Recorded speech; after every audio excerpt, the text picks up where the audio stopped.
What bad intentions could Batman have? This video is purely for entertainment and does not infringe on copyrights or laws. The rights to the novel and image belong to the original author. We do not claim ownership. Don't like waiting and want to listen to this fanfic in full now? Subscribe to our Patreon, where you'll find the best fanfics. Chapter 326. Shocking change. I'm not. Chen Tao said, I'm Batman. He looked at Talia and then saw the assassin's daughter turned her head away. Of course, you are Batman. You are always Batman first. No matter what you become, this will never change. What a pity, she said. Before I really met you, based on the information, I didn't fully believe that you had changed so much. She gracefully pulled out the sharp blade from the screaming brain demon's head. I obviously controlled you. I read your thoughts. You are just a stupid woman who wants to steal a man from Wonder Woman. How did you? How did you? The brain demon's voice was intermittent. Although his head was stabbed, even at this moment, he was still concerned about why his ability was ineffective. Oh, no. He was just delaying his recovery time. Chen Tao began to notice that the wound in his brain was constantly adding new cells at the nano level. You believe too much in your telepathic ability, Talia said, just like a person who has been walking with a cane for a long time can no longer walk after throwing away the cane. If you don't believe me, try it. You still have this chance to read my mind. So the brain demon really did it. Then he quickly withdrew with a confused look on his face. You actually. I'm cursing you in my mind in Spanish mixed with Arabic. Talia said, but you don't understand a word, you illiterate. Chen Tao. This method of dealing with telepaths is quite effective. If the brain demon can't figure out what the Spanish and Arabic that Talia reads mean, then it means that he may also be deceived by the false thoughts deliberately created by the other party. But Talia is also amazing. She constructed a false idea with her will alone and deceived the brain demon. This is not something that ordinary people can do. What you read before was what I deliberately wanted you to find, idiot. Talia raised her sword and pointed at the other party. And now, are you ready to die? She raised her sword with murderous intent on her face. Everyone on the field guessed what Talia was going to do next. Brain Demon's teammates tried to rescue him, but were blocked by the nanorobot blade swung by Chen Tao. The fluttering blade not only stopped the oncoming mammoth, but also corroded the steel spikes driven by Wei Guang's ability to control matter, and finally blocked the rocket fired by the small invention. With the deafening explosion and airwave of the rocket, Talia backhandedly cut the neck of Brain Demon. As she pulled out the blade, Brain Demon fell to the ground with a gurgling sound. He desperately covered his bleeding throat and made a sound of tracheal leakage. Talia turned her head and looked at Chen Tao. You didn't stop me? Why should I stop you? Chen Tao said. If you want to kill him to vent your anger, just kill him casually. It's a small matter. Except that it doesn't sound like something a superhero like Batman would say. This sentence is relatively normal. Even if his throat is cut, I can still pull him up and continue working. What? Chen Tao stretched out his hand, and strands of black yarn wrapped around his palm, and soon flew to the brain demon with a hole in his neck. In an instant, his wound was sutured, and the bleeding stopped immediately. He opened his eyes, and except for being a little weak due to excessive blood loss, he seemed to be fine. From the time his neck was cut open to now being restored to its original state, the whole process seemed like a joke. Is he really okay? Talia wanted to check on the brain demon with some uncertainty, but as soon as her hand touched his shoulder, she suddenly heard the brain demon with his head down making a puffing sound. He, ah. Talia was frightened by the creepy smile on the brain demon's face and took 2 steps back. Then she chopped the other's neck with a knife, and blood spurted out with a hissing sound, scaring Chen Tao to quickly fix his neck. Don't chop it. Even if the nanorobots can close the wound in a short time, the brain demon will still die if he loses too much blood. Chen Tao stopped her. This is a rare telepathic person. I still have use for him. Talia was terrified. She leaned on the knife with lingering fear and could no longer hold back the expression of meeting old friends on her face. I thought Lei Zhao Aogu, note, the ninja master, Talia's father, an antique who lived for 700 years, was the most evil person I have ever seen. What did you do to him? It's just the potion of the Joker. I have been studying his legacy. Chen Tao muttered, but in the end he said to Talia concisely, it's just a means of control. When I took action, I used nanorobits to release anesthetics to him, and then secretly injected him with some potions behind his back. Chen Tao wiped his face, and then a pale and crazy laughing face appeared directly on his face. He directly controlled those low-level clown creations through the Joker.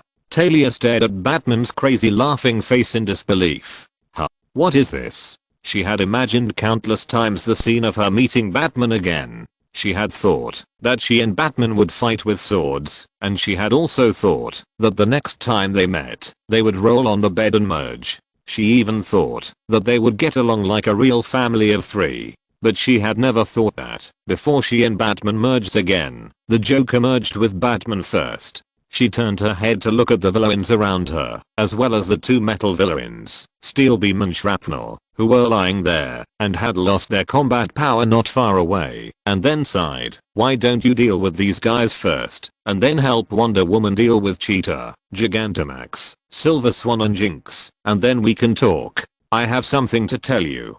Clang. Chen Tao turned his head and saw Wonder Woman swinging her sword and then fiercely collided with Cheetah's claws, and then she held the shield in her backhand and knocked over the Gigantamax who tried to grab her from behind, but her feet sank and half of her waist fell into the mud created by Jinx's magic. No, Chen Tao said, Diana doesn't need my help now. If she needs help, she will call me. Chen Tao said, I'm now very curious about the purpose of the person who planned all this behind the scenes. He turned to look at Talia. Talia, aren't you curious? Seeing that the other party did not answer, he said to himself, let me guess, you once created an organization, but one day you found that most of the people in this organization had been replaced by another organization, and you became a commander without troops, and the organization you created was out of your control. That's right. Talia said, Leviathan once belonged to me. Then they kidnapped you and used the telepathic brain demon to control you and your child to try to distract me through you, thereby delaying time, tripping me up, and achieving an unspeakable secret. Yes, that's right. Talia was about to nod, and then the whole person suddenly froze. She turned her head and looked at Chen Tao. You know? Chen Tao nodded. Damian Wayne, you gave him a nice name. Chen Tao ignored Talia who was doubting her life beside him, and continued, no matter what the person behind the scenes wants to do, I have made sure that everything will be fine. Chen Tao turned to Talia, do you know the name of the organization that did this to you? I don't know. Talia shook her head, I was controlled by them before I could react. Although I corrected my mistakes and continued to act, I still knew nothing about them. They are the Crime Syndicate, an evil version of the Justice League from a parallel universe that nearly invaded our planet. Chen Tao briefly introduced the Crime Syndicate and then said, it seems that Night Owl and his outsiders must have discovered my important position in the Justice League. He boasted without blushing, and then added, so they will definitely find a way to hide first, and then increase their chances of winning, and the most convenient way is. Chen Tao had just said this when his phone rang. He raised his arm, and it was Barry the Flash calling. Batman, this is Barry the Flash Allen. I have helped Firestorm escape the attack just now. There are indeed people who want to attack Firestorm, but the matter has been resolved by me now, just as you arranged. Firestorm, he is a super form formed by two ordinary people without any power, and their power comes from the Firestorm Matrix. This is a very special thing. It not only allows the user to have flaming hair, but also allows Firestorm to emit fusion decomposition waves from his hands, which can pass through solids and change things by reorganizing atoms, and such changes are often permanent. The most important point is that the Firestorm Matrix can accommodate more than two people. With just a little modification, Firestorm can immediately become a super huge prison and lock countless people in. In the part about the Crime Syndicate in the comics he read in his previous life, after the Crime Syndicate came to the main world, it sneaked into the Justice League in the Civil War and imprisoned most of the members in Firestorm. If the Crime Syndicate in the comics would choose to use Firestorm to weaken the Justice League, then it should be the same now. And the facts are exactly as Chen Tao expected. Everything in front of him is too deliberate, even making him feel a little bored. He knew the other party too well. This understanding was not only from the intelligence given to him by the Joker, but more from his understanding of the other party from the comics. He had a basic expectation of what the crime syndicate wanted to do, which was equivalent to shooting an arrow first and then drawing a target. He first set a trap on the other party's target, kept a backup plan, and then waited for the other party to take action. Although he didn't know when the other party would take action before, the moment Talia appeared in front of him today, he already knew that the crime syndicate had launched an attack. Then he naturally and logically notified Barry the Flash and ordered the other party to find the other party through the locator left for Firestorm in advance and calmly lead him out of the other party's trap. Everything was easy. Aha, who is the person sent by the other party? What? Atomic Family? Who is that? Oh, that group of atomic robot villains, right? It doesn't matter, don't confront them head on. What? There is a nuclear power plant around you. Chen Tao's voice rose 8 degrees, don't fight there. Yeah, that's good. It seems that our enemy, the crime syndicate, has chosen a good battlefield, but refuse him and tell him that we want to choose the place ourselves. Chen Tao hung up the phone, shrugged and said, nothing new. Then he made another call in front of Talia. Hello, can you hear me? Lex Luthor, how is your situation over there? He who has read the comics knows very well that in addition to Firestorm, there is another important point for the crime syndicate, Lex Luthor. This bald guy, Superman's biggest rival, looks like a Viking with thick hair on Earth 3. Unlike Lex, he has similar powers to Shazam and Black Adam. After shouting Zinza, he can summon lightning to gain power and absorb the power of the superpowered people he killed. Therefore, he killed superpowered people crazily on Earth 3. He is so strong that no one in the syndicate can compete with him. After using the Super Queen's submission lock to eliminate his power, he was imprisoned by the syndicate and brought to the main world. However, he is a homonym of Lex Luthor, which means that their voices are exactly the same, which means that Luthor's voice can give Zinza power and eliminate his power. Although in the original plot, the crime syndicate did not discover that Lex Luthor is a homonym of Zinza, nor did they discover the fact that Luthor's voice can make Zinza transform, which led to Luthor relying on this information to win Zinza in the final decisive battle and completely defeat him. But out of caution, in order to prevent the current crime syndicate from finding out, Chen Tao had already informed Luthor in advance to guard against the crime syndicate, which was enough for Luthor to make sufficient preparations to resist the other party. He did not ask Luthor how he was prepared specifically, which was a kind of distrust and insult to Bald Egg. He never doubted Luthor's strength. No matter what villain he faced, Luthor was uniquely strong. In the comics, as one of the biggest villains of the Justice League and Superman, he could always defeat the enemy easily, and Batman didn't need to worry about it. Chen Tao never looked down on the other party, because he was harmless now. However, on the other end of the phone, he heard the panicked voice of Killer Croc. Oh no, Batman, Luthor was captured by the crime syndicate. Chen Tao, fuck. The following are newly added texts after the update, free of charge. I really can't write about love, woo. I'm super stuck. I lost almost 400 words while reading. I'm numb. Ugh, I feel wronged. I've never been in love. I really can't write about it. Chapter 327 Batman's Speedy Rescue. Chen Tao was stunned when he heard that Luthor was captured alive. That's Luthor, are you kidding? Say it again. Chen Tao didn't care about Talia for a moment. Woman, get out. He immediately asked for details. What does Mudface do? Didn't I arrange for him to be Luthor's stand-in? I warned him to focus on the really important things and stop indulging in those insignificant roles, such as Tim Drake. Now everyone in Metropolis thinks he can lift a car, and pretending to be a prostitute to sleep with those poor innocent villains. Is this something a human can do? This will only expose his abilities and make some villains wary of him from now on. What's the point of such behavior? And his clone also. Forget it. Chen Tao spewed out a long string of words like a machine gun, but immediately stopped in an instant. Things have already happened, and it is meaningless to talk about these things now. But he still wants to figure out how Mudface failed. Mudface's situation is a bit special now. Clayface's real name is Basil Carroll. He used the chemical products made by his father to turn himself into a large living mudman who can change into other people's appearance. He himself is also an incurable histrionic personality. In a strict sense, Clayface is a ruthless performance machine without self-personality. Yes, this is a cliché origin story. Among the many Arkham villains, Clayface is crazy. And now his situation is a little more serious. The story has to start from before.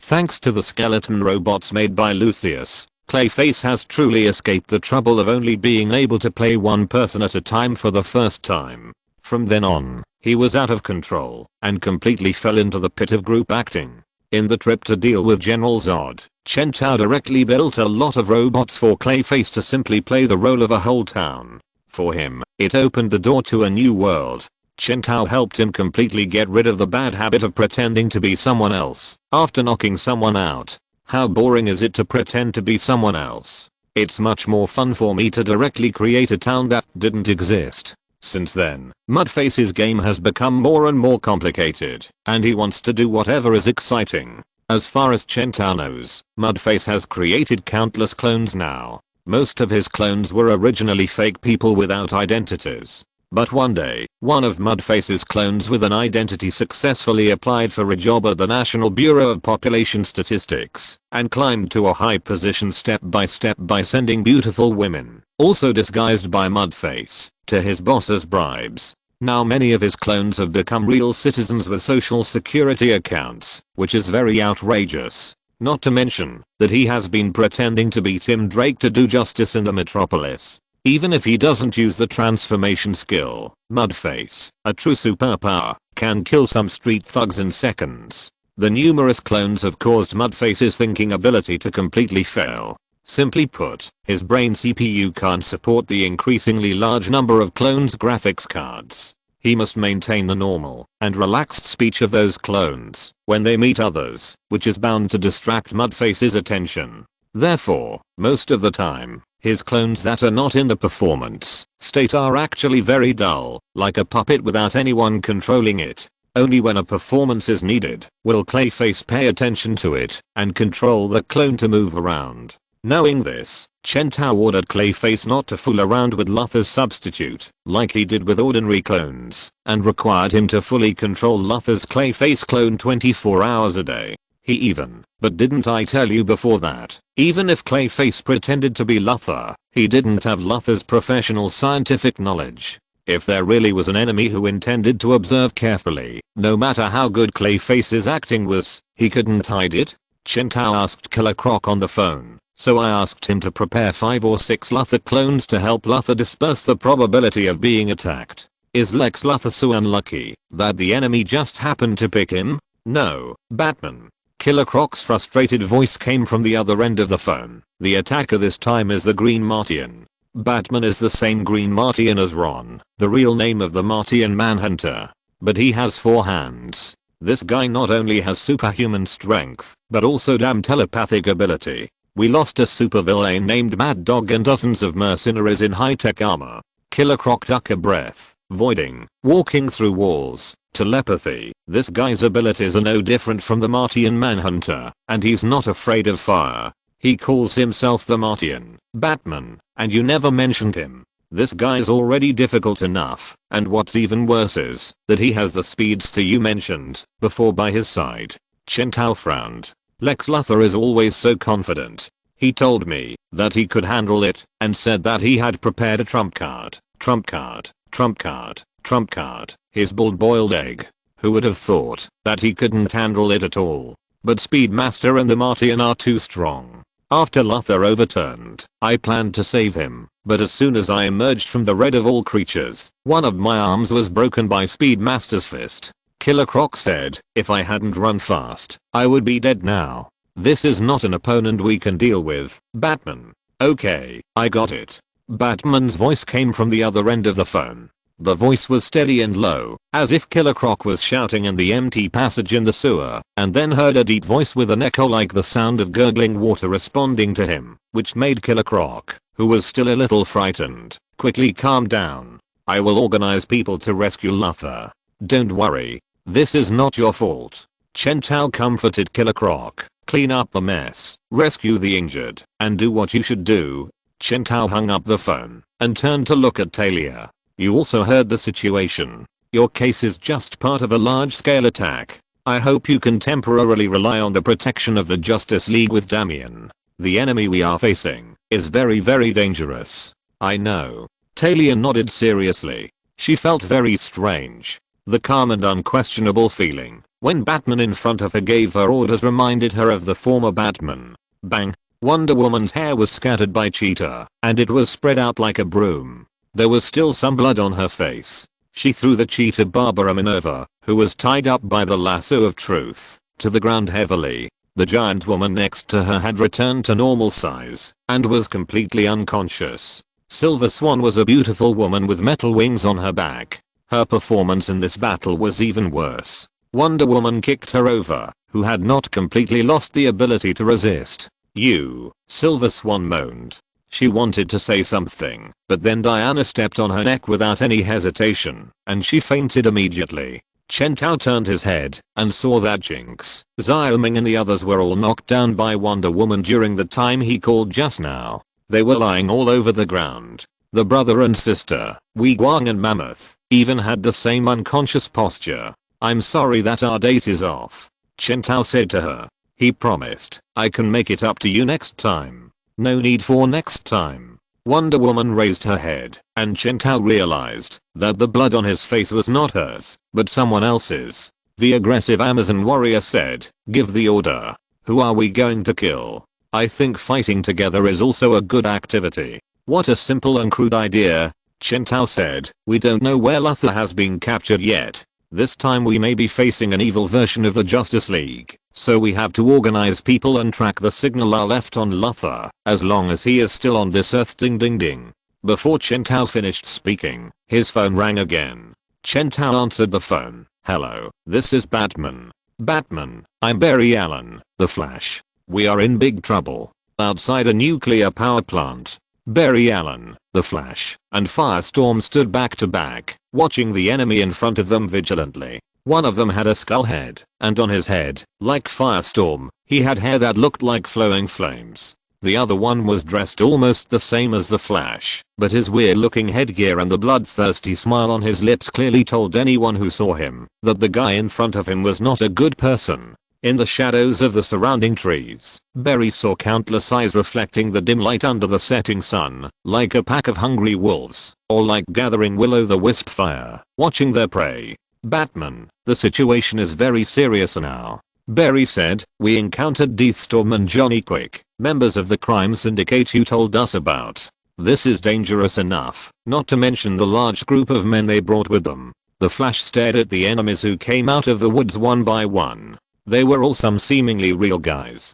Some were simply the evil versions of the heroes in their world, and some were the fusion of several heroes and villains. I think they are all from Earth 3, and they are the opposite of the superheroes on our planet. The teleportation prop you left for us was also intercepted by the other party. The Atlantis secret treasure called the Death Treasure Golden Sphere. The other party took out a Aquaman trident of the same model as Arthur. It should be an Atlantis thing on their Earth. The teleportation ability of the Golden Ball was completely cracked in an Atlantean way, and the magic circle you left behind was also cracked. They came prepared. Barry Allen, facing a pack of wolves and tigers, shed a drop of cold sweat. With Johnny Quick's interference, I can't escape with Firestorm. You have to come to save me quickly, otherwise. I know. Chen Tao turned his head abruptly. The plan had changed, and there was no time to gather other members. He had to hurry to save Firestorm. He believed that Wonder Woman had also heard his previous conversation.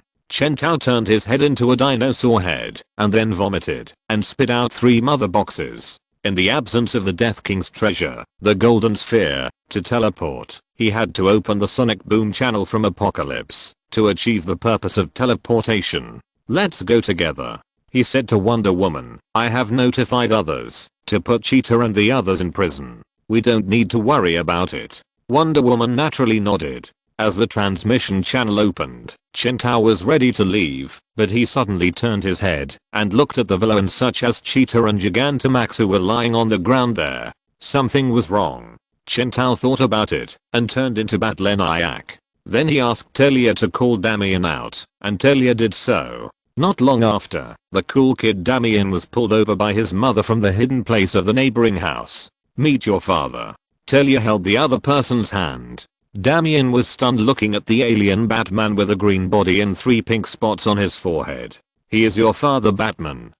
Talia said. Then she turned to ask Chen Tao, can you dress like a human being in front of your son for a while? What greeted the mother and son was a shrinking ray from Chen Tao. Then he continued to use the shrinking ray, shooting at the villains lying on the ground, and first put the brain demon in. This is a treasure, and he has to catch it first.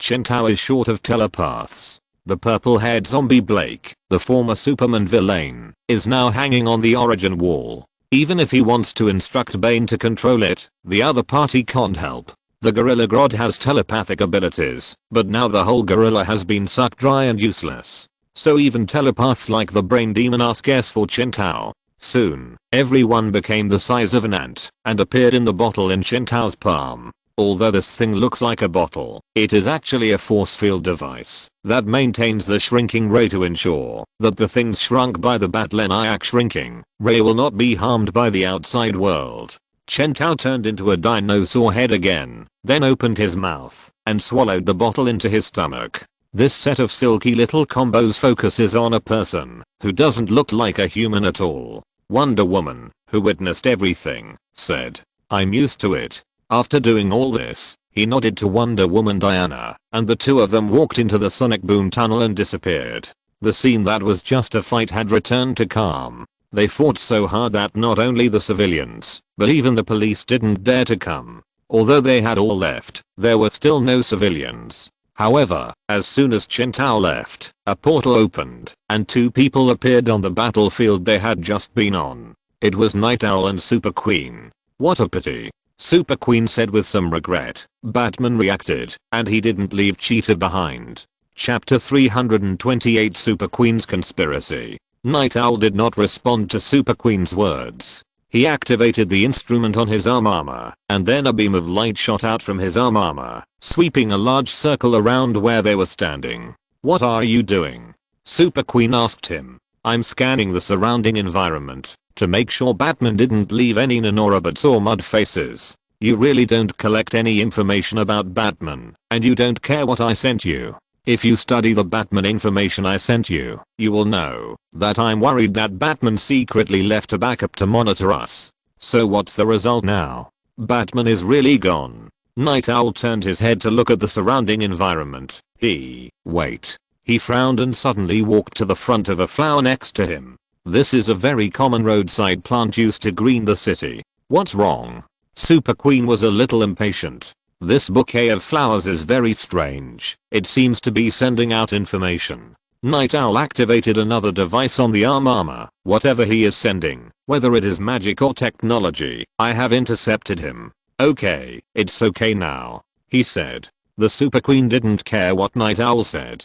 She looked at the streets destroyed by the battle between Wonder Woman and many villains with pity, and then said, what a pity, I thought Batman would leave the villains here. It's an expected result. Batman is not that stupid. Night Owl said beside him, I warned you long ago that it was impossible for such a plan not to be seen through by him. Oh, he didn't see through it, dear. The Super Queen walked over with a smile, took out a folding container, and walked to the asphalt road of the city not far away. Before there, the 2 handfuls of blood that Wonder Woman and Cheetah had fiercely fought had not yet dried. The Super Queen stretched out her palm and then inserted it into the solid asphalt ground like tofu and dug up all the ground that was stained with the 2 pools of blood. The blood of Cheetah, the blood of Giganta, the blood of Wonder Woman, they are all good things. The only pity is that we didn't capture her in person, which is a pity. But this does not affect the final result. It will just be more troublesome. After collecting the blood that flowed from both Cheetah and Wonder Woman during their fight, Super Queen walked back leisurely. Everything has been resolved. So look, she leaned half of her body on Night Owl, stroking his face under the mask with her hand that was strong enough to break steel, but still soft and boneless, and her other hand drew circles on his chest. Our plan was successful, of course. Night Owl remained silent, and he waved his hand again, and soon a soundproof cover appeared beside them, covering them. Remember to keep a low profile. Super Queen turned a deaf ear to him. She leaned so close to him that her chest caught Night Owl's eyes. The plan was successful. After all, it was you who made this plan, wasn't it? She boldly stretched out her hand to Night Owl, but was pinched by the other party. Humph. Super Queen licked her lips. What are you afraid of? This is a new Earth, a new world.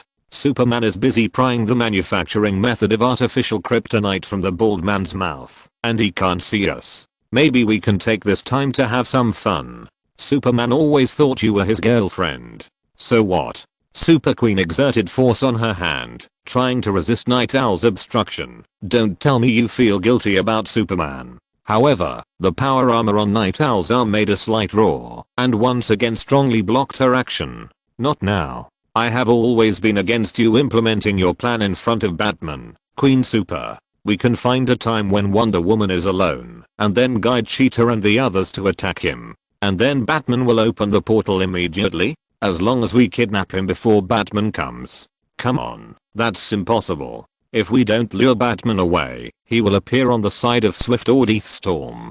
Do you think our allies will tolerate this? Night Owl stopped talking, and the Queen Super paused. Are you so afraid of yourself in the parallel universe? Huh. To some extent, that's a bit narcissistic. The Queen Super said. She put away her wanton expression, and her expression was a little serious. But then again, after getting the method of making artificial kryptonite from Lex Luthor, Swift will become even stronger, and there will be no limit. I have been thinking about whether this is a good thing for us. We need a powerful superhero. Night Owl answered her, to deal with the thing that once visited our Earth, the thing that we escaped with great difficulty, and it will come after us again. I always prepare for everything in advance, but the power of that monster is unprecedented. Super Queen was silent for a while, and then said, I'm pregnant. Night Owl turned his head suddenly, and looked at her. Not superheroes? Hell, of course not. What are you thinking? If it was his, I wouldn't tell you alone.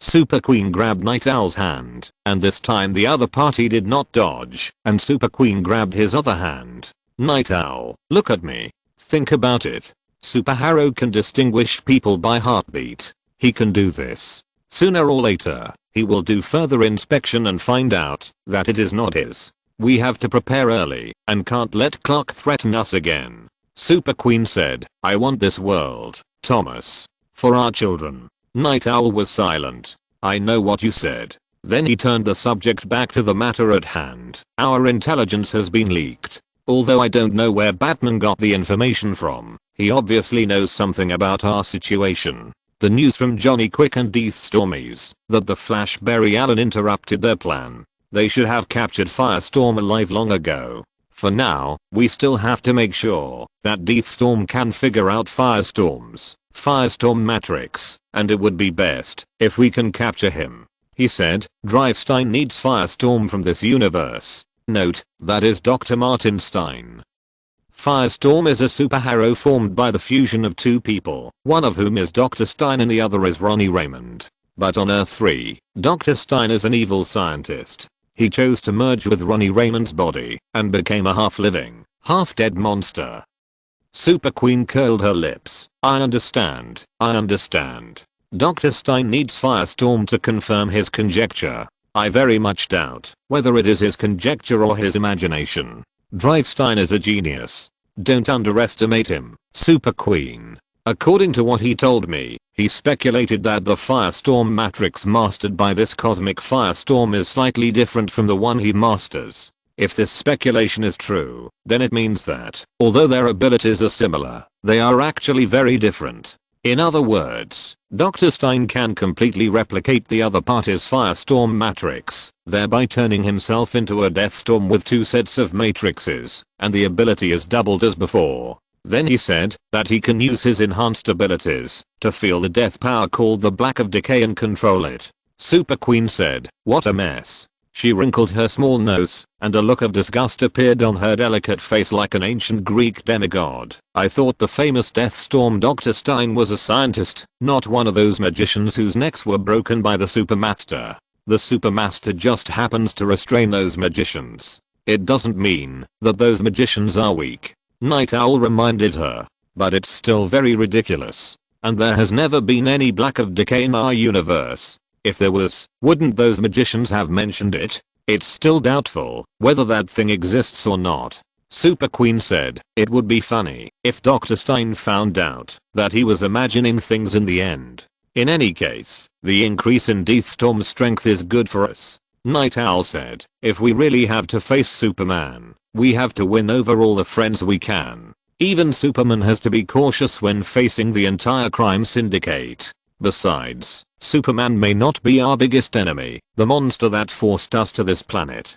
Don't talk about that thing. Super Queen stretched out her hand to stop Night Owl. I feel unlucky when I hear that name. Okay. Night Owl said, let's go. We have to check out the situation with Deathstorm and Johnny Quick. Batman has gone there, and I'm a little uneasy. His existence has brought too much uncertainty to Dr. Stein's plan. As Night Owl spoke, he used the father box to open the portal again, and then said, Johnny Quick also said that he discovered a power called the Speed Force that exists in this universe. So don't be too sure, Super Queen. The invisible and intangible power in this universe is obviously much more than that in our universe. If Johnny Quick and Deathstorm can both get new power, we will be more at ease when facing Speedmaster. As he spoke, he raised his foot and walked towards the portal, and Super Queen followed closely behind. She didn't say anything, but while walking, she looked at Night Owl with the eyes of a little girl worshipping a big boy. It must be said that this action made by Super Queen, a woman who is both heroic and charming, is really lethal. Even though Night Owl still kept a blank expression, the atmosphere still became a little different from before. However, after Night Owl's left heel completely sank into the portal, Super Queen's admiration immediately disappeared from her face.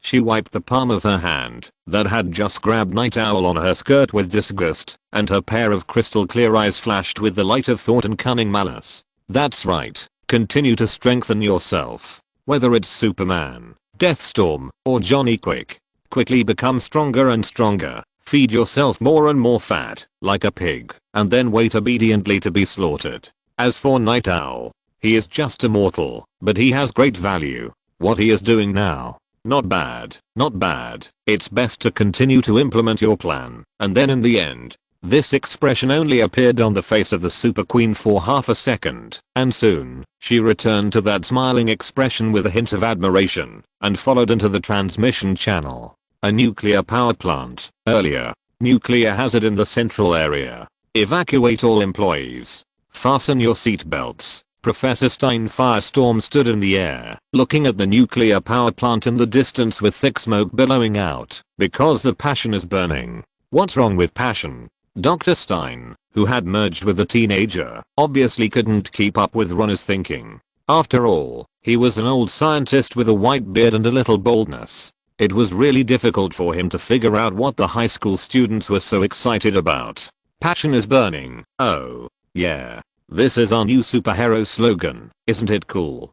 Dr. Stein decided not to care about what the other party meant. This nuclear power plant is not cool at all. He reminded, according to my calculations, it is in the final stage of meltdown. Yeah.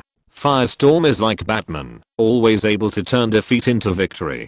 Firestorm's hands and feet were spitting fire, hovering in the air, and said, the passion is burning. Oh, sorry, I just like to say that. Just a rough calculation.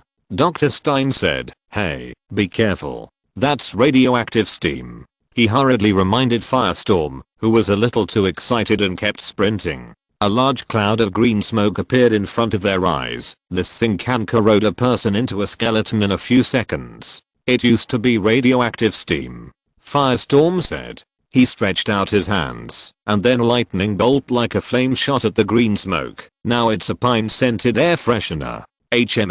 Let me see. A little cinnamon. Interesting. Firestorm rushed into the radioactive steam he had transformed, and took 2 deep breaths, looking at the staff wearing protective clothing who were fleeing next to him with a confused look on their faces. However, the staff soon lost interest in what the superheroes did. They shouted, oh my god, it's a superhero. Go and inform the Justice League to stop the villains. They are at the nuclear center and say they want to blow everything up to the sky. Well, to be exact, it's Firestorm. Never mind. So who are the villains to deal with? Monsters? Demons? Go and call Batman or Wonder Woman and catch them all. Oh my god. Stop talking to that fire-breathing man. The fog is coming. Run. Another staff member in protective clothing grabbed the one who was talking. Ah, the radioactive fog has been transformed by me. Before Firestorm could say anything, he saw the two staff members desperately running away. Okay. Firestorm shrugged, turned his head, and showed an interested look on his face. Let's look at these weirdos face to face and see who they are. He raised his hands high, and flames spewed out of his head. Great. Firestorm attacks. Passion is burning. Chapter 329 Nuclear Energy Family and Firestorm. Turn left in front. That's the main control room, but you have to go through this protective door. Well, I rebuilt this nuclear power plant after the big explosion. Let me think. What is the password? I wonder if they changed my password later. Ronnie Raymond's flaming hair fluttered. He hovered in front of the iron door, sprayed flames from his hands, melted a hole in it, and then flew over. In an emergency, Dr. Stein, we don't have time to try the passwords one by one. Well, that's okay. Your decision is correct. Dr. Stein said. Dr. Martin Stein is a famous nuclear physicist and Nobel Prize winner. He founded the Hudson nuclear power plant.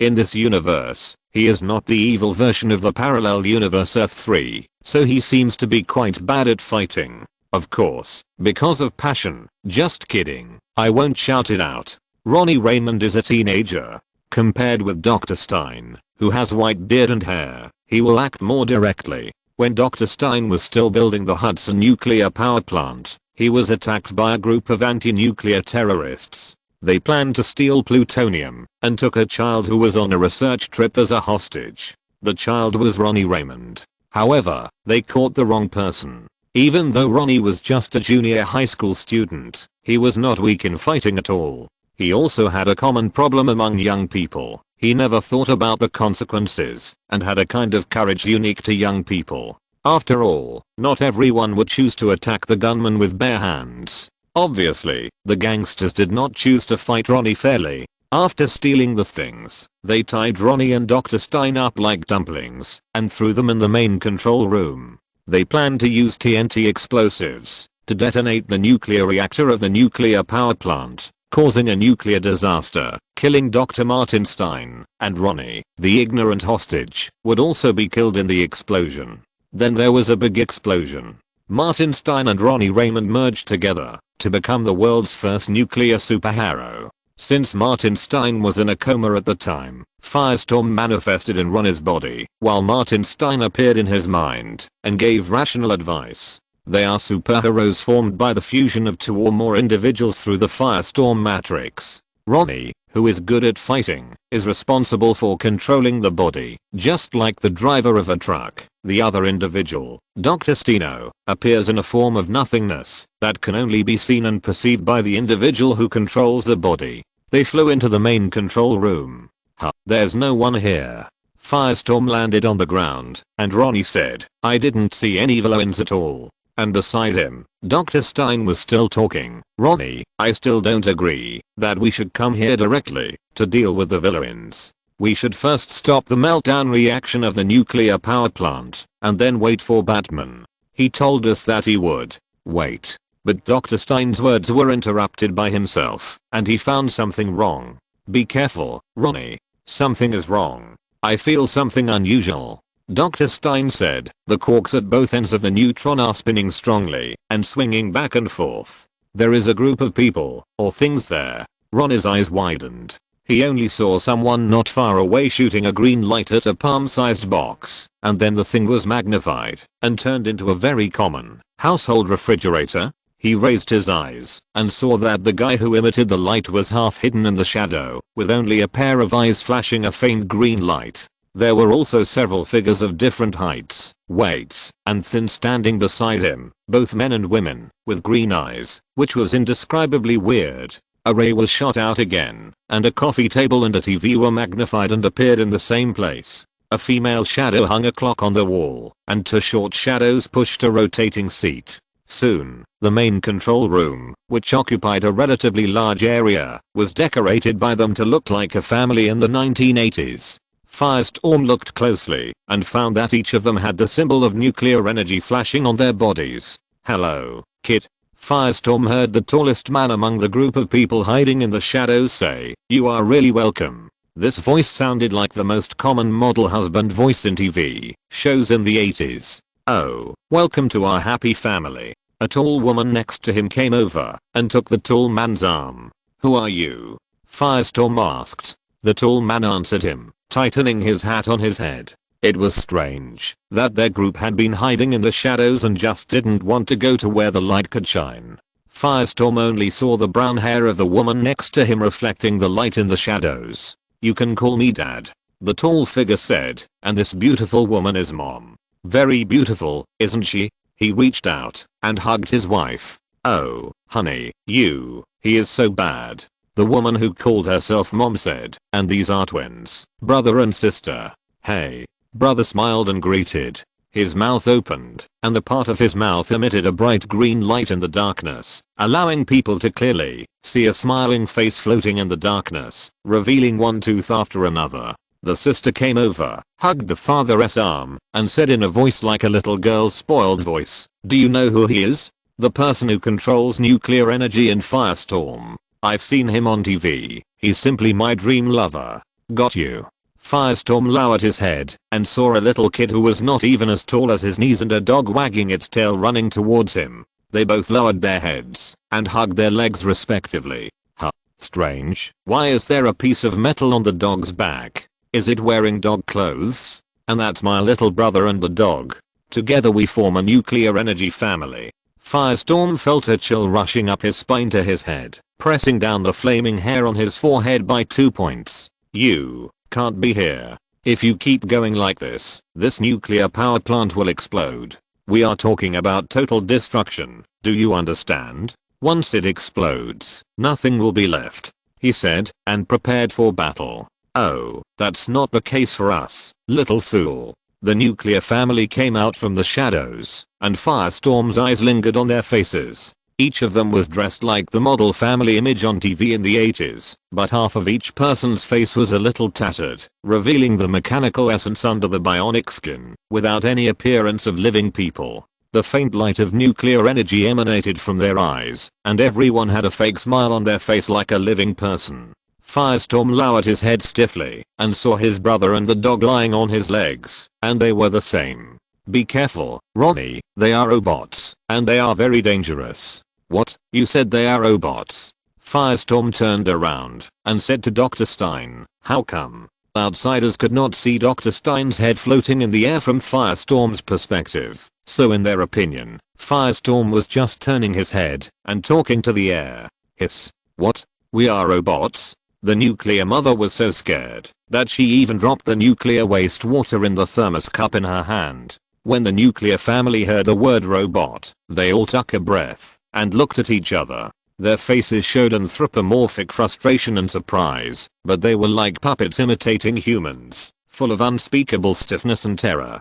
"He said the word machine. It's really rude," the nuclear brother said. The nuclear dog beside him whimpered in dissatisfaction. The nuclear mother stepped forward, first changing her expression to a blank one, then to a slightly tangled look, like changing a mask for a puppet in a stage play, but the real mask was so lifelike that, if you didn't see the process of her changing her face, you would even think that this tangled expression was a bit sincere. "We prefer to be called automated Americans," she explained. "Oh my god, this is a topic that can't be touched," the nuclear brother said. "This is a sensitive word, buddy. Sister, our friends need to take a etiquette lesson," the nuclear father said. He didn't call the nuclear sister his daughter. For these monsters, the so-called father, mother, and sister are just part of their names. "Yes, Dad," the nuclear sister replied.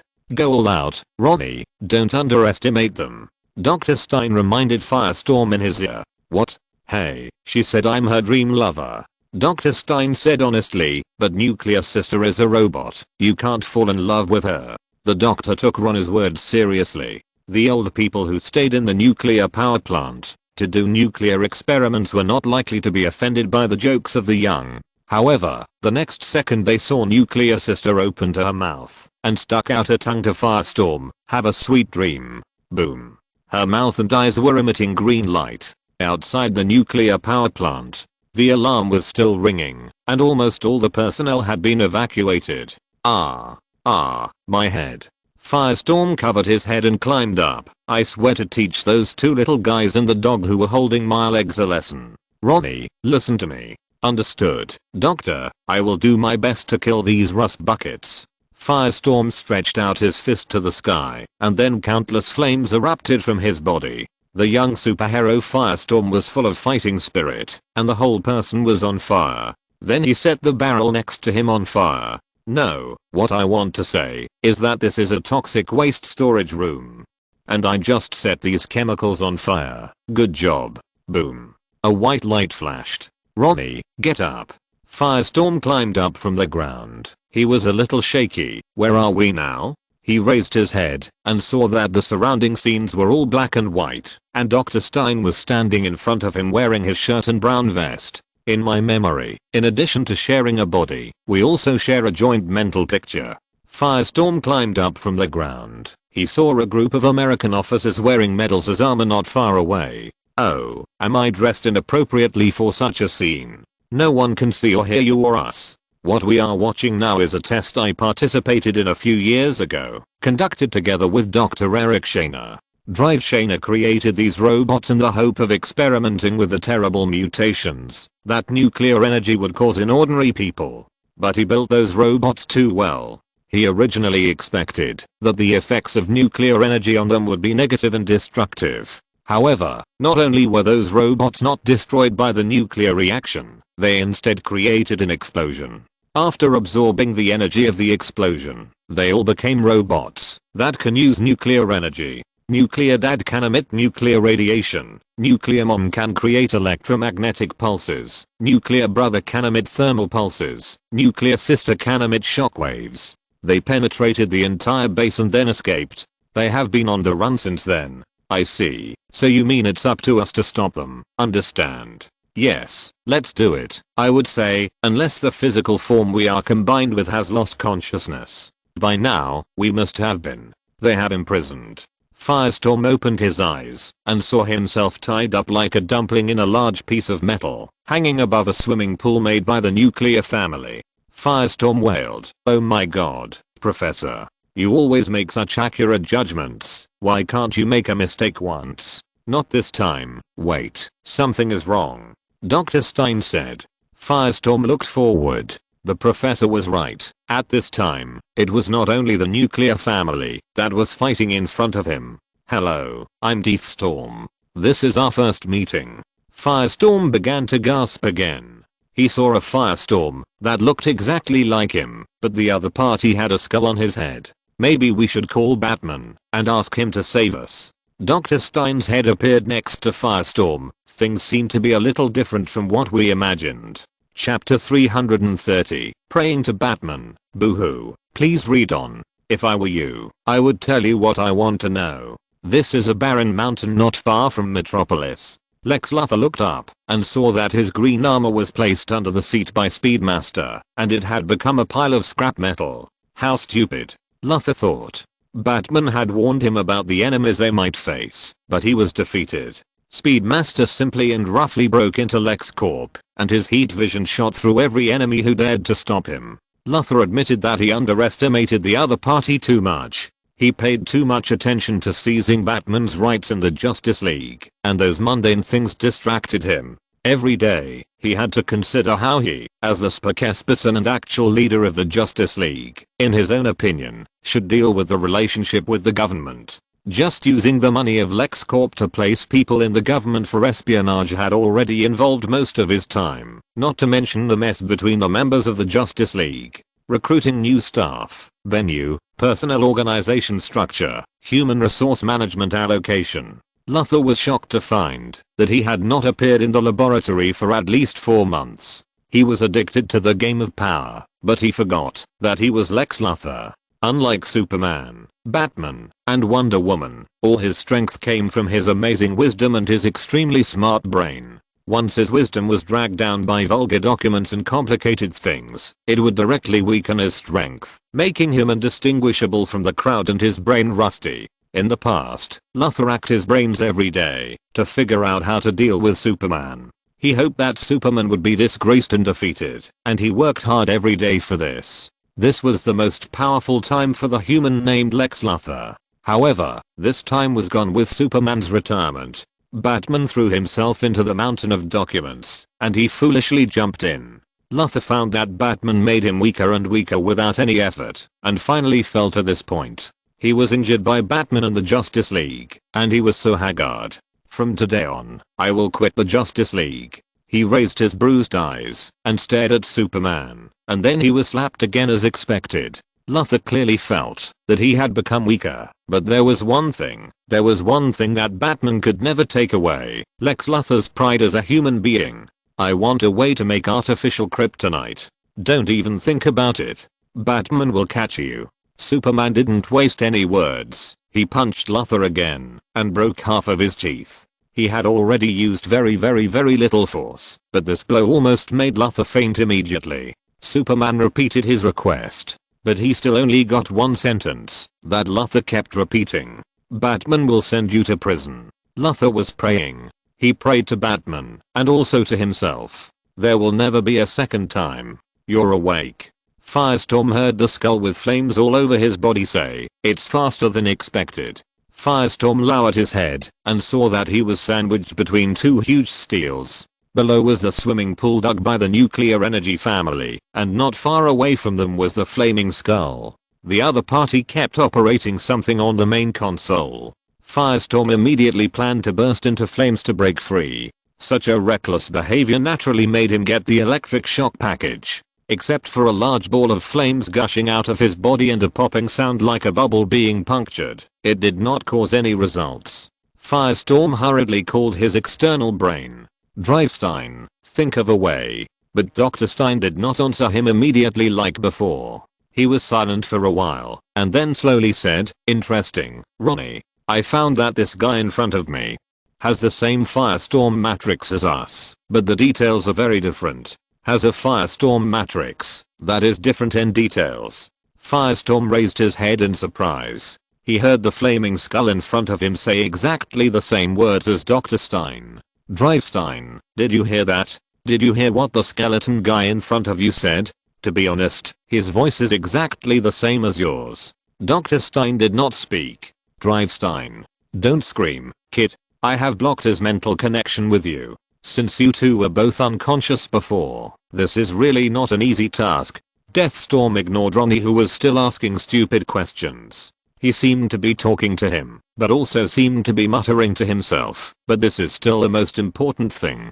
After all, that is me in another world. I need to maintain the necessary vigilance. He no longer paid attention to Firestorm, who had lost his external brain, and finally stopped typing on the keyboard on the console. He pressed a red button next to him, and then the entire console made a slight buzzing sound. Firestorm Ronnie had no idea what the other party was doing. "I can't believe it," he heard Deathstorm say. "You actually shared your ability with others. And now?"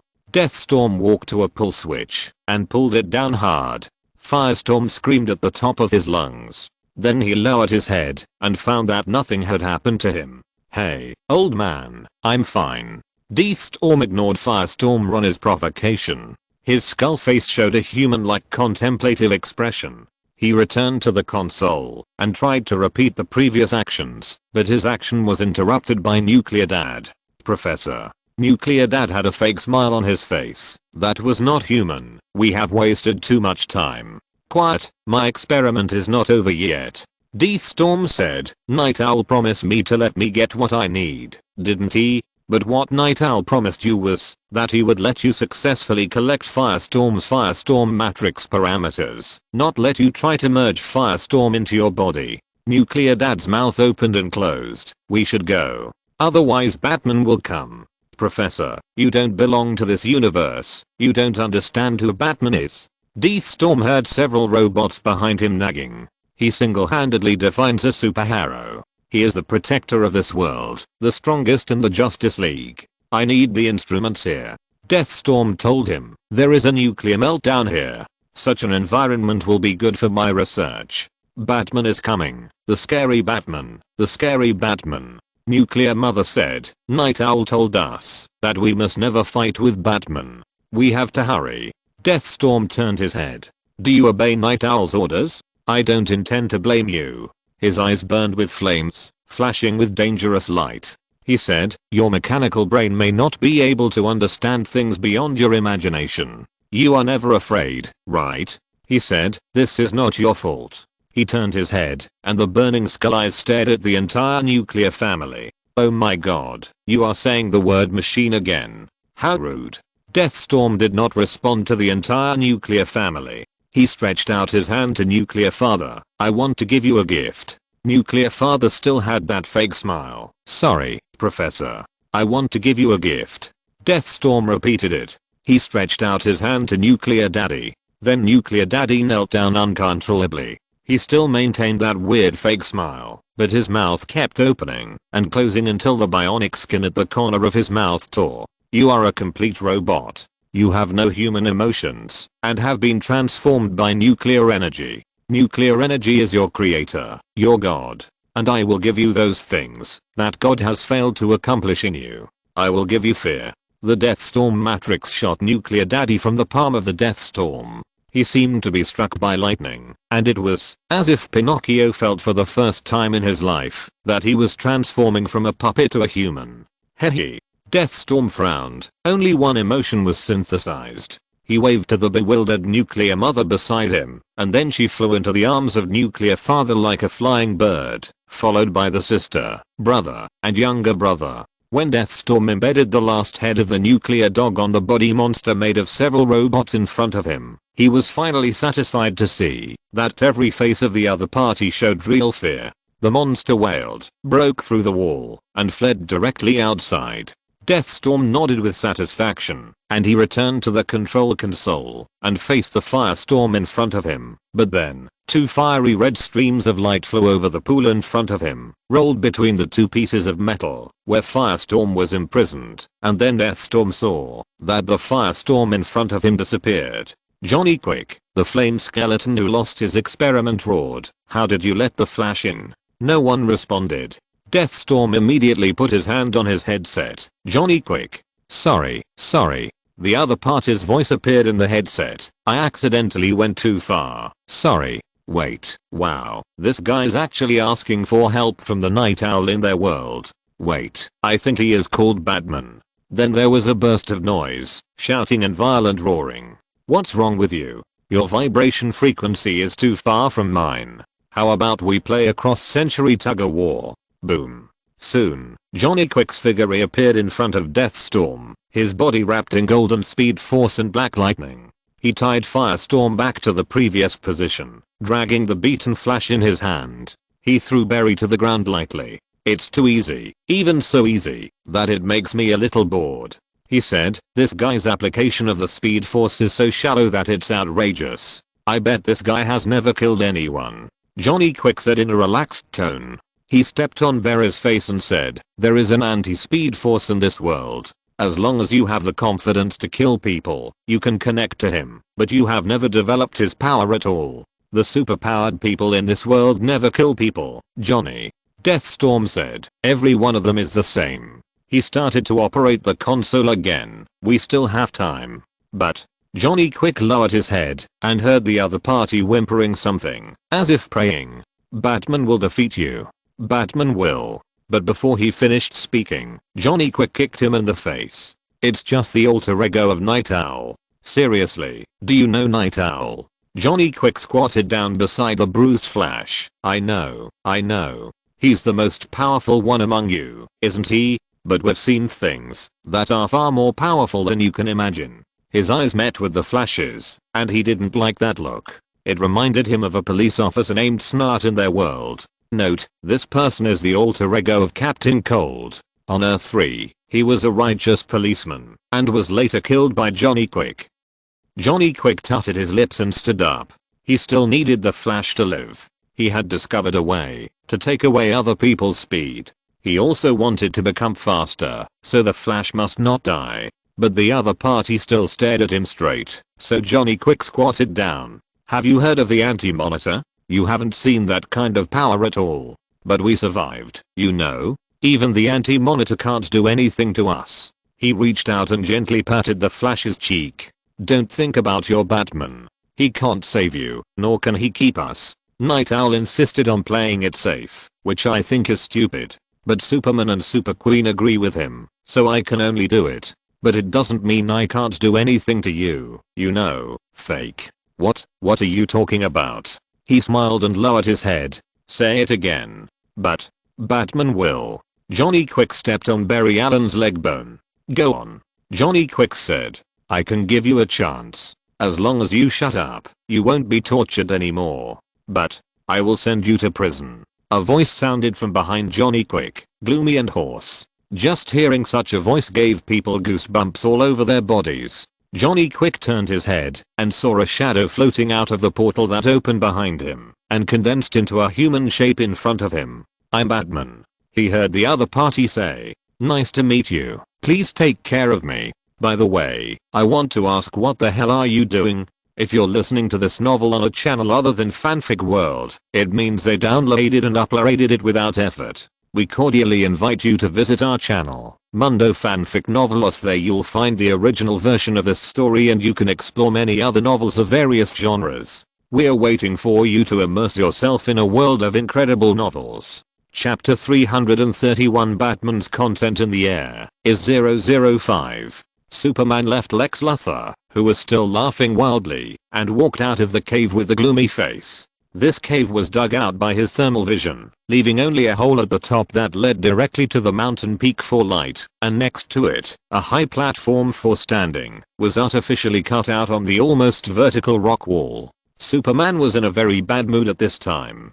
He had noticed a couple of hikers who were trying to climb the rock a few dozen meters below, but he didn't intend to do anything at all. What's wrong, dear? A pair of soft arms hooked around his neck from behind, and then there was a strong sense of fullness on his back. Super Queen hugged him from behind and put her face close to his ear, breathing like orchids. However, her soft arm was pinched by Superman's wrist, and the beast with a face exactly the same as Superman Clark Kent exerted a little force and slid Super Queen from his back like a cat to his eyes. However, the Super Queen did not show any dissatisfaction. Instead, she raised her delicate face, revealing an expression mixed with pain and admiration, and exuded a charming pleading feeling like a wounded kitten. The Superman's movements paused slightly, but he still pinched the Super Queen's cheek. Your lasso of servitude has no effect on Luthor. He relied on his willpower to resist the erosion of the lasso. Even if you personally went into battle, you couldn't do anything to him. Trash. He threw the Super Queen onto the rock face without mercy, and the Super Queen didn't seem to feel insulted at all. She simply lay on the ground, twisting her waist like a snake, and climbed back onto the Superman's body. It's okay, we still have time, she said. Batman didn't find out what we did at all. Even if Luthor doesn't want to say it now, as long as we take him back and slowly torture him, he won't be able to keep his mouth shut. Even if someone can resist the lasso of servitude, he can't fight against this artifact forever. Note, the lasso of servitude, the Super Queen's artifact, can force the person in the lasso to submit to the Super Queen. It corresponds to Wonder Woman's lasso of truth that can force people to tell the truth. Superman didn't say anything. He was in a bad mood, and the Queen could guess the reason. For Superman Kal-El, all his strength came from the kryptonite powder he inhaled, but he himself was not a person with a strong heart. He was a dictator with only power. All his pride and courage came from his superpowers. Once he lost his superpowers, he was just a coward. Wow, my god, it's Superman. At this time, the couple of rock climbers who climbed up from the rock wall below happened to climb to the high platform that Superman had artificially dug with hot wires. They looked at the Superman they thought of in surprise, just like a sheep that had been raised by dogs, and saw a wolf for the first time, and behaved very stupidly. You didn't disappear. Instead, you changed the logo on your chest. Superman, how come you are here? Is the person next to you your girlfriend? She is. The next second, the crimson hot line of sight pierced through the two unlucky guys. Superman wiped the brain splashed on his face with disgust, and the red spring water that spurted out from the victim's aorta cut also poured on the Super Queen. After killing someone, Superman's mood became a little better. He turned his head and wanted to say something to the Super Queen, and then the communicator on his arm rang. He raised his arm, and a three-dimensional projection was projected on his wrist, and then the cold face of Night Owl appeared on it. Superman, did the Super Queen's plan succeed? How is the situation of Leopard Girl? Superman glanced at the Super Queen beside him. The other party held his cheek and stood beside him respectfully. Didn't the Queen tell you about her situation? She failed. She didn't catch Cheetah or Wonder Woman. She just got some blood. That's enough, Super. Night Owl said. We never expect every plan to succeed. I have been monitoring Johnny Quick and Deathstorm, and their plan also went wrong. Night Owl paused, then said, Batman. You decide on this matter yourself, Night Owl. Super said, there is no need to ask me everything. Deathstorm and Johnny Quick can escape, no matter how bad they are. At least I still approve of them in terms of escape. Super's words sounded sarcastic, but for him, this was undoubtedly the most true inner thought. Night Owl and the Queen both noticed this. It's ridiculous. Among the three people present, only Super was telling the truth. You have to evacuate as soon as possible, Speedster. Night Owl warned him. Once Batman has dealt with Johnny Quick and Deathstorm, he will come to you immediately. A big fight between the two of you will add too much uncertainty to Lex Luthor's affairs.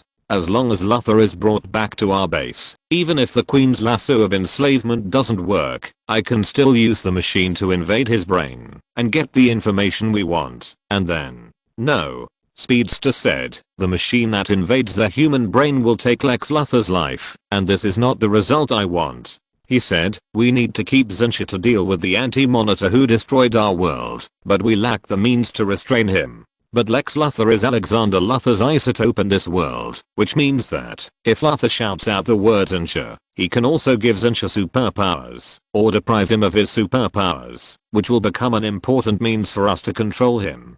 Speedster said, his voice must not change. This is one of the reasons why I didn't plan to castrate Luthor. Otherwise, when I tortured him just now, it would not be limited to his limbs. And Zensha must pay for what he has done. Superba, Zensha's existence is always a threat to us. We have escaped to this universe, and the Anti-Monitor is no longer a threat. He can only continue in that abandoned universe by us. Do you think so, Night Owl? However, Night Owl's words were stopped by Superba. He turned his head and looked at the Super Queen. What do you think? Me. I agree with Night Owl's opinion, the Super Queen said, and then she could visibly see with her own eyes that Superba's attitude had become a little colder. He must be alive. Anyone who wants to touch him must ask me. Am I clear enough? Then he saw Night Owl lowered his head behind the communicator. Okay, Super. I will bring Luthor back. Super said, don't do anything to him.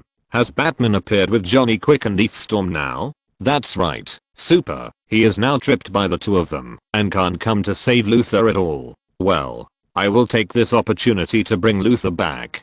Good plan, Night Owl. Super turned off the communicator. He turned his head to look at Super Queen. The other party obviously caught the danger in his eyes and seemed to want to say something. Then he was punched by Super and flew out like a meteor. Super was merciless when beating women. Super Queen was hit by him and flew straight to a neighboring mountain. Suddenly, the mountain collapsed, and the whole mountain collapsed. And you, Queen Super. Superman said, never disobey me in front of him. He ignored Queen Superman, who looked a little ugly in the ruins, and returned to the cave dug out of the mountain along the corridor shot by his laser. In the cave, Lex Luthor was still tied up, and the whip marks on his body were clearly visible. Even Superman had to admit that, although he didn't like Night Owl, his plan was indeed useful in many cases. Batman and the entire Justice League were attracted by different things. He did not encounter any decent obstruction when breaking through the security of Lex Group.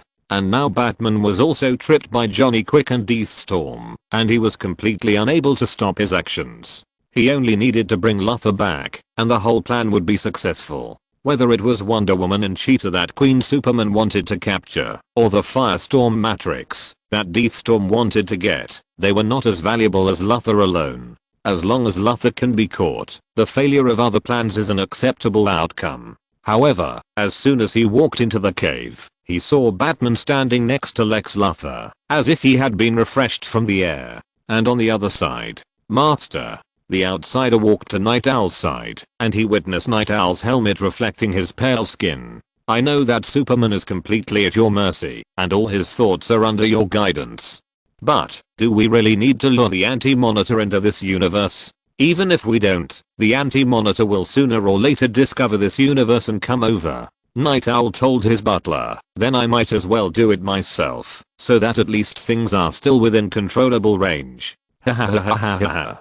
The Flash was lying on the ground, and when he heard Batman's laughter, he wanted to die. At this moment, he was lying on the ground in an extremely shameful posture, and not far away from him was Firestorm, who had also fallen to the street. But soon, Barry adjusted his mentality, and without blushing at all, he sent a signal for help to Batman. Help, Batman. He said this while trying to use his Speed Force to connect with the Batman in front of him. He has completely figured out the mechanism of Batman's transformation, and now he is completely familiar with this set of movements. Previously, Batman obtained the power of Speed Force through the Lightning Rod, a Speed Force absorption instrument of Gorilla Grodd. Although it did not make it a speedster, it still allowed the Flash to connect to it at any time, thereby turning himself into the other party's battery, which is much more convenient than other people in the Justice League. However, to the Flash's surprise, he wanted to connect to Batman, but connected to nothing. Don't always think about connecting with me, Flash. You have to solve everything yourself. Huh. Not only Flash himself, but also Johnny Quick and Deathstorm, who were waiting for Batman to appear beside them, looked at each other in bewilderment. Like Flash, they were all confused by Batman's words. Deathstorm had already stopped controlling the console. He regretted that he was greedy for the perfect equipment of the nuclear power plant in front of him, and was too arrogant to study Firestorm here for a long time, so that he was caught by Batman. He even began to worry that, if the plan failed, how could he continue to convince Speedmaster and Night Owl to help him again? But looking at Batman's attitude now, it seems that there is still hope. He slightly tilted his head, and exchanged glances with Johnny Quick. You can't always rely on me, Flash. Barry heard Batman tell him earnestly, this is all my fault. I'll let you rely on me too much, so that no matter what happens, the first thing you think of is to turn yourself into a battery, and then leave a crisis to me to solve. This won't work. This isn't something that would happen in a normal Justice League. The Flash was halfway through his words when he began to tremble, literally, not in any adjective. He was shaking at a high frequency, and then he coughed up a mouthful of blood. Damn it, there's a shrinking woman inside me who's constantly destroying me, and I can't get her out. He paused for a moment, and then he wanted to start trembling again, and then Johnny Quick stepped on his back. Be honest. The woman inside you is Atom Girl, Johnny Quick's girlfriend. However, Batman still didn't make a move. Barry only heard the other party giving him information about how to face the enemy. She can shrink her size through her belt, but she's still at the atomic level. As long as you can tremble your body, like you're going through a wall, and turn your body into atoms, and go through molecules, you can run away by yourself, and leave Atom Girl, where she is before she even reacts. No, I've tried. Barry said, it's impossible. Johnny Quick will keep using the same technique to disturb me. I can't deal with Johnny Quick's high frequency handshaking while shaking my body to expel Atom Girl. Unless you are fast enough to expel Atom Girl in an instant and then quickly deal with Johnny Quick, or simply shake at two different frequencies at the same time. Flash heard Batman say, you can do it. I have full confidence in you. Chapter 332 Batman and the Crime Syndicate are brothers. Doctor, didn't you say you could communicate with that power called decay? Johnny Quick turned his head and asked the expressionless flame skeleton. The Black of Decay. Yes, I mean the mysterious power called the Black of Decay. Johnny Quick turned his head and looked at the Flash, who was lying on the ground and trembling at a high frequency. His defeated opponent's face was shaking into a blur, but in Johnny Quick's high-speed vision blessed by the Speed Force, the other party's face was full of pain. He knew that the Flash was expelling the Atom Girl who invaded his body. Although he had confidence in his girlfriend, it was still difficult for him to say what the final result would be. As for Batman, at this time, the other party was lying next to the Flash, like a black porcupine squatting on the ground. He put on a cheering posture like in a cartoon, kept shouting "come on," and repeatedly said some incomprehensible words such as bondage and faith. How can such cheering and encouragement help the situation? What the asterisk. Johnny Quick's eyes widened. His earphones heard the complaints of his girlfriend Atom. The Flash was actually gradually expelling her from his body? Exclamation mark. Just because Batman was encouraging him like a kindergarten kid. But even so, he still didn't dare to rush up and attack Batman at this time. Before carrying out this mission, Night Owl repeatedly told them how powerful Batman was, and deliberately emphasized that they should run away when they saw him, and never think of fighting. As for Johnny Quick himself, although he sometimes likes to play, he and his girlfriend Atom generally obey the decisions made by the entire crime syndicate. This is why in the history of comics, the crime syndicate chose Atom as a spy to carry out their plan to destroy the Justice League. Therefore, at this moment, the speedster named Johnny Quick made a real mistake. Now, he can either follow Night Owl's orders, take Deathstorm with him, and order his girlfriend Atom to come out of the Flash's body, and then the three of them will quickly escape together, leaving behind Firestorm who is still tied there, which is equivalent to executing a complete escape strategy due to the appearance of Batman. This is one choice, or he can choose to completely ignore Night Owl's orders, and then convey his opinions to his two teammates, and while the Flashberry has no power to fight back, try his best to attack Batman, striving to injure or kill the other party, so as to achieve his fundamental goal of taking away Firestorm and the Flash. This is another choice. No matter which of these two choices Johnny Quick chooses, it is an extremely correct behavior. Even if he cannot achieve his goal, he can at least achieve part of it or escape unscathed. But there is only one thing: he must not choose nothing and then hesitate where he is. The indecisive side of Johnny Quick's character prevailed, which may be a common problem among speedsters. They have too much time to think about their actions, and the more they think, the harder it is to make a decision. Johnny Quick is an excellent executor, but lacks the talent as a leader. Such personality traits are fatal in the current confrontation. It was either fight or escape. The opportunity was fleeting, but Johnny Quick just stood there and then whispered to Deathstorm, "Didn't you tell me that you can feel the strength of the other party's life energy through this power? It is through the black of decay, to feel the ease of contaminating the other party. It's all the same. So, what's the result?" Deathstorm was silent for a while. "I don't know." "What do you mean by don't know?" "Damn, Batman doesn't look like a living person at all." Deathstorm said, "I didn't feel any sign of him being corroded. He's just like an empty shell wearing a Batman coat. And there's nothing inside." Johnny Quick thought for a while, then said, "Have you contacted Night Owl and Speedster?" "Not at all." Deathstorm said, "So what should we do now? Where is the Martian? Where is the Ring Holder? Where is Night Owl?" Note, these two people are the evil versions of the Martian Manhunter and Green Lantern on Earth 3. When Speedster heard Batman's question, he didn't intend to answer him. He saw that Batman had untied the ropes on Luthor. The bald man lost the restraint of the ropes and slid down from the chair. Then he fell to the ground with a thud, face down. Woo woo woo woo woo woo woo. Luthor didn't know whether he was hit too hard or what happened, but he couldn't get up. He whimpered, but Batman didn't mean to help him. Superman was ready to fight. Night Owl made a huge mistake in his judgment, but Superman was in no mood to blame him at the moment. Batman's appearance meant that his plan to seize the method of making artificial kryptonite was under great threat. He originally planned to let Deathstorm and Johnny Quick's affairs serve as a cover for him, but he didn't expect that he would become their cover. This was terrible. He could accept that Deathstorm and Johnny Quick didn't get the enhancement they wanted, but he couldn't. He is now the leader of the crime syndicate, but all this is based on his own strong strength. Once he doesn't become stronger, and his subordinates become stronger, it will undoubtedly shake his power. Hiss, wait, this plan was prepared by Night Owl. Is there a possibility that he originally intended to use this method to indirectly weaken himself? Speedmaster's brain turned over several ideas in a short period of time, but the movements of his hands had no effect at all. He walked towards Batman, and then began to gradually stretch his muscles. He needed to ensure that he was in the best condition.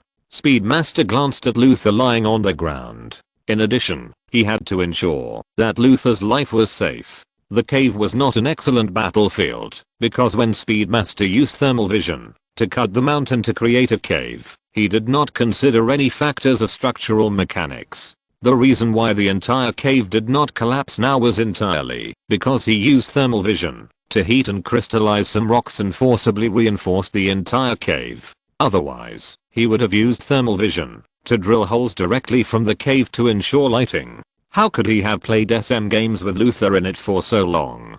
Speedmaster walked to a position almost close to Batman. The two of them looked at each other in the air, and neither of them spoke first. But silver white particles flashed by, and Chen Tao, who was synchronized with the speed bullet, swept the ground under the feet of the Superman with a thermal vision.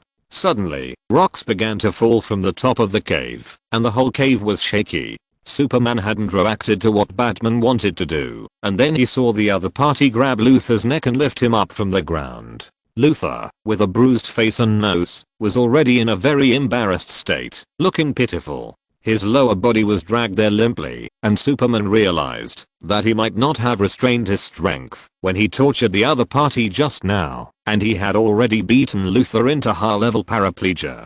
Chen Tao desynchronized the speed bullet, and then he turned his hand. The nanorobot raised a curved blade dagger in his palm. Chen Tao said nothing, and directly put the knife to Luther's neck. Stop, don't get any closer. Otherwise, I will stab him to death with a dagger. Superman fell into deep thought. If he was not mistaken, he was the kidnapper, right? Then the next second, Superman realized that this threat was very real and flawless. If Luther died, he obviously couldn't get the method of making artificial kryptonite from Batman.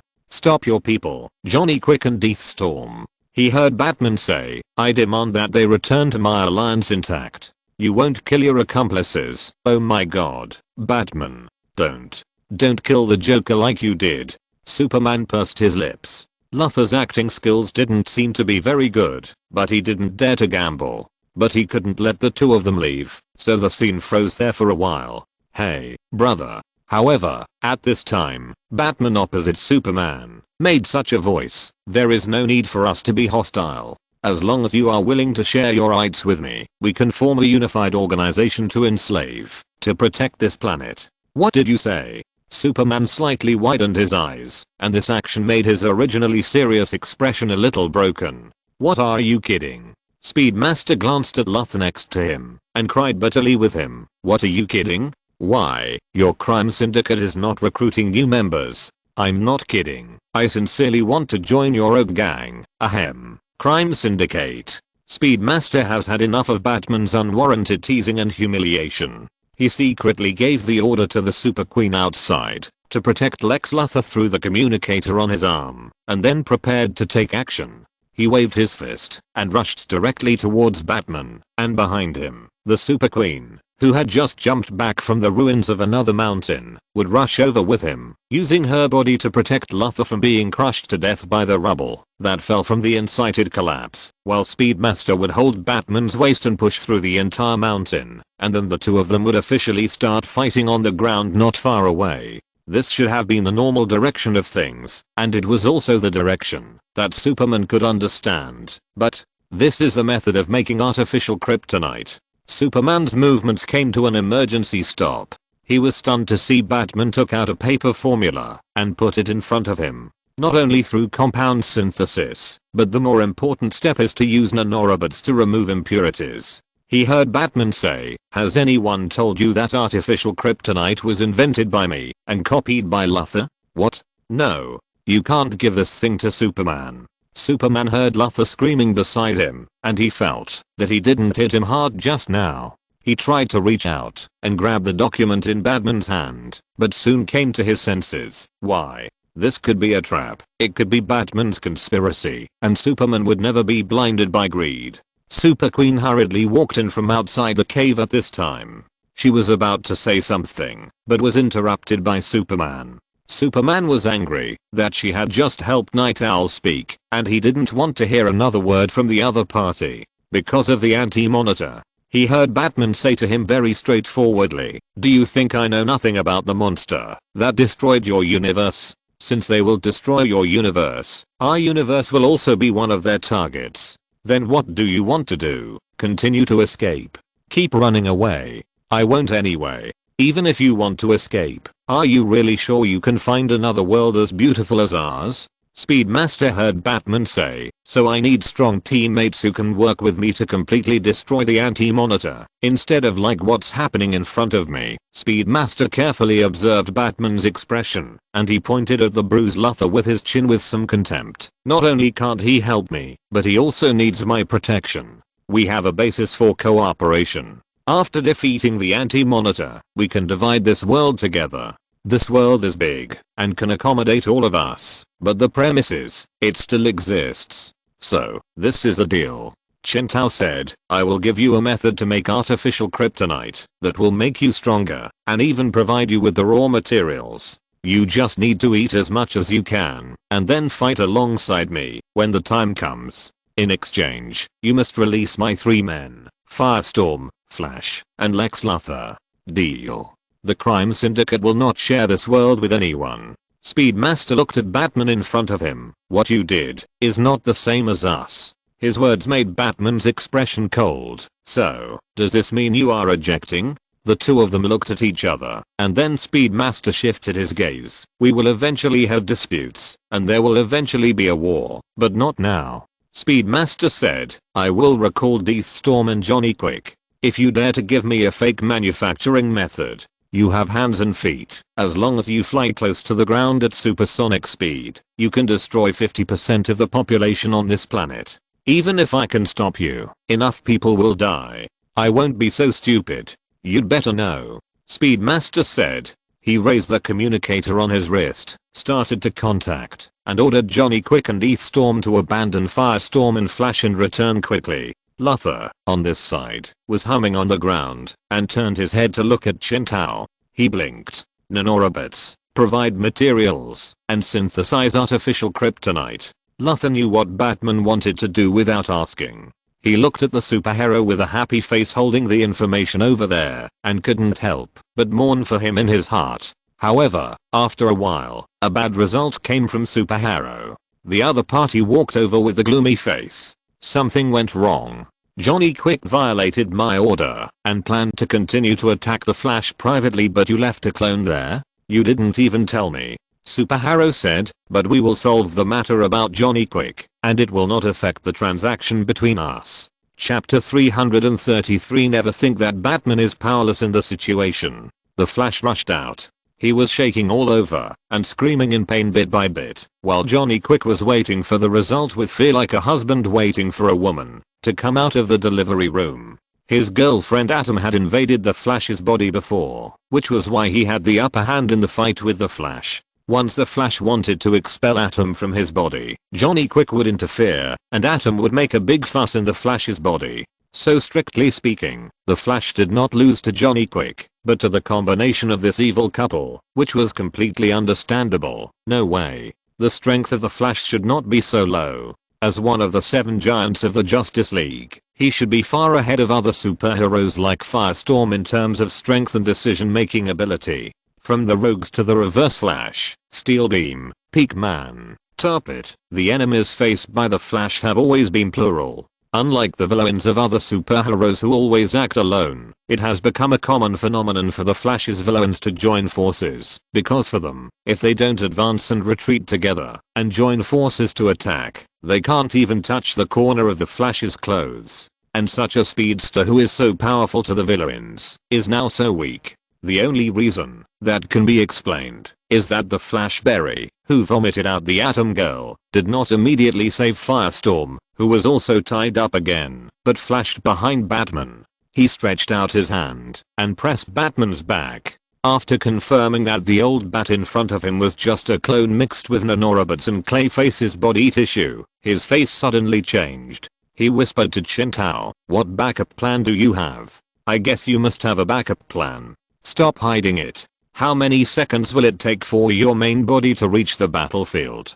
How long do I have to hold on? What plan do you have that I need your cooperation to execute?" Not far away, the Flash's action of ejecting Atom Girl was not very gentle. At this time, Atom Girl Rhonda Pineda was bleeding all over her body. This was the injury caused by the Flash's high-speed vibrating atoms vibrating and rejecting her. She had returned to her normal size and was held in Johnny Quick's arms. "No, no, dear, how are you hurt? No." With this posture, those who don't know would think they are the decent ones. "I'm sorry, dear, I'm sorry. I didn't expect you to be injured like this, I thought." Atom Girl was not seriously injured, but when Johnny Quick raised his head, his eyes still spewed out deep hatred. "I shouldn't have listened to Superman and let you fight the Flash alone. We are one, advancing and retreating together." Johnny Quick reached out his hand and continued to use his high-frequency trembling palm to reach into the body of Atom Girl to connect her blood vessels and treat her injuries.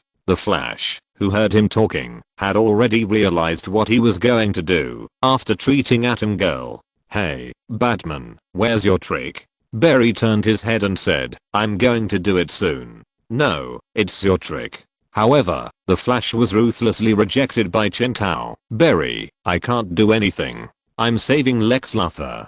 He has no superpowers and the situation is very critical. I can't do anything now. You have to find a way to deal with Johnny Quick yourself. How much time do you have to get here? I can't make it.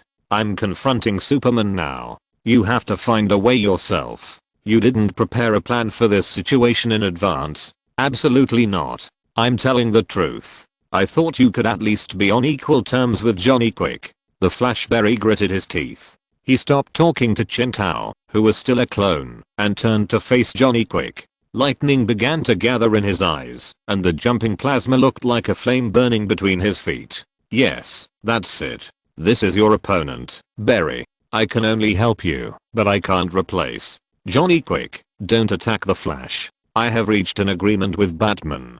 Johnny Quick raised a hand to his headset, and then the voice of the superhero came from it. "Give up Firestorm. This is my order. Bring the professor back as quickly as possible." Chen Tao's heart skipped a beat. He turned his head to look at the Flash, and saw that the burning surge in the other's eyes was extinguished. "No need to fight," he whispered, then turned to Batman. "Your plan worked. It's amazing. I knew you had a backup plan. You calculated everything." The next second, the Flash was knocked back by Johnny Quick's fist, and the opponent, moving at high speed, caught up with him again, grabbed the Flash's ankle, and slammed him to the ground. "Don't even think about it, Superman," Johnny Quick said. "This bastard hurt Lunny. I want him to be buried with Lunny." The Flash tried to fight back. He always tried to fight back, but the physical strength and injuries he had just used to expel the Atom Girl from his body made his hands and feet weak. But fortunately, he did not intend to continue to ask Chen Tao for help. He raised his fist to fight with Johnny Quick, but the opponent grabbed the back of his neck and pressed him to the ground and dragged him violently. If it weren't for the protection of the Speed Force, I'm afraid his face would have been bloody at this time. "Enough." The Flash jumped up suddenly. "Up!" He roared and swung his hand at Johnny Quick at a high frequency, and the opponent responded with the same move with a faster vibration. The black and red anti-speed force wrapped around Johnny Quick's body and became deeper and deeper due to his anger, turning Johnny Quick's skin a little pale, making his face look a little hideous. Fake. The two blurry figures stopped fighting. The Flash lay on the ground, and Johnny Quick slowly walked towards the opponent who was already covered in bruises. "You and your world. Hey, I heard that Speedmaster asked you to stop." Johnny Quick turned his head, a ferocious expression on his face. He saw Batman. I don't know when a lounge chair and a parasol appeared on the scene. Batman was wearing a frog goggles, lying naked on the lounge chair, and drinking a drink in his mouth. For the clones composed of Clayface and Nanorobits, no matter what they conjure, as long as the total amount is enough, it will not be difficult. Johnny Quick did not intend to fight Batman. First of all, he just heard the conversation between Batman and Flash. This is just a clone of Batman, and it is meaningless to kill the other party. Secondly, Batman obviously reached some agreement with Speedmaster. no matter what it is. For him, dealing with Batman is a thankless option. Even though the anti-Speed Force is full of interference to his thinking, the fear of Speedmaster is still ingrained in his mind. Ignoring Speedmaster's orders and beating up Flash is the most extreme edgeball that Johnny Quick can play, and attacking the object that has reached an agreement with Speedmaster, Johnny Quick didn't have the guts. Huff huff huff huff huff huff. The Flash was breathing heavily. He barely got up from the ground and saw Johnny Quick confronting Batman. Anyway, Batman's plan seemed to have gone wrong. Now he had to rely on himself. He had already felt that Johnny Quick didn't kill him. The other party might not dare to kill him. This was the Flash's chance. As for Batman's clone, no matter how powerful Batman's original ability was, the one in front of him was still just a clone without any power. Having been with Batman for so long, he had seen Batman use that move more than once. The creations formed by the organic combination of the Mudface body tissue and the nanorobots attached to his body only retained the most basic communication ability, and he couldn't expect it to save him. Come on, Barry, this is your battle. Batman must have arrived by now. You have to hold on until he arrives. Yo, you haven't killed the Flash yet. The Flash's body froze. He saw Batman's clone lying on the recliner, climbed up a little, then pulled down his sunglasses slightly. Isn't it just that I beat up your girlfriend? Are you angry? Batman was using his clone to irritate Johnny Quick and buy time for himself. The right choice helped me share a lot of pressure. Barry thought so and coughed up blood foam again. His injuries were getting worse and worse, but he believed that, as long as Batman was not hindered by other things, he would come to rescue himself as soon as possible. However, for the Speedster, this short time would be infinitely extended with the blessing of the Speed Force, and it might not be very comfortable. He didn't dare to fight fairly, and could only let his girlfriend help him to defeat his opponent. As a result, his girlfriend cried and got angry after being defeated. It was really ugly. Garbage. Johnny Quick tried hard not to listen to what Batman was saying and continued to beat the Flash, but the other party's words kept drilling into his ears. You really have no awareness of being a lackey at all. Do you really think that Flash will let you go later?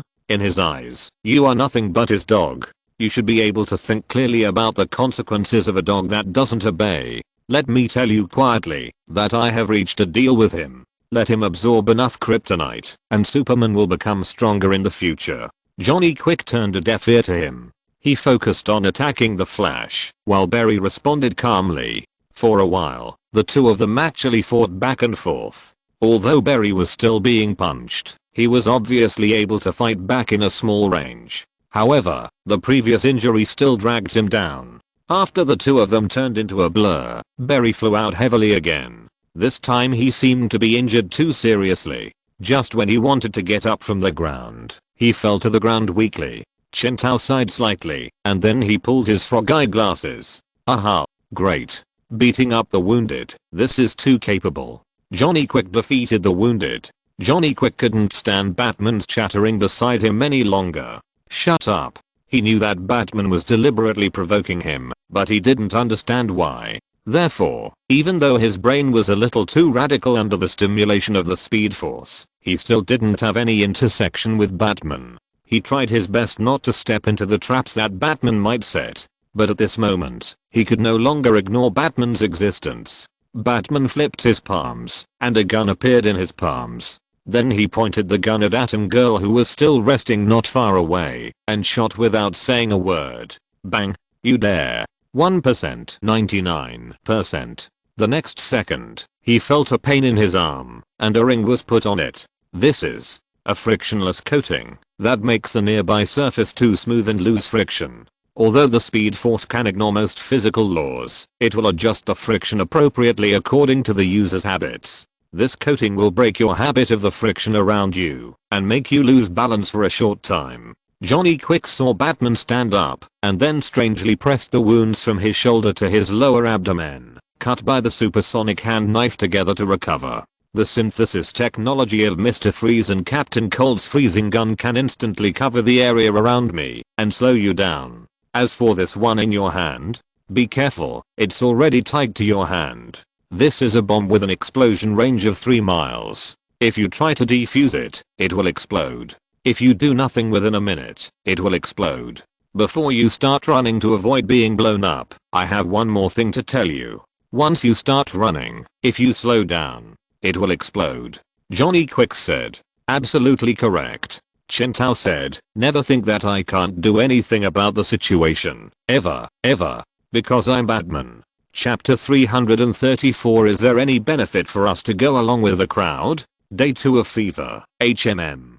But we will solve the matter about Johnny Quick, and it will not affect the deal between us. Speedmaster frowned, then turned around, and said to Batman.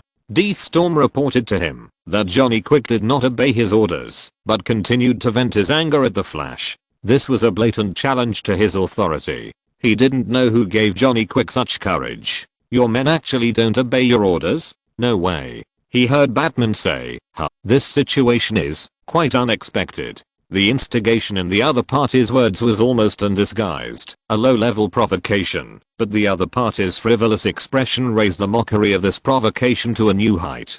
Speedmaster couldn't help but feel angry at Johnny Quick.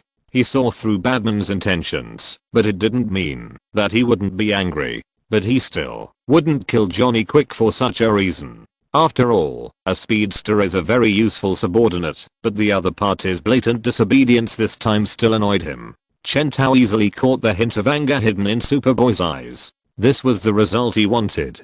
That's right. No matter what, Johnny Quick was a companion who came here with Superboy from another world. Although the word companion might be a little ridiculous for the crime syndicate, the relationship between them was still relatively close enough. Therefore, no matter how advanced Chen Tao's method of sowing discord was, it would not really succeed. That's why he deliberately used this slightly sarcastic tone to anger the other party. It would be better if Johnny Quick was dealt with more miserably. Superboy was not a fool anyway. He would not reduce his own combat effectiveness and cripple Johnny Quick.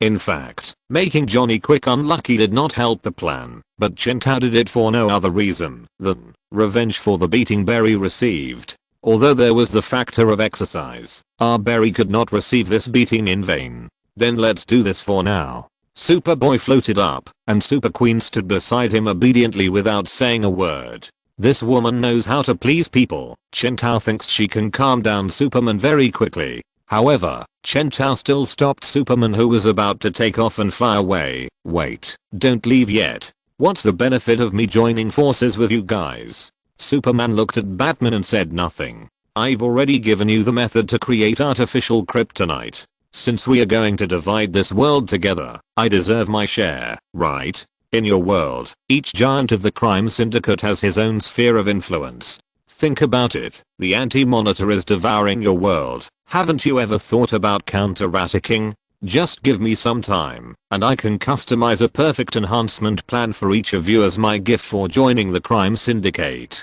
Then we can join forces to counterattack back into your world and twist off the anti-monitor's head and kick it like a ball. In this way, our crime syndicate will have 2 worlds to rule.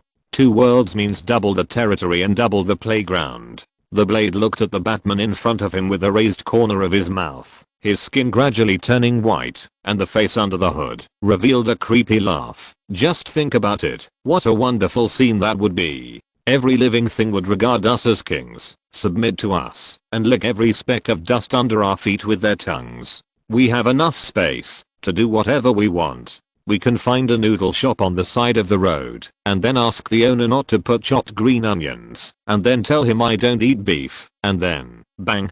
Dr. Blade just watched Batman making crazy movements of shooting, and then dying with a twisted neck. He felt that Batman must have something wrong with his brain.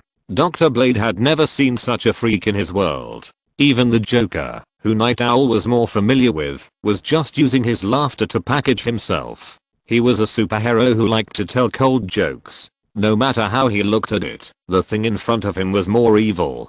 Kill the anti-monitor, take back the Earth. Kill the anti-monitor, take back. Batman was still shouting slogans there, and then he continued, but now this world is still my toy, you can't take it away. The division of this world can only take effect after we defeat the anti-monitor together. Otherwise, who knows what you will do to the toy I carefully cultivated. I will provide you with a professional strengthening plan. After all of you have strengthened, we will go to fight the anti-monitor. After we defeat him, we will distribute the territory according to the merits. Don't destroy the territory before it is divided. It may be someone else's territory in the future. Superman narrowed his eyes. Is this the other party's purpose? Deliberately wanting to delay time and prevent them from actually controlling the world? No, Superman.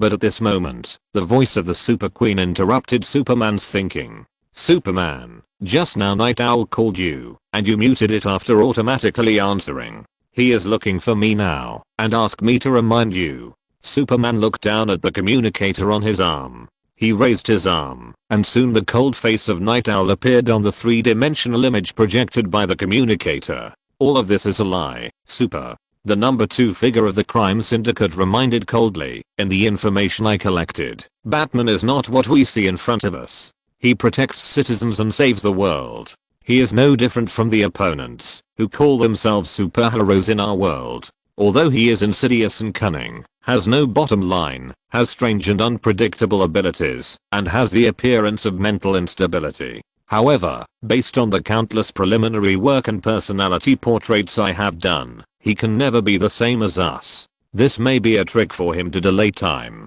You shouldn't be fooled, Super. Night Owl's voice turned on the speaker and rang out clearly in the field. Chen Tao listened to it nearby and trembled all over. I have done so many bad things and I didn't get the bad guy's praise. What's wrong with this world? Can this world still be better? I'm angry, shaking, and cold. Well, just kidding. Chen Tao hurriedly wanted to say the rest of the words he had thought of in advance, but Night Owl's voice continued to sound. And Super, I think your previous decision was also well considered. Even if the method Batman gave you to make artificial kryptonite is true, you should not accept the materials he gave you. What if? Chen Tao's heart moved slightly. What Night Owl said was correct, but there was a problem with his way of expression, or he said it that way on purpose. With Super's personality, hearing such a statement, he would probably immediately, shut up, you have no right to speak. Super interrupted him, you are getting bolder and bolder, one by one. First you refused my orders, and then you openly questioned me. He paused halfway through his words, as if he realized that he should not openly fight with his teammates in front of Batman. I'll come back to talk to you. After cutting off Night Owl's communication, Superman turned to look at Chen Tao. I agree, but you have to quickly prepare the plan to strengthen each of us. Once the strengthening is completed, we will go to deal with the anti-monitor.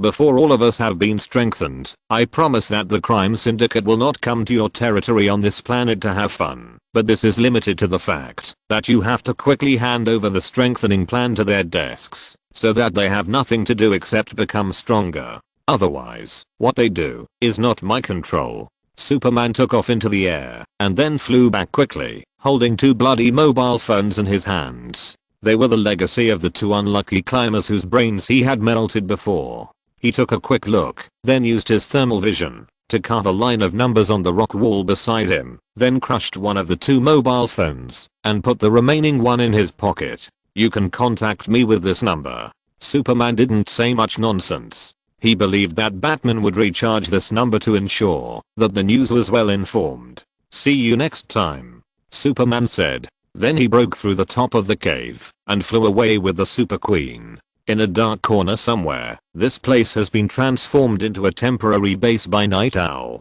Click, the communication was hung up. Master Thomas, are you deliberately inducing Superman to agree with Batman? Batman must have set a trap for Superman. The outsider was wearing a bowler hat and holding a civilized stick, looking at Night Owl. At this time, the famous Thomas Wayne Jr. was typing something on the computer, his expression as expressionless as ever.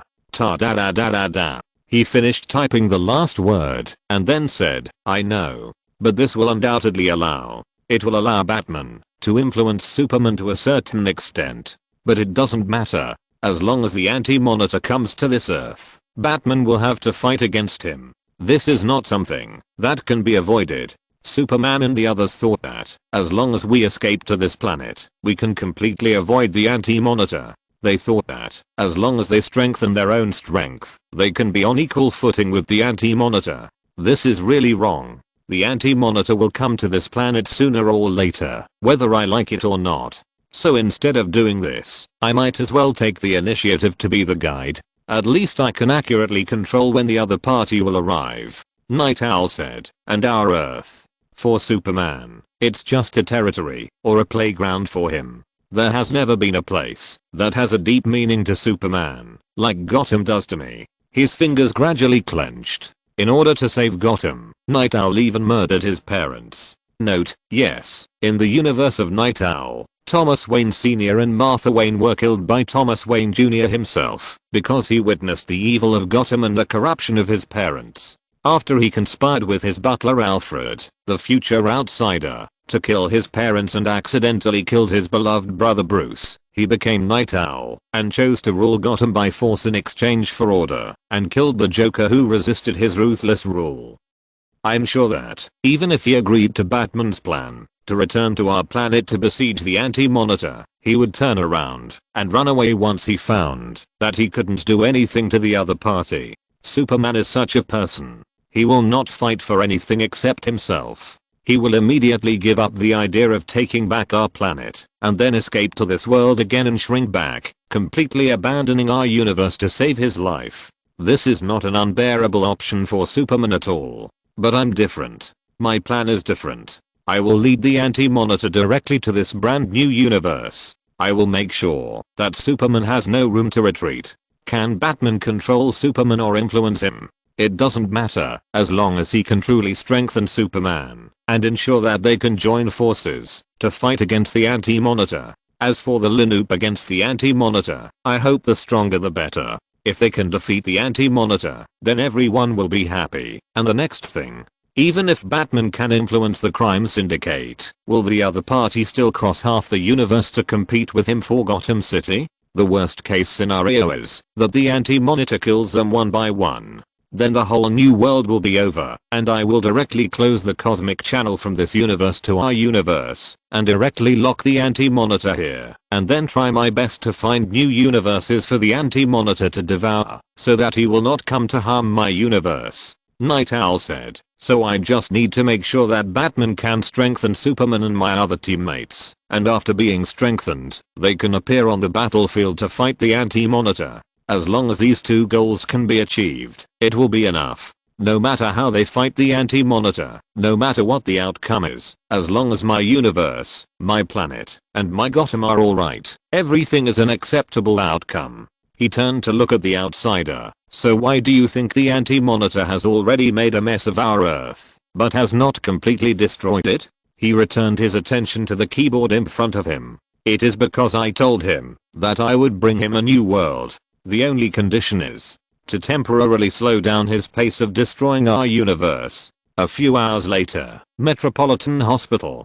The entire third floor of the hospital's inpatient building was booked, and the best doctors were on call at all times to ensure that the patients there could receive the best treatment. In order to prevent idle people from entering, they even left a note at the entrance of the stairs. However, at this moment, the note was kicked away. Chen Tao, wearing frog eyeglasses and a pink mink, walked in with his feet turned outward and giggled. Dear colleagues, please stand up to greet me. I'm here to visit you. Chapter 335, leading Batman to visit the wounded.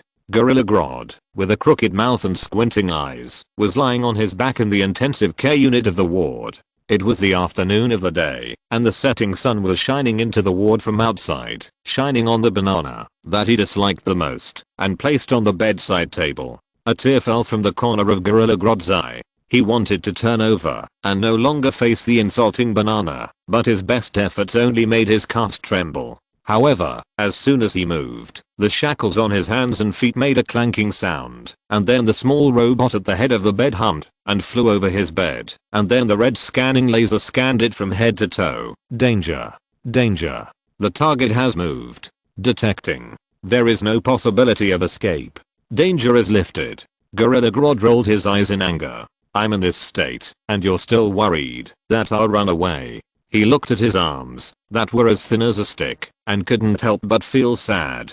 The former Gorilla Grodd was the king of the city of apes who controlled the Speed Force. He weighed more than 1,000 pounds, and was more than 2 meters long. He was a complete behemoth. He controlled the speed force and stood on the shoulders of the giant ape Titano, overlooking all living things. In that golden age, he invaded Central City and created a speed force storm. All humans trembled under the fierce power of King Grodd. The current Gorilla Grodd is a skinny gorilla about 1.7 meters tall. His limbs are dry and thin like polio. His gorilla face is deeply sunken like a tuberculosis ghost. If he goes out in the middle of the night, he will be regarded as a starving ghost. However, even so, Batman still has to tie layer after layer of shackles on his body, which has no power to resist, and put a jailer robot to monitor him 24 hours a day. Is there still law? Is there still human rights? The grief and indignation of the Gorilla Grodd is almost beyond words, so that he forgot the fact that he is a gorilla for a short time. After all, the other party is a human being, and a middle-aged human being who has become an elderly person due to the effect of stasis. Naturally, he cannot match the endurance of this strong gorilla. Of course, the other party's mastery of stasis is far more profound than that of this half-baked Speed Force gorilla, which is also a more important reason. However, at this time, the Gorilla Grodd envied the Turtle Man even more. After all, the other party was unconscious throughout the whole process and allowed Batman to control his body. Instead, he avoided the pain of the invisible heavy burden that almost crushed his body when he used the Speed Force to accelerate Batman, and also avoided the miserable situation of lying in bed like now, unable to take care of himself and needing others to take care of his feces and urine, and even not having the strength to curse. And all this is thanks to Batman. The Gorilla Grodd lying on the bed burst into anger in his eyes. Forbearance. He has to forbear now. He has to live well, so that he has a chance to take revenge on Batman. He will return the pain he has endured now to Batman 10 times. He wanted to eat Batman's brain alive, and then let him know what cruelty is. Hate. Hate. Hate. This unforgettable blood feud, even if it is. Squeak. However, at this moment, there was only a slight sound, and the door of the ward was pushed open. The person who came in was Batman. Grodd saw that he was still wearing the bat mask with a pair of pointed ears, but under his neck he was wearing a Hawaiian plaid shirt and a pink mink. Behind him followed an old white lady wearing a doctor's white coat. This was Leslie Tompkins, Grodd's attending doctor. Batman came in and seemed to say something, but Grodd didn't hear a word. When he saw Batman for the first time, his eyes were already red. If he wasn't so weak that he couldn't move and had so many shackles, he would have wanted to rush up and bite him. However, Batman took out a manuscript and read something righteously. At this moment full of love and warmth, we express our sincere condolences to the comrades who were injured and hospitalized on duty with great respect. Go away. I want you to die. Keep an optimistic attitude. Comrades should believe that their bodies can overcome the disease, and maintaining an optimistic attitude is crucial to recovery. We should learn from Lei Feng, Washington spirit, and always maintain a positive mental outlook. Shut up. Create a good recovery environment. We must create a comfortable and quiet recovery environment for comrades so that they can concentrate on recuperating. However, soon, as time went by, Gorilla Grodd's attitude changed from "I'm going to kill you" to "please, don't read it anymore." Because Batman's speech was really smelly and long, it was a piece of AI generated and epic shit mountain literature, full of all kinds of unrealistic comfort and tooth-grinding encouragement. Gorilla Grodd felt that he would be pissed to death if he listened to it any longer. However, no matter how hard Grodd tried, he couldn't make a sound. After a long period of torture, Batman's speech finally came to an end. Gorilla Grodd and Dr. Leslie Tompkins breathed a sigh of relief. So, Dr. Tompkins, Gorilla Grodd can't communicate normally now? Yes, that's right. The patient's vocal cords were congested and vibrated violently due to his previous yelling, which led to the tearing of his vocal cords. Dr. Tompkins said, not to mention the other injuries on his body. Frankly speaking, although I'm not a veterinarian, his white blood cells have dropped too. I don't understand any of this. Gorilla Grodd heard Batman interrupt Dr. Tompkins' words very neatly. I have only one question now. When can Gorilla Grodd be put back into use? Okay, you came to see me for this, right? Gorilla Grodd couldn't speak and could only keep cursing with his mouth. I hate you. I hate you. Lip shape, I hate you. What a joke. Even though he woke up, it doesn't mean. If I use it forcefully, will it lead to? Chen Tao talked to Dr. Tompkins for a long time, and when he turned his head, he suddenly saw that the Gorilla Grodd, who looked like a mummy, seemed to be saying something, which aroused his curiosity. He stopped talking nonsense with the doctor and lay down beside Grodd's bed, concentrating on judging what he was saying through his lip shape. The facial features of gorillas are different from those of humans, so it is not easy to read the lip shape. Chen Tao read it several times before he understood it. I love you? The Gorilla Grodd's originally resentful and twisted expression suddenly stopped, and an expression of disbelief appeared on his face. Chen Tao also showed an expression of disbelief, and he took a breath. What Stockholm Syndrome? Too scary. Is this what a mentally normal villain would say? My god, I thought the psychopaths in Arkham were already perverted enough. You're not really in love with me, are you? He quickly stretched out his hand to the gorilla and rejected it with the Buddha's palm. That's really disgusting. You know, that's really disgusting. Woo. Woo woo woo. The Gorilla Grodd exploded. He struggled desperately. The whole gorilla trembled like epilepsy. Tears flowed from the corners of his eyes. Chen Tao saw that the other party was so excited after being rejected by him, and he couldn't help but feel a chill. He was so scared that he hurriedly left the other party's ward with Dr. Tompkins. Pay attention to the psychological construction of the villains. All kinds of strange psychological diseases have occurred. The big leader Batman was heartbroken. One by one, they have become perverts in the ward. No, allocate funds and find a psychologist to give the villains talk therapy. This money cannot be saved. Dr. Tompkins. Soon, Chen Tao was transferred to Lex Luthor's ward again. Luthor has a fractured pelvis, cracked ribs, injured spine, and one arm is shattered. Before Dr. Tompkins finished her introduction, Chen Tao asked her to stay outside, and then he pushed the door and walked in alone. Luthor, who was sitting in an electric wheelchair, just turned the wheelchair from the window at this time. Bald, paralyzed, sitting in an electric wheelchair, strong willpower, and has the title of professor. Hiss. Chen Tao took a breath of cold air. Although it was a bit hellish, it was indeed top-notch cosplay. I always feel that you are thinking about something rude. Luthor threw the newspaper in his hand on the bed and stared at the other person with a flickering look. Luthor, I need your help. Chen Tao got straight to the point. I won't interfere in the trivial matters of the Justice League anymore. It's not about those things. I need you to study Firestorm with Lucius and thoroughly understand the operating principle of the Firestorm Matrix. Then, through the Deathstorm Matrix given to us by Deathstorm, come up with a perfect strengthening plan for Deathstorm. But the prerequisite is that we have the ability to counter him. Chen Tao made a lot of requests. I also ask you to come up with a plan for Johnny Quick that can cover him with stasis force to ensure that we can counter it then. The Martian is the isotope of the Martian Manhunter, which means that its own telepathic ability is strong enough, but just as the Speed Force can accelerate the thinking of apes to make them as smart as humans, and even establish city-states like Gorilla City, the Speed Force can also amplify the mental abilities of telepaths, such as Gorilla Grodd. Maybe we can use the same technology to give him the Speed Force. And the Super Queen, she had something to do with Cheetah before. Stop.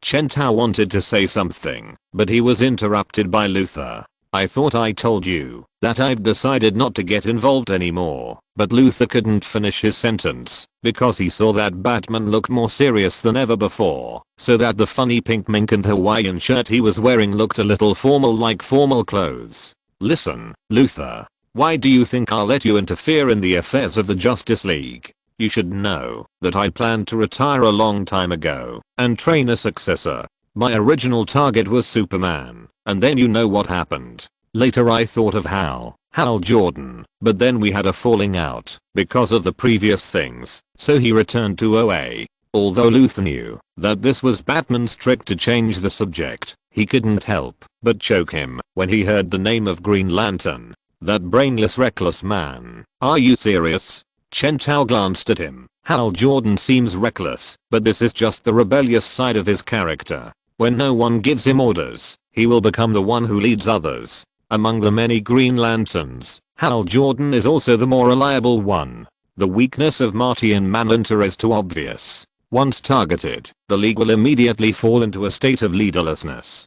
Before he completely overcomes his fear of fire, I will never consider him to be the leader of the Justice League. I originally liked the Flash, but he is too dependent on me and has become accustomed to being the one controlled. Shazam is just a child, Superman can't take care of himself, and our King of Atlantis. No matter how he hides it, in fact he always puts the interests of the Atlanteans above other races. Only you, do you know? Lex Luthor, you are smart and capable enough to replace me, but morality and bottom line are a joke in front of you. Chen Tao said, so I tried to cultivate your talents, change your code of conduct, let you integrate into the entire Justice League, and truly replace me. Chen Tao tried to charm the other party. I have always thought so. The world needs you, Luthor. What about me? Am I for the same reason as Arthur? Because I put the interests of the Amazons above humans? However, at this moment, a voice came over. Chen Tao turned his head suddenly and saw Wonder Woman appeared behind the door of the ward at some point. She asked in a pleasant voice, "Did you hear everything?" I think so." Chen Tao was silent for a while and then said sincerely, "It's not for this reason. I never considered you leading the Justice League because I thought that I would spend my retirement life with you." Wonder Woman, who was about to come to see what Batman was doing, covered her face and ran away. Luthor's face was as black as the bottom of a pot. Chen Tao shrugged and turned his head. In fact, it's because Diana's character is more like a warrior than a leader. The emotional side of her character is greater than the rational side. This is a very good trait as a friend, but it would be a disaster as a leader. You know, a kind person cannot lead an army. Chapter 336. I'm sure I have a perfect retirement plan. In fact, it's because Diana's character is more like a warrior than a leader. This is an absolutely incisive summary of Diana. In fact, it seems a bit ridiculous to say that Wonder Woman is the only superhero among the big three who kills without blinking an eye, even though her specific killing creed is never use lethal force unless necessary. However, this does not mean that Diana is decisive in killing, or her decisiveness in killing is only reflected in dealing with enemies, such as snapping Maxwell Lord's neck neatly in a certain timeline. Note, a Justice League villain and a very powerful telepath. He once tricked Superman into thinking he was fighting his nemesis, but in fact he was beating Batman and Wonder Woman. After barely escaping Superman's attack, Wonder Woman confronted him and decisively killed him for the benefit of humanity. However, Lord anticipated his own death and broadcast the scene of Wonder Woman killing him live to the world, ruining Wonder Woman's reputation. This incident, like a death in the family and Emerald Twilight, became one of the important reasons why Superboy Prime believes that the world is hopeless. However, when it comes to those who are identified as friends by Wonder Woman, she is not so decisive. For example, Leopard, Barbara Minerva. Diana always thought that Leopard was her good friend and that she turned bad because of the Leopard curse brought by the magic dagger, so their long-term struggle has always been carried out in the way of good sister, I want to save you. But in fact, Barbara Minerva is just a pseudonym. She approached Wonder Woman in order to sneak into Amanda Waller's eye bureau to get the magic dagger blade of Godkiller and then turn herself into a superpowered magic leopard head. She did not become bad because of accepting the power of the leopard god, but she had ulterior motives. In short, Wonder Woman is an excellent executor and leader of the assault team, but she is not a leader. She does not have the courage to sacrifice others. In this respect, she is the same as the Flash. But Chen Tao is different. He knows, and he is always ready. For example, the time when he used the entire Justice League as batteries. Oh, of course. Chen Tao didn't mean that he sacrificed Green Lantern Hal's free will to control his mind, but that Killer Croc had been standing by the battery charging the entire Justice League on standby. Specifically, Killer Croc could unplug the Magician of the Rogues from the circuit when he was about to die and let him rest, or even give him a bad sandwich to eat. He could also force the Magician, who was too weak to resist, to be re-hung up and burned to ashes after the meditation mite, Gorilla Grodd, and Turtle were all dead if there was no other choice. Well, this may sound a bit dark, and it must be done when even the Wandering Earth plan cannot be carried out, but it does not mean that such a plan does not exist. But can you imagine such a final plan being made by Diana? Obviously impossible. Chen Tao has always ranked this sacrifice option behind all other options. In the previous incident, when the Flash fought Johnny Quick, in addition to his own clone preparing a special means to deal with the speedster, Chen Tao also arranged for Wonder Woman to go to Barry's battlefield on standby, which is why Wonder Woman did not appear with him at the speedster. Perhaps this gave Wonder Woman and the others the illusion that Batman would never sacrifice anyone, but this was only because Chen Tao had the power at his disposal at the time. After fooling Wonder Woman with 2 or 3 sentences, Chen Tao turned to look at Luthor. Diana will soon realize that I'm deliberately sending him away. When she comes back, help me get rid of her. You have the eloquence to do so. Luthor did not speak. Come on, Luthor, you haven't made up your mind yet? Think about it. You have participated in the affairs of the Justice League before, and you know exactly what the League is doing. Chen Tao stood up. This was a physical gesture of invading the other party's territory. He looked down at Luthor from a high position. Allow me to ask a somewhat impolite question. What have you done to make the world a better place? You see, some people are indeed doing it, while some people do nothing but point fingers at those who are doing it. If you check your past remarks on the internet, you will soon realize that you used to be the latter. Luthor wanted to say something, but Chen Tao pinched his shoulder. So I was very pleased, Lex, when you told me that you were going to join the Justice League. I approved without hesitation. You are a genius, a real genius, and I'm very pleased that you really intend to do something for mankind instead of being trapped in a twisted jealousy and wasting your genius mind. But you waste your time depriving people of powers that are of no use to you. I have to admit that your genius mind is unparalleled in the world. I guess you should have used the Justice League's platform to attract a large number of superpowered people, and you also have a deep friendship with the official members. In addition, you are also familiar with the Justice League's facilities and location intelligence and many other contact points with the government, as well as. Chen Tao revealed a long list of things Luthor had done, which made Lex Luthor look a little gloomy. Chen Tao then said, please don't get me wrong, I know this doesn't mean I'm countering what you've done. You've done very well, and as a usurper you've got everything ready, but these are not what the leader of the Justice League should do. You've used your amazing wisdom in the wrong place. You're too obsessed with power, and you're aware of this yourself. But the way you plan to stop yourself from being obsessed with power is to quit the Justice League. What an idiotic idea. The Justice League is not a place to seize power. It's you who turned it into a playground for those who have more power every day. Now, you blame everything on your participation in the Justice League. His tone slowed down a little. Look at the world we live in. A ship with hundreds of people on board capsized off the coast of Indonesia, and an earthquake in the South Pacific flattened an entire island. From the horrific individual brutality of a single gunman to the bloody conflict sweeping across the nation, the precariousness of peace, discrimination, disease, terrorism, bullying, pollution, famine, from the school playground to the battlefield, from natural disasters to man-made weapons of mass destruction, the threats we face are endless. Listen, Luthor. I know you're a normal human being, and you don't have superpowers, but I'm pretty sure you'd never say I'm not Superman or Batman. How can I help? Because your name is Lex Luthor, you'd only say, where do I start? I'll tell you where to start now. Chen Tao stared at the bald man. His gaze went from his blue hospital gown to the brace on his neck, and finally to his eyes. He met his blue-green eyes. Start with what you can do, because no matter how insignificant an action is, out of your kindness and generosity towards the world or simply being positive and optimistic, it will make the world a little better.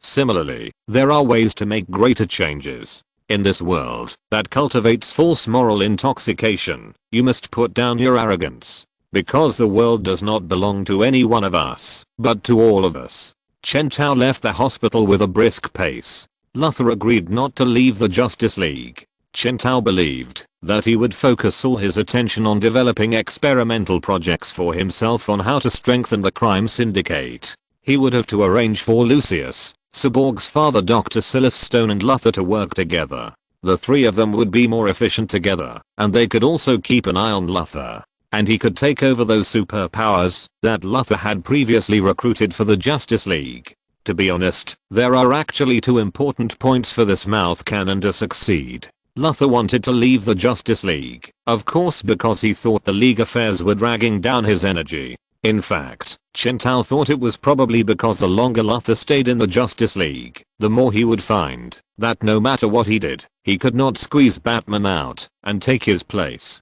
The final result would be like the 60-year-old prince of the 80-year-old emperor, so he planned to give up. And Chen Tao's long speech sounded better than singing, and it was a chicken soup for all of us. In fact, the message conveyed was, brother, if you can really handle this league, why don't you become the boss? This is equivalent to a promise that, as long as the prince can govern the country without any worries, I will be the emperor. So what's wrong with that? So Luthor continued to work peacefully, not because he was so kind, but purely because the exchange of interests was in place. However, Chen Tao did not intend to really entrust the entire Justice League to Luthor. The moral standards of the bald guy were too low, and there was no bottom line at all. This is why he is always a villain. Although Chen Tao is not a very good person sometimes, he still has a bottom line. When there are not enough death row prisoners, people like Luthor even have a dark history of finding people to go to the streets to capture innocent homeless people for human experiments.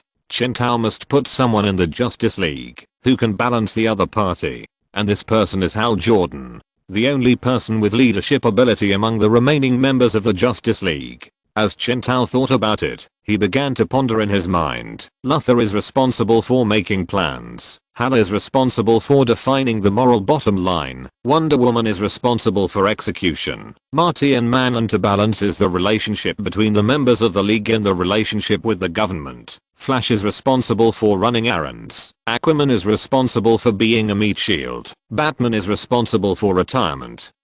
Shazam is responsible for being a child, and Superboy is responsible for helping.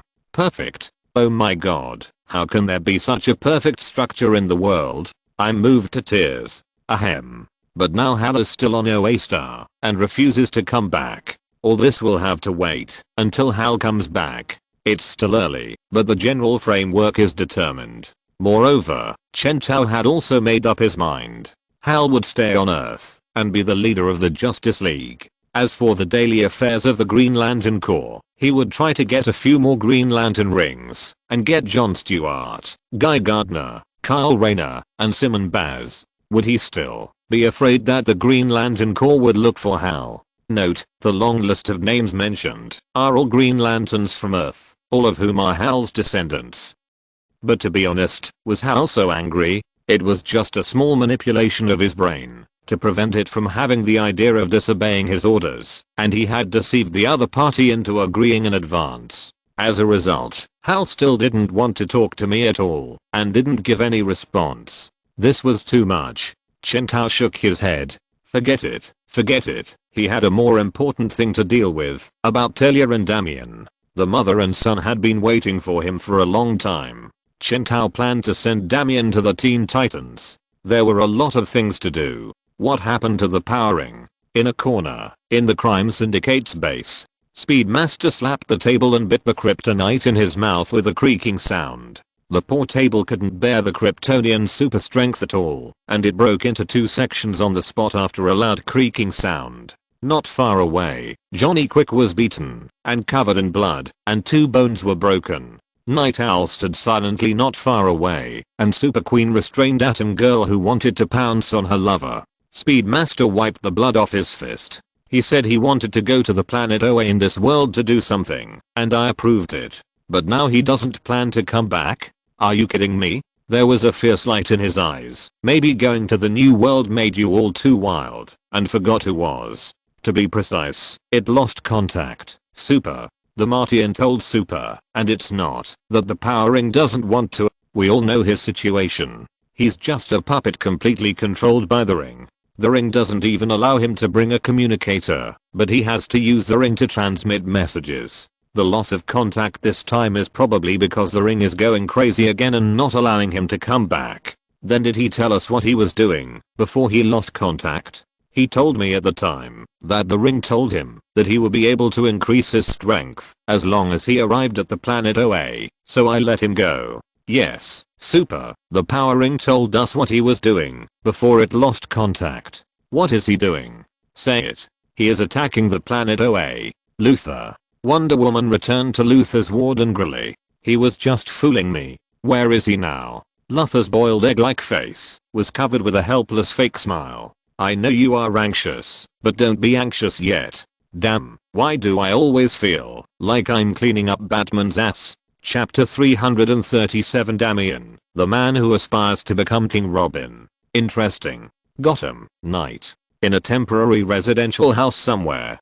Damian hid half of his body in the shadow behind the table, like a little bat ready to go. And beside the burning fire, he heard his father talking to his mother. He is only 6 years old this year, but he has completely mastered the disappearance technique that many 30-year-old ninjas in the Shadow Warrior League have not fully mastered. It is a stealth technique that creates the illusion of disappearance by deceiving other senses, but in the hands of the former Batman, this stealth technique was turned into a random refresh technique. You think the force that invaded the Leviathan organization you created is a secret society of supervillains led by outsiders under the crime syndicate.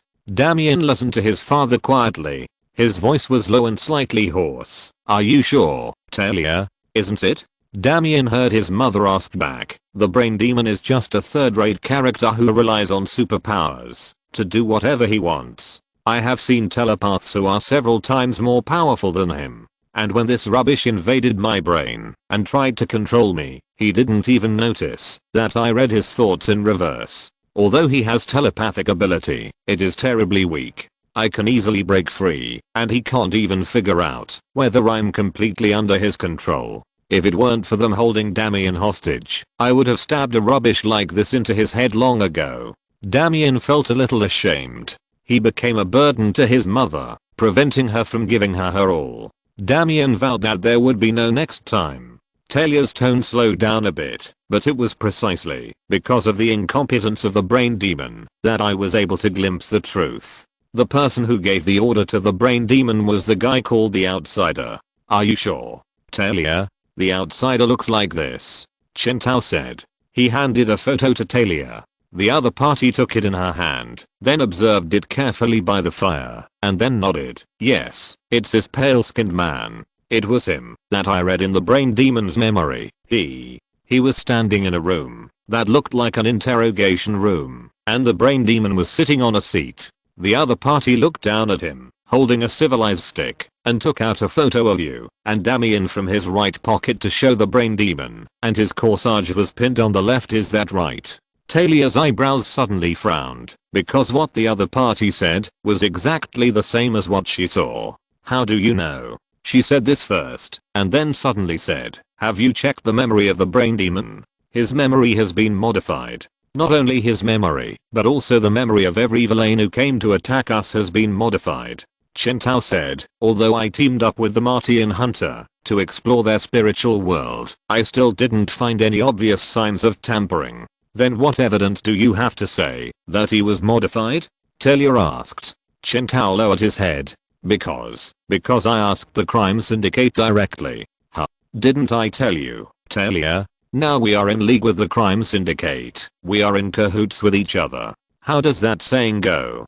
Being a superhero isn't about killing people. Being a superhero is about making friends. So is there anything strange about this? I made a deal with the leader of the crime syndicate, Megatron, to ensure that we can get along in peace without having to fight first. And one of the important conditions is that he must stop the large-scale sabotage activities that he had previously prepared on Earth, such as the secret society of supervillains. Maybe they lied to you and are secretly ordering that outsider to form a secret society of supervillains to prepare for some conspiracy. If they really didn't do anything, how could I get the memory of the brain demon? Somehow, Talia seemed a little stubborn. Because the brain demon has become weaker.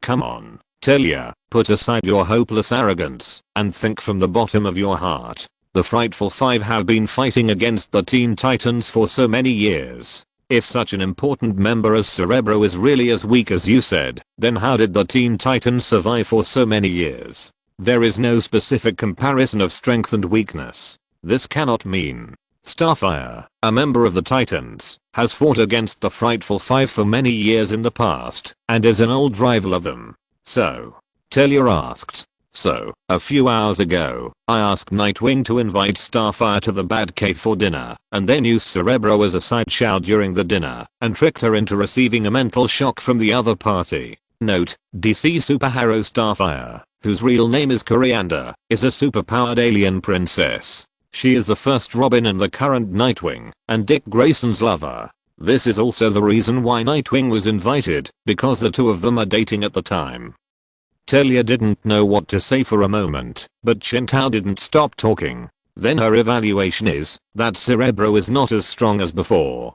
Do you know what this means? It means that the Brainiac has become weaker. So Marty and Manhunter and I reviewed the scene again, but we still couldn't find any substantial evidence that the Brainiac's mind had been tampered with. However, when we repeatedly watched the scene where the outsider gave him orders, we suddenly discovered a problem. The corsage on the left chest of the outsider. This is a very normal scene, and it is also in line with the etiquette of our planet, wearing a corsage on the left chest. But the problem is that in the parallel universe Earth 3, everything there is the opposite of Earth. Their habits are completely opposite to those on our planet. They don't wear corsages on the left chest, but on the right.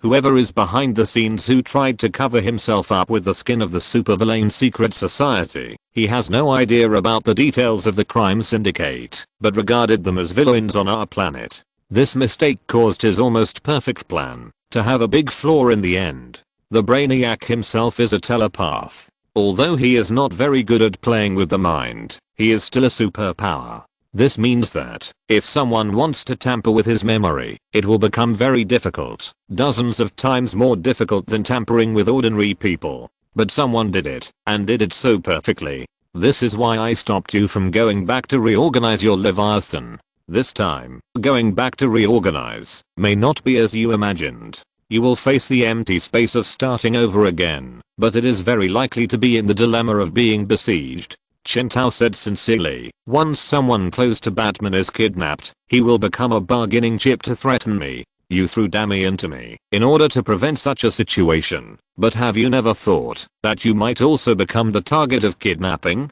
Not at all. Chen Tao and Talia looked at each other. Talia turned her head away. But many of my subordinates are now missing. They are the manpower and team I have accumulated over the years. I can't just leave them alone. I thought I had eliminated the dangerous rebellious characters in my organization with your help, but now it seems that the real mastermind has not surfaced yet. But even so, I have to rescue my property from danger. So you want me to mobilize the entire Justice League to help you save your men? Talia blinked and was actually a little playful. Obviously. Okay. Chen Tao carefully considered it for a while and soon agreed immediately. Since he didn't plan to join in person, he also added some people. In addition to the Justice League, I will also assign the rogues to you. Don't underestimate them. When they join forces, they are enough to fight, or even defeat any member of the Justice League, except Superman.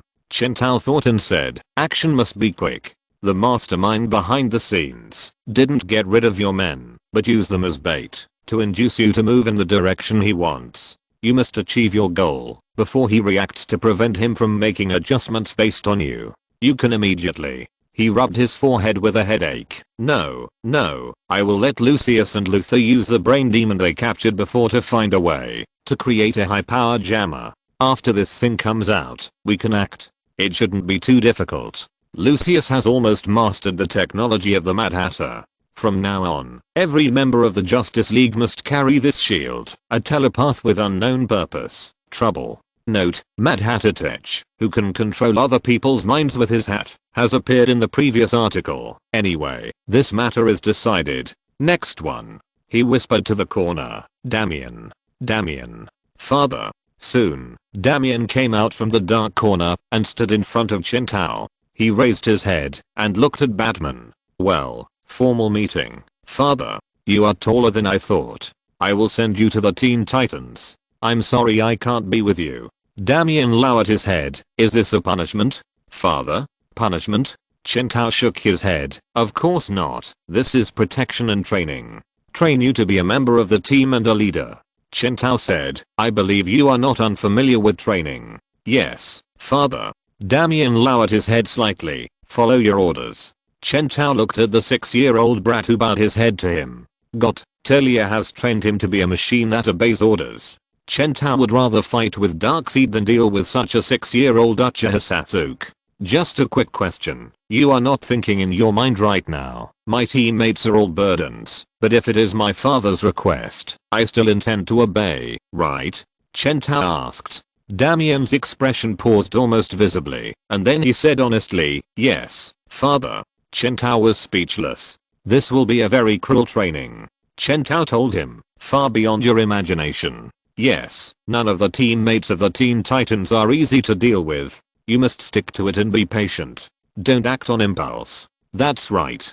First learn to manage a group of teenage teammates and make them stop having fun and listen to you carefully. Chen Tao touched his chin. This will definitely be a long-lasting and impressive training. The moon is high in the sky. Talia left Batman, and her expression changed from usual to a little sad. You are not him, my love. You are not him. Her expression was a little complicated and a little relieved. The interesting thing is that after so many years, we can finally end it. She lowered her head, not knowing what she was thinking, and then she walked away. There were definitely no crystal tears on the ground. The next day, on the long highway, the Batmobile was speeding.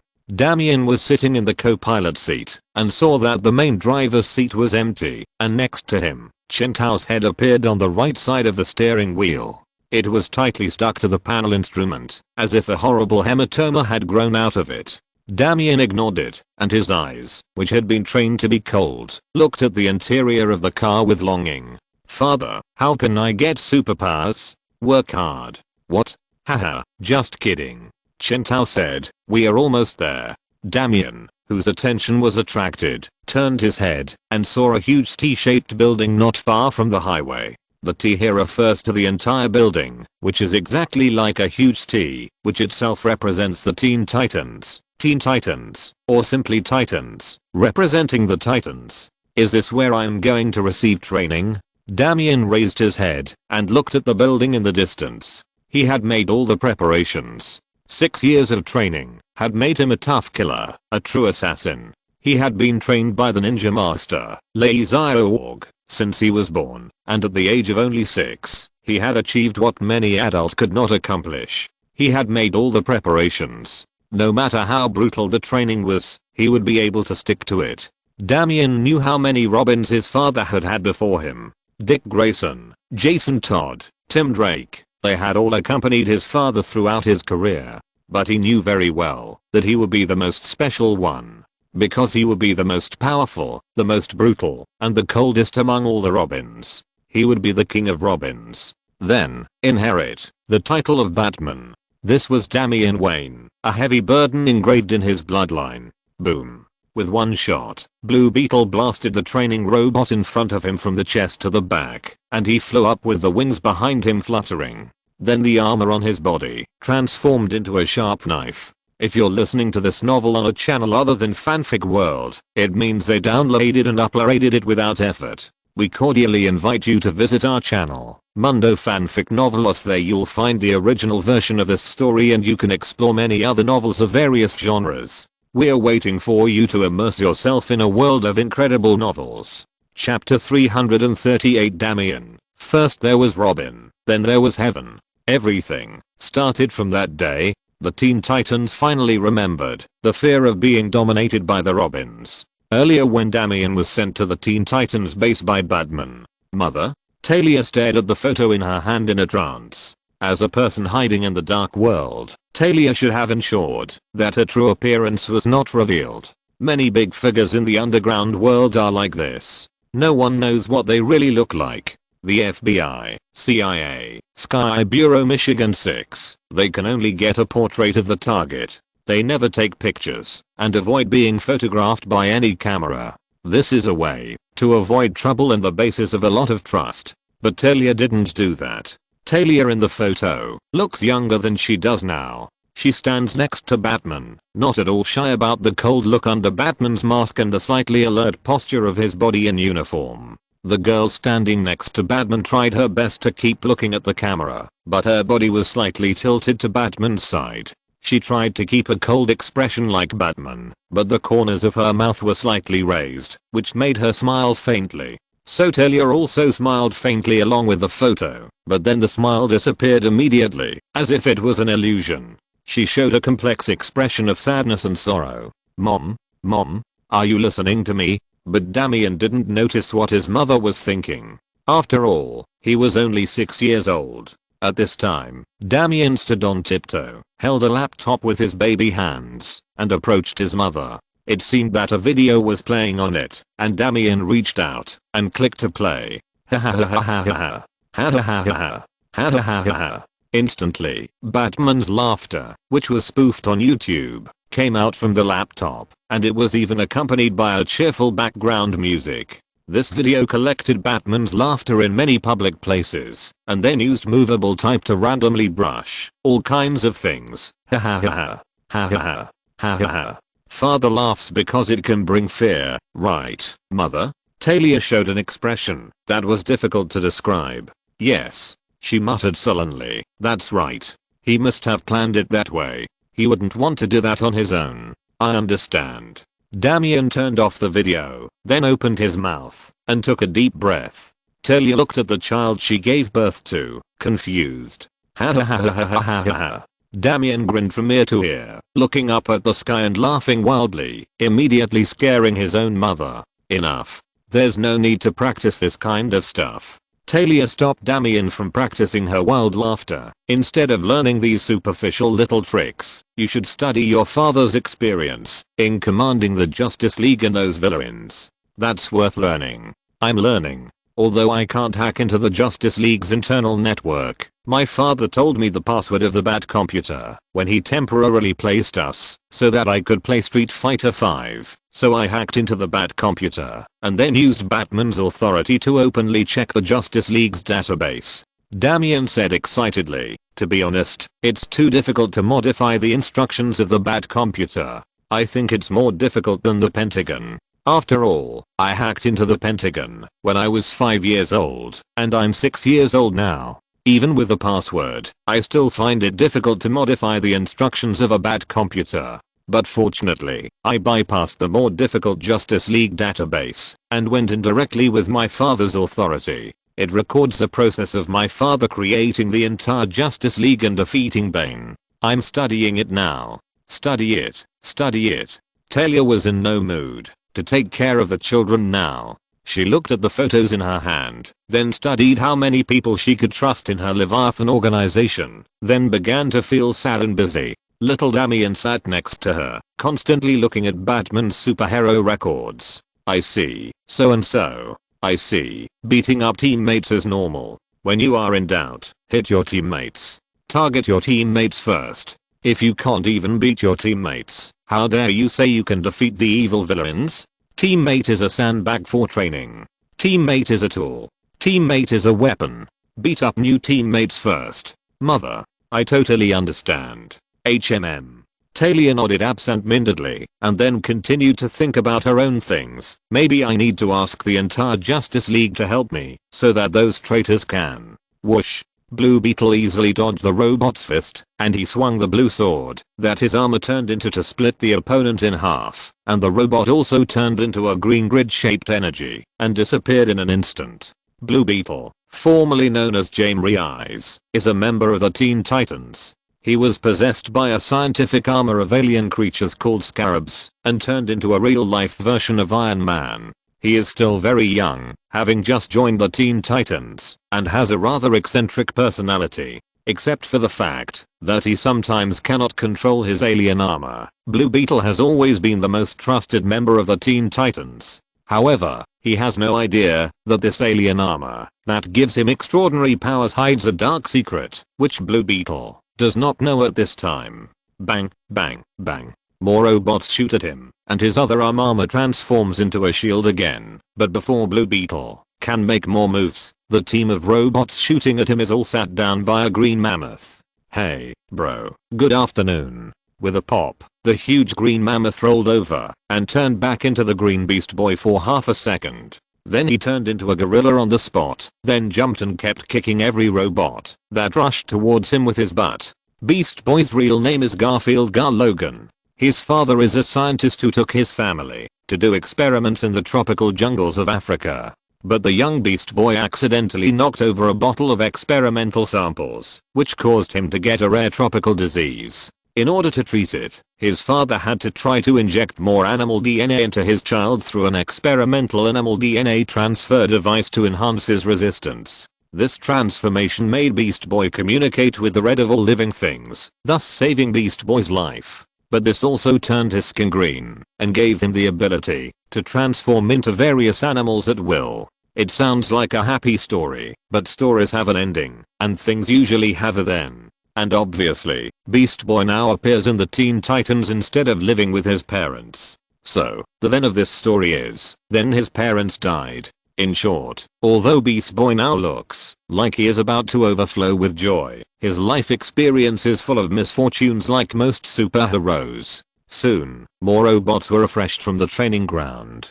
Beast Boy turned into a goat, constantly bumping into the robots that rushed up, and then constantly turned into a tiger, a bear, and a gorilla. All things in the world, obey my command. A black magic column fell from the sky and directly penetrated a large number of robots that continued to rush towards Beast Boy. Raven's eyes were glowing white, and she slowly descended from the air. She was a slender girl, but her whole body was wrapped in a white magician's robe, and even half of her face was hidden in the shadow. As the only magician among the Teen Titans, Raven, who possessed the devil's magic, was powerful enough, but these magic powers came from her bloodline, and her bloodline came from her terrifying father. Beast Boy, who turned into a rhino with a bang, knocked over the robot that tried to shoot Raven from behind. "You had a nightmare last night. I was just worried if everything was okay," Beast Boy said. "Look, I appreciate your concern, but it was just a dream." "Just a dream," Raven said. Beast Boy changed back to his original form. He put his hands on his waist. Raven, who had just killed several robots, turned around and immediately looked dazed. "You know you are naked now, right?" Huh? Beast Boy made a question mark sound and then immediately covered his crotch. "Sorry, I overslept and was a little rushed, so I forgot to put on my uniform. Are you satisfied? I sleep naked, so what? Animals sleep without clothes, and I'm a magical boy who combines the entire animal kingdom into one." Beast Boy kept talking while putting on his clothes. He put on his uniform and walked towards his teammates who had already dealt with all the robots on the field. The scarab behind Blue Beetle flickered twice. "What is he talking about?" Beast Boy asked. "He's just laughing at you." Blue Beetle suppressed a laugh. "Really? Then get out of here, little bug." Beast Boy stretched out his finger and flicked the mecha behind Blue Beetle, and the next second he was forced to flee backwards by the mechanical tentacles that stretched out. "Whoa. Tie that guy up." "Oh, I told you, don't bother him," Blue Beetle said. Beast Boy took this opportunity to hide behind Raven, and he grabbed the other's shoulder. "Raven, Jane is right. This scarab is not a pet." A pleasant female voice came from the side. The Teen Titans turned their heads and saw their leader Starfire walking slowly from the side. Starfire's real name is Coriander, an alien princess with superpowers. She has extraordinary height, brown hair, light orange skin, and a pair of glowing green eyes. She came to Earth a long time ago and is in a relationship with Batman's predecessor, the first generation Robin, and the current superhero Nightwing Dick Grayson. Even though the scarab and James' spines are fused, the scarab is not completely under his control. "Just like you and your pants," Raven whispered to Beast Boy. Beast Boy said. "But that's why James is here, and why we are all here, to help each other, master our gifts, and help us become better versions of ourselves. Where else can we go?" Blue Beetle shrugged. "We're all a bunch of freaks, aren't we? Come on, James, we're family," Beast Boy said. "Like the three Just Brothers." 4. Raven said. 5. Starfire said. The remaining 3 looked at her in confusion. "We have a guest coming." "Yes, that's me." The three teenagers of the Teen Titans turned their heads and saw Batman walking towards them with a little kid. Beast Boy's eyes almost popped out. Oh my god. That's Batman. Damian just thought he was making a fuss. He carefully looked at the teammate he was about to face. A kind-hearted exiled princess, a little animal changing full who knows nothing, an amateur equipped with advanced weapons, and a wizard who can be targeted, but is dangerous enough. Yes, that's right. It's all in the database given by his father. He has prepared their weaknesses and how to defeat them. This is a test given to him by his father, and also the first batch of teammates he will beat up. He must defeat them and prove to his father what he can do. He showed a malicious smile to the Teen Titans. Damn it, Clayface is about to ruin my reputation, but he is doing good things, and I have no reason to rush up to stop him. That's why I want Batman to come out and take care of him. Bah, Clayface is not Robin, I'm Robin. What? Batman is not in the Batcave again. Tim Drake, the third generation Robin, scratched his head angrily while holding a small piece of Clayface, and his original attitude of asking for punishment suddenly stagnated. So where is he now? Teen Titans Tower, Tim. He's going to send the new Robin to Titans Tower. New Robin? Tim wailed. No way. Another new Robin. Does he change one every month? Poison Ivy did not comment on Tim's words. She continued, but Batman is very busy now and running around. He may be somewhere 1 second and gone the next. In order to avoid missing him, do you need me to find someone in the Justice League to take you there? Of course not.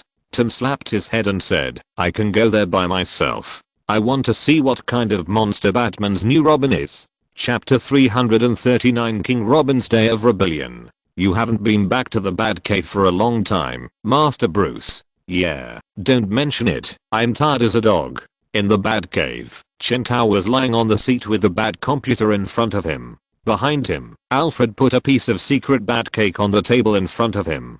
Chen Tao grabbed it and ate it in one gulp. Alfred immediately took out the second piece from behind. The old butler smiled. It seemed that his Bruce was in a good mood, so his mood also improved. He paused, then said, so, Master Damian will go back to Wayne Manor to sleep every night. To be honest, I only met him once, and you rushed him to the Teen Titans. This is a bit too hasty. I can't accept that I might not be able to prepare breakfast for the third generation Wayne. It's just an entrance ceremony, not to snatch Damian away from you. Don't worry, Alfred. Chen Tao said, with the Death King's treasure, the Golden Sphere, as the portal, you don't have to worry about Damian's problem of going to school every day. Anyway, when Dick, Nightwing, finishes his night shift tonight, I will introduce him to the two of you. Anyway, there are only two of you in the Batcave.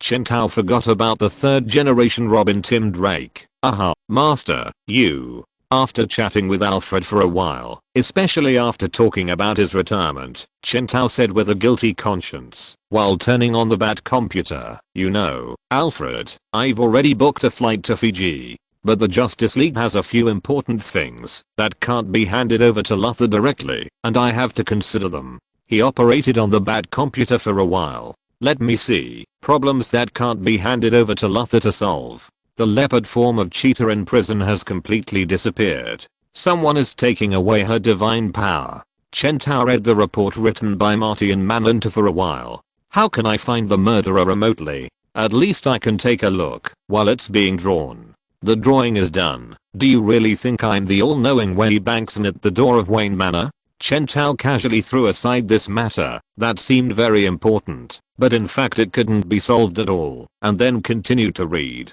Superman once again seriously questioned Super Queen, Night Owl, and the Outsider. In the end, it was confirmed that they only used the people of the secret society of supervillains at the time, but it was not them who arranged for them to infiltrate Leviathan. Marty and Manhunter is investigating. Let him check and wait for the results. Chen Tao continued to flip down, but this time he quickly turned to a big one. Two divers in California were attacked by a small alien starfish creature while diving. They were corroded by the alien starfish and wore their diving suits, which were firmly attached to their faces. Then the two alien starfish controlled the two divers to come to the shore and tried to control more people. In the end, they were suppressed and captured by the police and the army. The 2 cosmic starfish were finally pulled off the faces of the 2 unlucky guys, and then they died immediately. Now the military is asking what these 2 cosmic starfish are, and where they came from. Things are getting serious. Chen Tao frowned.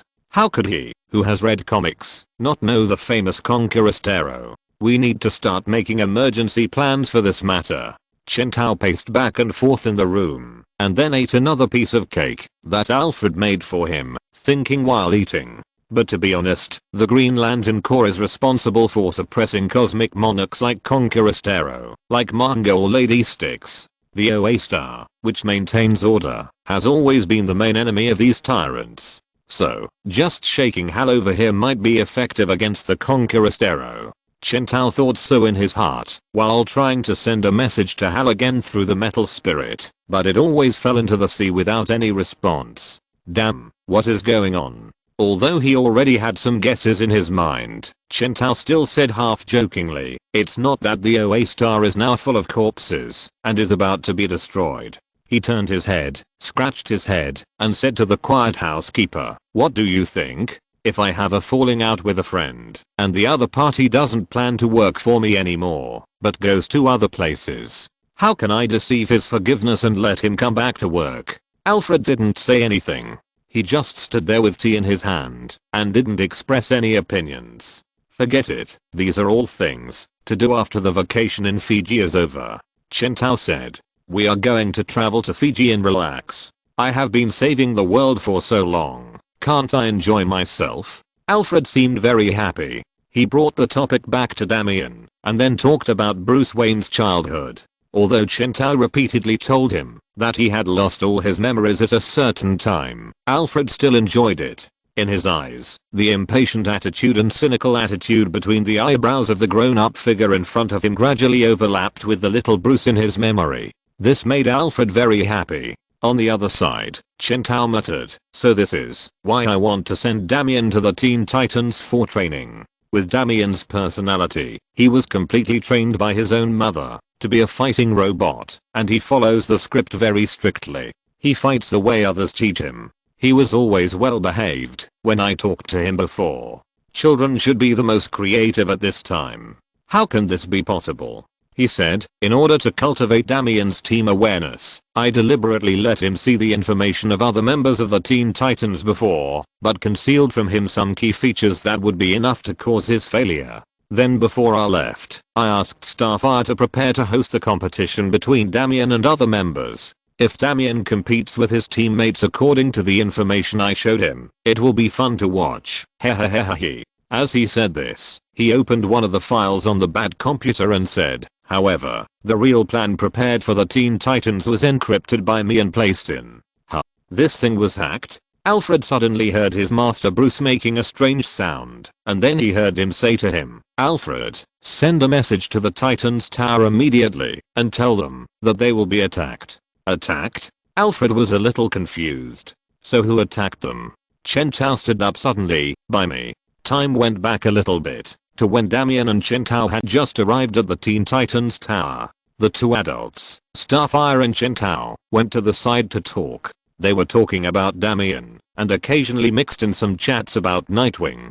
Damian folded his arms, stood there grimly, slowly examining the trial subjects in front of him, constantly matching the intelligence with the living people in front of him, estimating the opponent's combat effectiveness, and how to be faster when he really took action. Hey, new guy, my name is Garfield, you can call me Beast Boy. What's your name? The green Beast Boy turned into a little monkey. He jumped over the back of Blue Beetle and tried to use the Raven's shoulder for support, but Raven created a small black platform to protect his shoulder, which made the green monkey jump over in disappointment. He landed in front of Damian.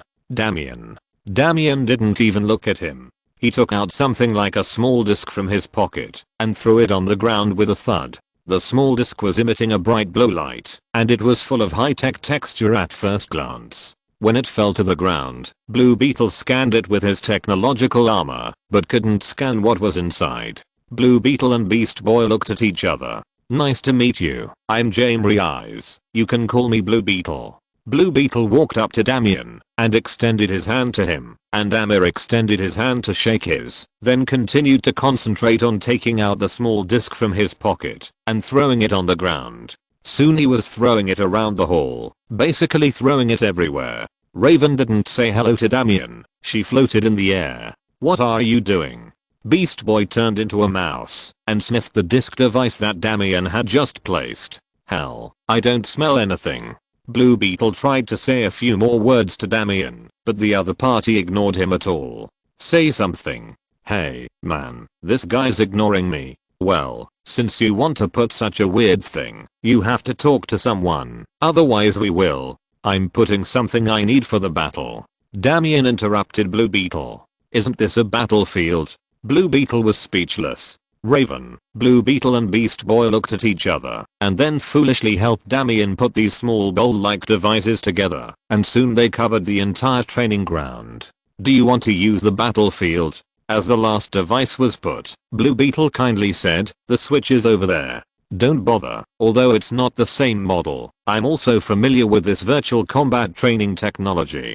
Damien said this while starting the machine in front of him. Soon, a large number of robots surrounded Damien, and he killed a large number of them neatly, using the same killing moves taught by the Assassin's League. Stab the heart, cut off the genitals, cut off the head. The robots that fought with him either had their heads or legs cut off, which made the other members of the Teen Titans feel cold. Oh my god, this is too. Any comments? You're a killer, man. Blue Beetle said, generally speaking, we don't kill people on purpose. Right, yo.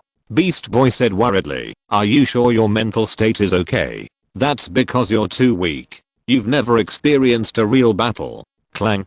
Before Blue Beetle could react, the armor helped him block Damien's attack. What are you doing? Relax, robot. I just want to test how fast your armor is. Blue Beetle frowned. Don't mess with us, little guy.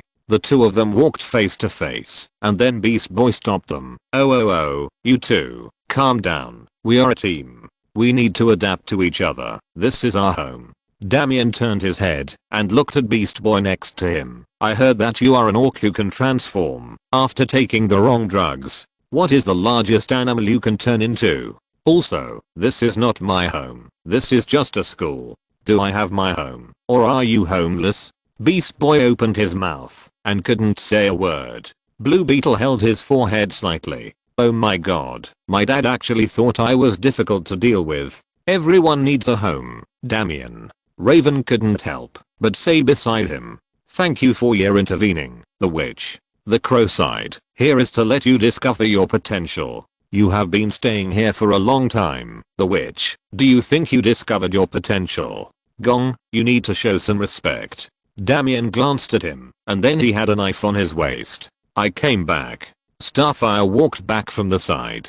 Open. Well, although it seems a little strange, since this is our first meeting, it's Batman's request, so let's have a sparring match, everyone. Batman said that a sparring match is what Damien wants, and he said that he can change his temper through sparring. This is Batman's original words. To be honest, I don't quite understand. Okay. Damien said. I have been prepared for this trial. Trial? Beast Boy tilted his head. It's a sparring match, not a trial. But I'm happy to beat you up, buddy. Blue Beetle said. Well, I think Damien may think a little differently from us. Raven was a little alert, and it turned out that Raven's idea was right. Damien took a deep breath, and then the corners of his mouth began to rise gradually. Then, he laughed wildly, as if he was wearing a mask. Puff. Ha ha ha ha ha ha. Happy New Year, everyone. Chapter 340, Laughing Robin. Teen Titans are destroyed. Raven was the first to notice that something was wrong with the new Robin. So she quickly flew up to see what was going on. Starfire reacted quickly, and she reached out to grab Damien. What are you doing? It must be said that the young people in the Teen Titans were really inexperienced in combat. Except for the oldest Starfire and the magician Raven, who realized that they were about to be attacked. The other two, Blue Beetle and Beast Boy, didn't understand what was going on at all. Hey, it seems a bit strange. Why didn't Blue Beetle Scarab Armor react? As alien technology, the scarab can completely pass through the host and sense danger. Buzz buzz buzz. The biggest mistake of Raven, who had just flown up, was that she didn't launch an attack immediately. While the young wizard was still looking at the situation, behind her, the sonic weapon that Damian had laid out before was fully charged and ready. Raven didn't even have time to say a word before she was hit by the violent burst of sound waves and fell down like a kite. Damian. Starfire burst out with a speed beyond that of an ordinary person. She was a complete superpower, strong enough to lift a tripod. Although she was a woman, she was still very strong. Seeing Raven being attacked, her hands became half a second faster. In a hurry, she slightly retracted her strength and then used energy projection to hit Damian, who was rolling and jumping to avoid it. The external manifestation was that a green energy wave shot out from her palm and hit Damian. She carefully controlled the output power. The power of this energy was about the same as that of an electric baton. It was likely to paralyze Damian's body and cause some burns. There was no way Damian would definitely be injured, but this was the minimum power that Starfire could achieve. However, the facts in front of her made Starfire almost dare not believe her eyes. Damian in front of her screamed after being hit by his energy and then burned quickly, turning into a charred skeleton. No. Starfire screamed. She only wanted to stop the other party, but she didn't want to kill him. No. Another familiar voice sounded behind Starfire. Starfire turned around and saw that it was her boyfriend Nightwing. Nightwing ran in from the entrance of Titan's tower. He looked at Damian's body and seemed to want to say something, but countless Tamarans with brown hair and orange skin like Starfire ran in after Nightwing. These people were her compatriots, but they were holding sharp blades. They caught up with Nightwing before he could react and then stabbed the sword into his back. Starfire watched all this happen and had no time to react. She could only whine in vain and trembling. No. No. Well done, my sister. Starfire pounced on the body of her lover. She raised her head and saw the figure surrounded by many compatriots. Blackfire. Starfire said, You killed Batman's Robin? Very good. It seems that you still have some determination. I'll help you deal with the other one, Blackfire was still saying something, but Starfire was almost crazy. There has never been any us. I'm different from you. She was furious, her whole body burning with green energy. With a violent explosion, the entire Titan Tower was reduced to ashes. She saw outside the Titan Tower. There were corpses and flames of destruction everywhere. Her world was in a sea of fire. Boom. Starfire fell to the ground with a plop, and Damian didn't even look at her. He released the fear gas on Starfire exactly according to the plan made by Batman, and the dosage was just right. So now the super alien princess became the first person to lie down. Damian rolled over and immediately ran to the place where Raven was shot down. Every step he took next could not make any mistakes, and he had to be as precise as a scalpel. With a flash of cold light, Damian's sword appeared in his palm. Before Raven, who was dizzy from the ultrasound, could react, Damian's sword directly opened a hole in her neck. Ha ha ha ha. But Raven was not dead. Damian had only created an external wound on her trachea, causing air leakage that prevented Raven from uttering a single spell. After preventing the other party from casting a possible spell, Damian went around behind her again. Stimulated by this, Raven's eyes began to turn red. Literally, red spots even began to appear on her eyebrows. Although she could not utter a word, the fiery red, Damian suddenly strangled her arms, and then he used his forehead to hit the back of Raven's neck before she could fully transform into a demon. Once, twice. Raven suddenly felt dizzy, and he still wanted to resist. So he subconsciously chanted a spell, and then found that nothing could be uttered. After 3 hits, Raven lay dizzy on the ground, and the state of her face that was about to transform into a demon disappeared. Hey, brother. Beast Boy. Before he could react, his teammates were lying on the ground. He finally realized what he should do, and suddenly turned into a bear. What did you do to my teammates? But he did not attack immediately, but poked the blue beetle who was still standing next to him. Hey, we are under attack, brother, we are under attack. Blue Beetle did not respond.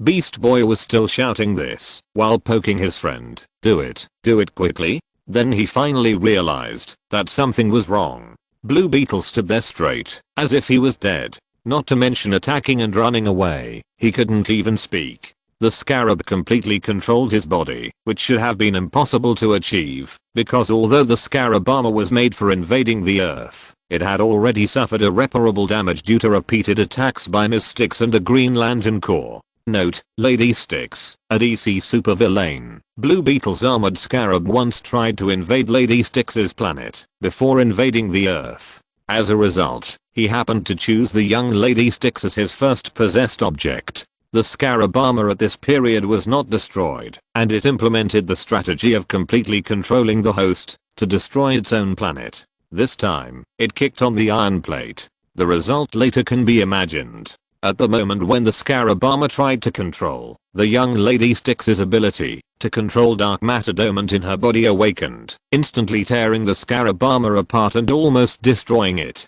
After the opponent made a speech about being possessed, Blue Thing, you are so bad, very, very bad. You can't touch me like that, you will be punished. The scarab armor was defeated and fled. Previously, due to the opponent's malfunction, the scarab could only succumb to the control of Blue Beetle himself, and now, what did you do to me? Damian reached out and pressed his waist, and then Blue Beetle could speak. You released a computer virus to me. When? Is there a virus on Earth that can invade the scarab armor? Of course not, but unless you use the scarab armor to help me install the equipment on site, you take the initiative to open the connection. Damian said. Batman's plan said that he would quietly induce the other party to take the initiative to open the connection of the armor, and he did it. What else did Blue Beetle want to say? Damian snapped his fingers, and he was silenced again. His mouth kept humming, and soon he couldn't even hum. What Damian didn't tell Blue Beetle was that the scarab armor itself had lost the ability to control the host, but this was only due to the destruction of Lady Styx. She broke many of the scarab armor's limbs and destroyed this ability to control others, but the scarab armor was designed to control the host. If Damian used Batman's nanorobots to replace those parts destroyed by Lady Styx, then he would be able to play a part of the original function of the scarab armor. This thing was an invasion machine that once made the host of a planet destroy his home planet with his own hands. The unfortunate host hesitated for only half a second when killing his family. That is a complete control of the body and mind. Blue Beetle is still conscious now, and his mind is not distorted. This is entirely because the Bat nanorobots are not compatible with the scarab armor. You're going too far. This is no longer a competition. Damian looked at Beast Boy leisurely. As the last member of the entire alliance, his threat is the smallest and his ability is the weakest. Although Batman's file mentioned that as his abilities improve, he may have some particularly powerful transformations or ordinary animals that have far more power than ordinary animals, but these are only predictions for the future, not the reality at the moment. Beast Boy's ability may be difficult to deal with when combined with other teammates, but what if he is the only one left at this moment?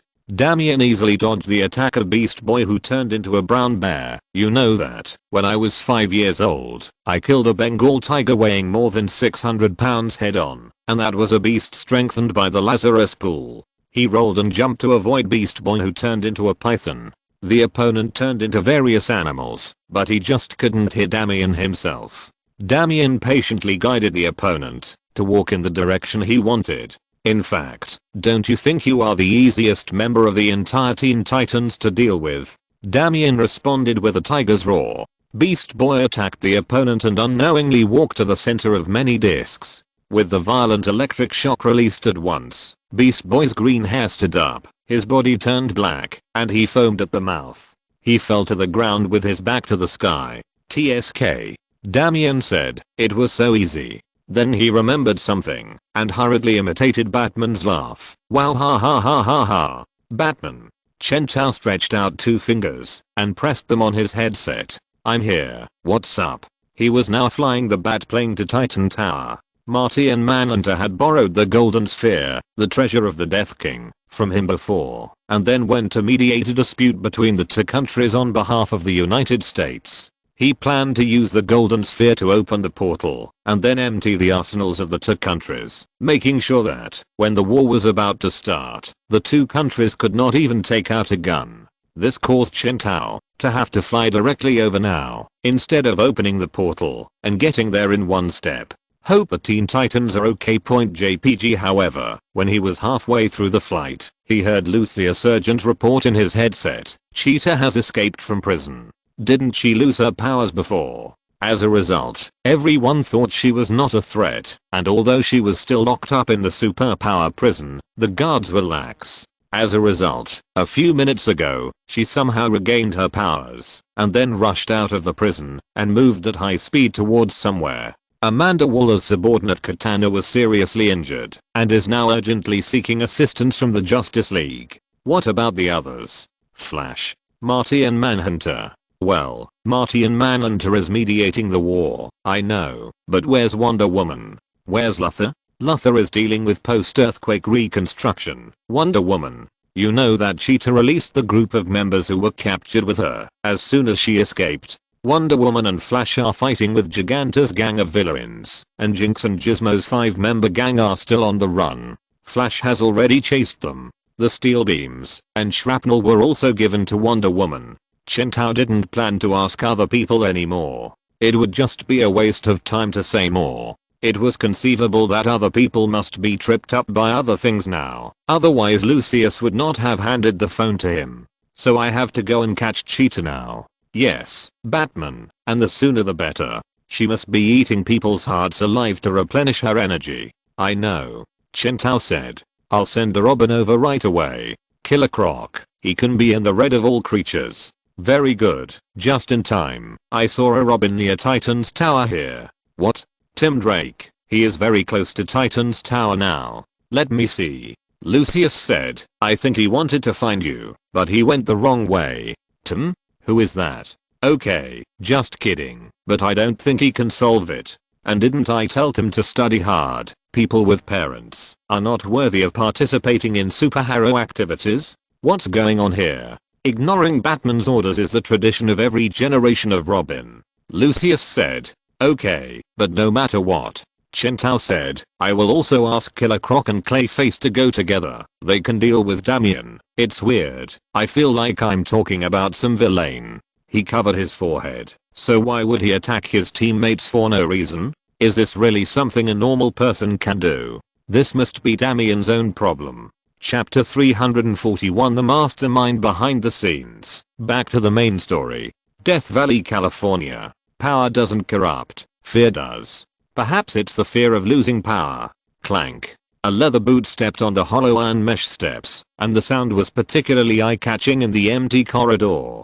This is the Berelf prison of the AOC, where villains such as Cheetah, Steel Beam, Shrapnel, and Giganta were imprisoned before, and after being defeated by Batman and Wonder Woman. As one of the superhuman prisons controlled by the government, Amanda Waller has devoted enough effort to this prison. Not only has it deployed enough defenses to deal with Superman's attacks, but in order to prevent criminals from escaping, she also specially invited Batman to use Brainiac's technology to reinforce it. She knew that, even if she didn't let Batman intervene, the other party would still take action. In this case, it would be better to let Batman's behavior be under her control. In short, sandwiched between Batman's entire Justice League and the government, Amanda Waller found her own balance point. A small part of this prison belongs to Batman and the Justice League, although Batman has never placed his prisoners in this prison. The other part belongs to people in the government, such as the messy government organizations that Amanda Waller has no right to ask about except the Sky Bureau, such as the Shoji Club. There is even a part open to colleagues that Amanda Waller thinks are threatening enough, such as the Shadow Agent Bureau.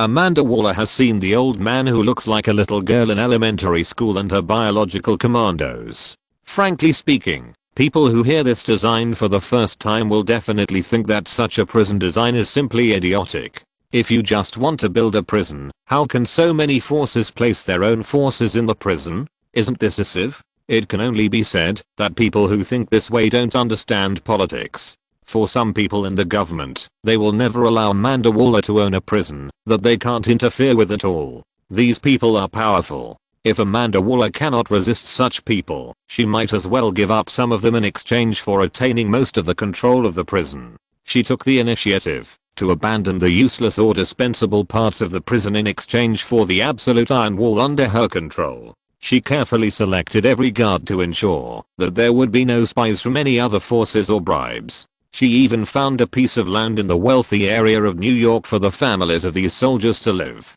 Since the establishment of this prison, this has been her base camp. No one has ever been able to invade here, and no prisoners have ever escaped. However, recently, several escapes of Cheetah and Black Manta have cast a shadow on the reputation of this prison as an iron wall. For this reason, Amanda Waller has strengthened security more than 3 times to ensure that there will be no problems. The escape of Cheetah and Black Manta has made Amanda Waller lose face. After Batman and Wonder Woman caught them back, Amanda Waller cannot allow her people to let them run away again. Therefore, at this time, Barelf prison is in a critical stage of full martial law. But to be honest, this is very strange. Black Manta and Cheetah were not imprisoned in this prison for the first time. Why did they escape frequently in the recent period of time? It was just like going home, coming and going as they pleased. Clang. The pair of boots stepped down the suspended wire steps step by step and soon came to a closed iron door. Click, click. The pair of boots walked towards the 2 guards in front of the iron door. "Good morning, gentlemen," the owner of the pair of boots said. The voice sounded very gentle, polite, and full of masculine intellectuality. Even if you can't see the face, the first moment you hear this voice, you will feel that the owner of this voice must be a gentle and elegant, poetic, handsome man. "No entry without permission, sir," the guard said. "Please stop. This is the restricted area announced by Ms. Waller." The guard took a closer look at the badge of the visitor, and his tone slowed down a little, becoming more polite. "Sir, you must stop here. We have been strictly informed that due to the previous prison break, everyone must. There is no need to do this." The guard saw the man in leather boots and said in a gentle voice, "Really not necessary." The guard took a deep breath and repeated again, "Sir." However, at this time, he heard the owner of the boots say, "You would rather kill each other." What? What? Bang bang bang bang bang. There was a burst of gunfire in front of the iron gate, but the strange thing was that the countless alarm measures originally prefabricated on the iron gate were all silent, as if they did not exist. The bullets tore the flesh and the fragments cut the arteries. The 2 guards who had shot each other into civs lay on the ground, making a hoarse sound with their last breath, but they were still trying to pull the trigger of the submachine gun with an empty magazine. "Thank you," the owner of the boots said. He stepped carefully over the 2 bodies on the ground and stepped on the pool of blood with his shiny boots. The blood stained it, as if his boots were coated with a nice layer of olive oil. "Walk here. This area is what Amanda Waller calls the crypt, the world's top secret prison, used to hold a handful of dangerous criminals." The owner of the boots walked along the corridor and soon came to a huge hall. His shadow was stretched out by the corridor lights and was projected on an experimenter in a white coat in the hall. Half of his face was hidden in the shadows due to the backlight, making it difficult to see his face. "What are you doing here?" the experimenter in the white coat screamed. "You don't have the authority to come here. Come to release the prisoners, Doctor." "No." The white coat flatly rejected him. "You don't understand at all what we have gone through to detain them. Do you really know who they are? They don't belong to this world." "I know. Now, let them out," the shadow said. The owner of the boots didn't threaten him, he just gave the order normally. But the doctor's whole body began to tremble. Why are you doing this?" The doctor in the white coat tried to delay as much as possible. He had heard countless footsteps coming towards him not far from the corridor, but he couldn't control his body. He kept operating something on the computer console next to him, releasing what the owner of the boots wanted him to release against his subjective will. He tried to refuse, but he was powerless. "Because I believe in the second chance," he heard the owner of the boots say. "Sometimes I seem to feel that the end of the world has come and gone. Don't let him escape." The noisy voices piled in the corridor finally approached the room. With a bang, in an instant, a large number of guards wearing protective clothing, wearing white iron masks on their faces, and armed to the teeth with various weapons, suddenly rushed out of the door behind them. "Catch him." The owner of the boots turned around. "But I still have hope." Swish. A figure as fast as a startled bird appeared behind him, and a flaming blade chopped off the soldier's head, as if it were alive, and the movement was as easy as plucking a small tomato from a small tomato tree on the roadside. The owner of the boots raised his head slightly, and then closed his eyes. I hope I can encourage everyone to do better. A green light penetrated the poor soldiers. Although those mortal soldiers were wearing heavy bulletproof armor, they were still destroyed by this green light. I just need some brave souls who can bear the weight of the world. The floor tiles under the feet of many soldiers broke. One by one, the steel bars mixed into the building drilled through the surface like snakes and strangled the soldiers. Some soldiers' lower bodies, some steel bars even drilled into the soldiers' bodies, looked terrifying. The helpless screams of the soldiers merged into one, creating a lot of horror atmosphere in this house out of thin air, and have the will to sacrifice all their lives to save others. Puff. A stream of blood splashed on the professor's face, and he collapsed to the ground trembling all over, and the blood seemed to be gushing out of a squeezed bag. The raised butcher knife was reflected in his pupils. I love this world. The doctor in the white coat gasped, and he felt his alveoli groaning and gushing blood foam. He realized that the other party deliberately did not kill him, just to satisfy the desire to watch him slowly die. So he could only desperately twitch and suck air again and again, and then desperately saw that they leaked out of his broken trachea, and not a breath could enter his lungs. Before he died, he heard the murderer who invaded the Berelf prison say, "But some variables have occurred. Something must change. It seems that I'm the only one who can realize that humanity is falling apart, while those who have the power to set things right are at a loss." The owner of the boots stood in front of the many shadows that were released, and then he snapped his fingers. "We can take advantage of this, so I released you from prison." He looked at the hideous monsters fearlessly, with the same hideous smile on his lips. "You have been forgotten, betrayed by those you once trusted. You represent the darkest secrets and sordid past of the government. Together, we can accomplish a cause we have long begun." He walked slowly around the released monsters. "If you help me find what I need, I will help you fulfill your wish. All of you," he promised. "I will help you kill Amanda Waller." Hey, that's better said than sung. The owner of the boots heard a strange laugh at this time, as hoarse as the cry of a vulture, before pecking at carrion, making people feel uncomfortable.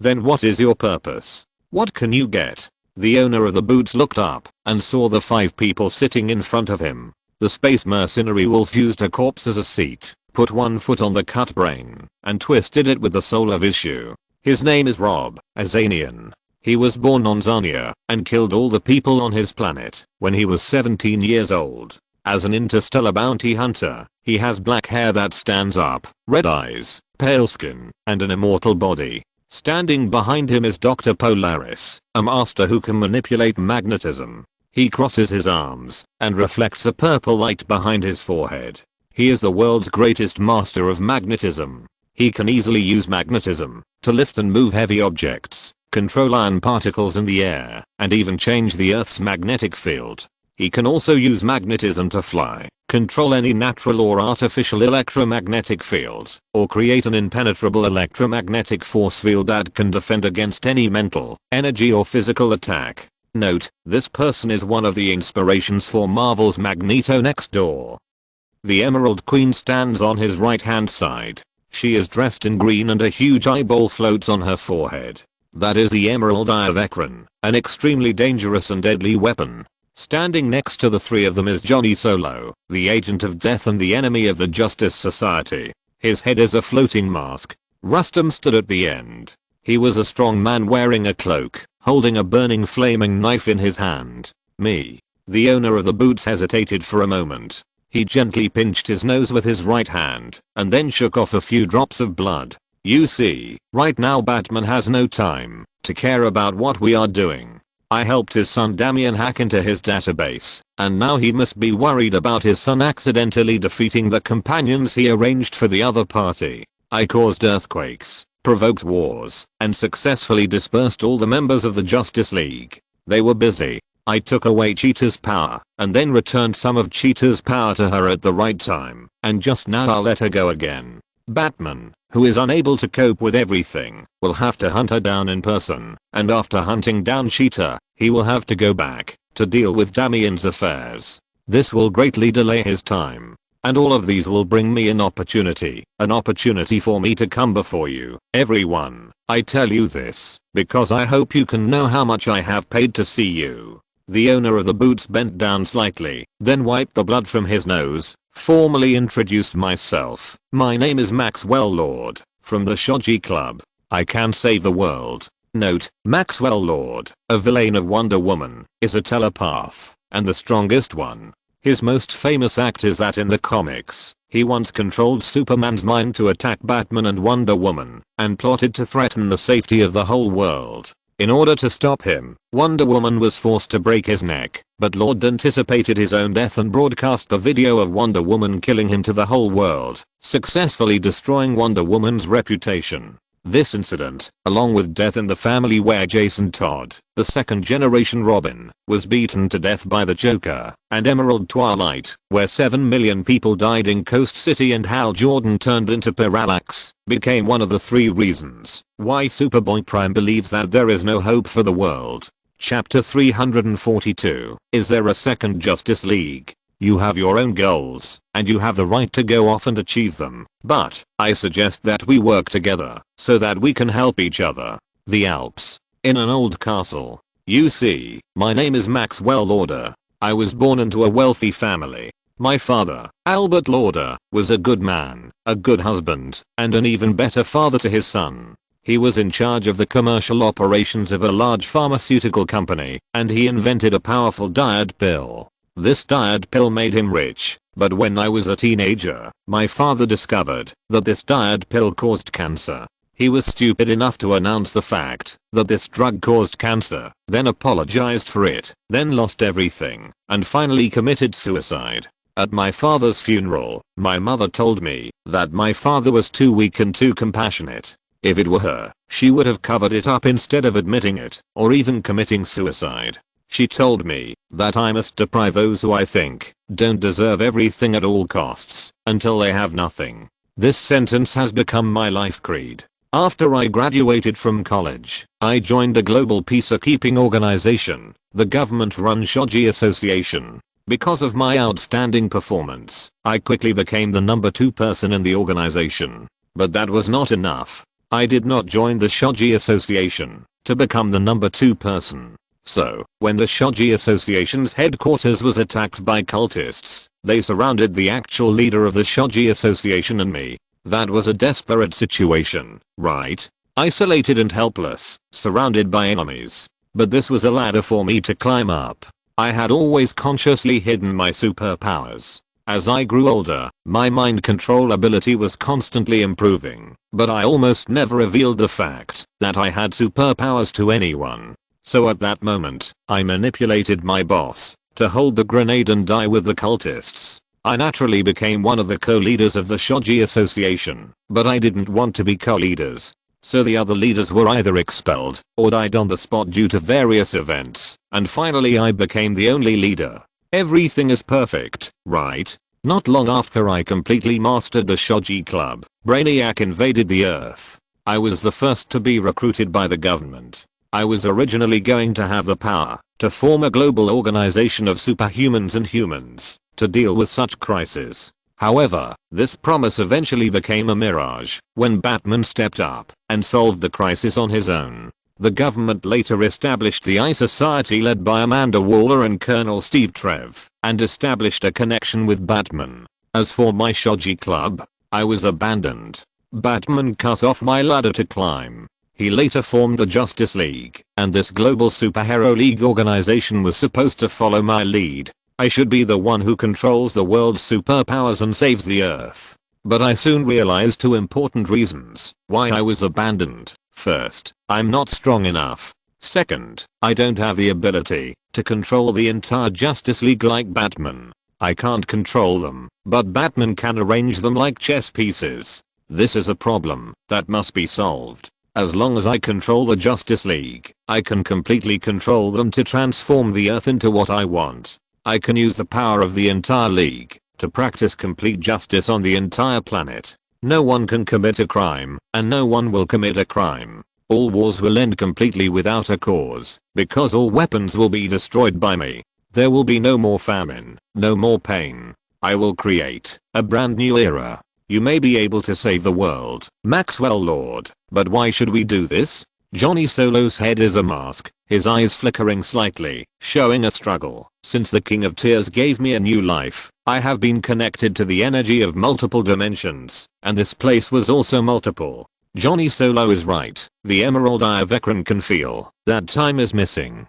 I must find the Legion. The Emerald Queen said. She stroked the huge eye suspended in the air, with worry in her eyes. Note, the Emerald Queen is referring to the Legion of superheroes in the 30th century, but because Dr. Manhattan stole 10 years of DC and caused the Flashpoint event, the timeline was restarted, causing this Legion and a large number of heroes in this Legion, such as Saturn Girl and Brainiac 5, to be erased from history. However, the Emerald Queen retained some of her memories before the time restart. Maxwell Lord said, "Oh, Emerald Queen, I promise you that I can help you search. I know some information." He looked sincere, and the Emerald Queen looked into his eyes. After a while, she nodded in a daze. "Yes, you are right. Then you should answer me, Pony." Violent Wolf asked, "How can we know that you didn't use that crappy trick of mind control on us? I dare not do that to you, Violent Wolf." Maxwell Lord looked at Violent Wolf, then activated his mind control ability and output fiercely to Violent Wolf.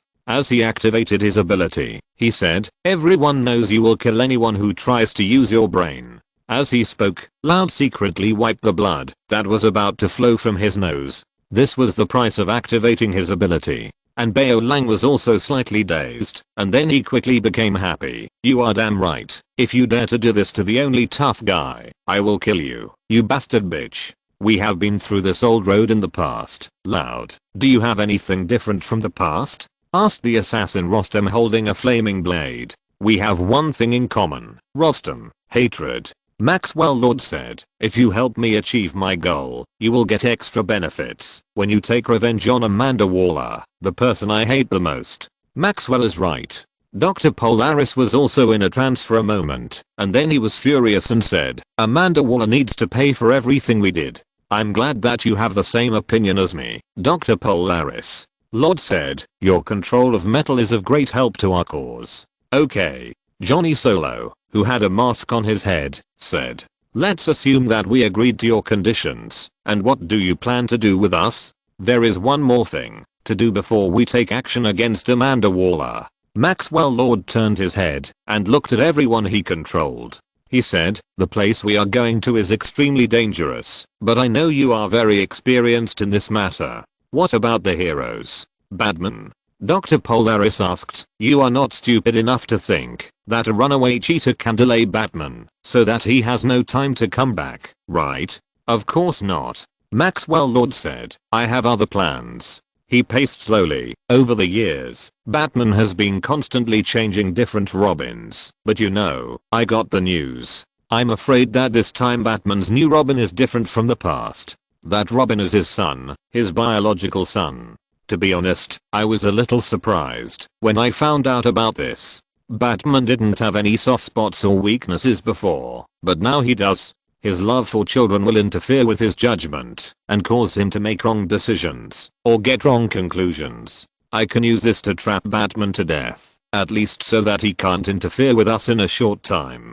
Maxwell Lord said, "And for the other members of the Justice League, I have also prepared gift packs for each of them. When they have a chance to free out their hands to stop us, everything will be over. Not to mention that Batman himself is trapped. Even if he is not trapped, he can't resist all of you at the same time. I have carefully studied Batman's power composition. When he uses some powerful forces that are obviously beyond the norm, he needs the help of other members of the Justice League. I think it is some kind of energy extraction method." Maxwell Lord said, "And it is worth noting that this kind of energy extraction method cannot be done out of thin air, but requires various instruments. I can destroy these instruments in advance and then cut off the Justice League. And cutting off the Justice League is equivalent to cutting off half of Batman's power. Even if he solves the thing that trapped him by himself, he will not have time to solve the troubles encountered by the entire Justice League. Even if we take a step back, it will not be a big deal if two League members occasionally show up.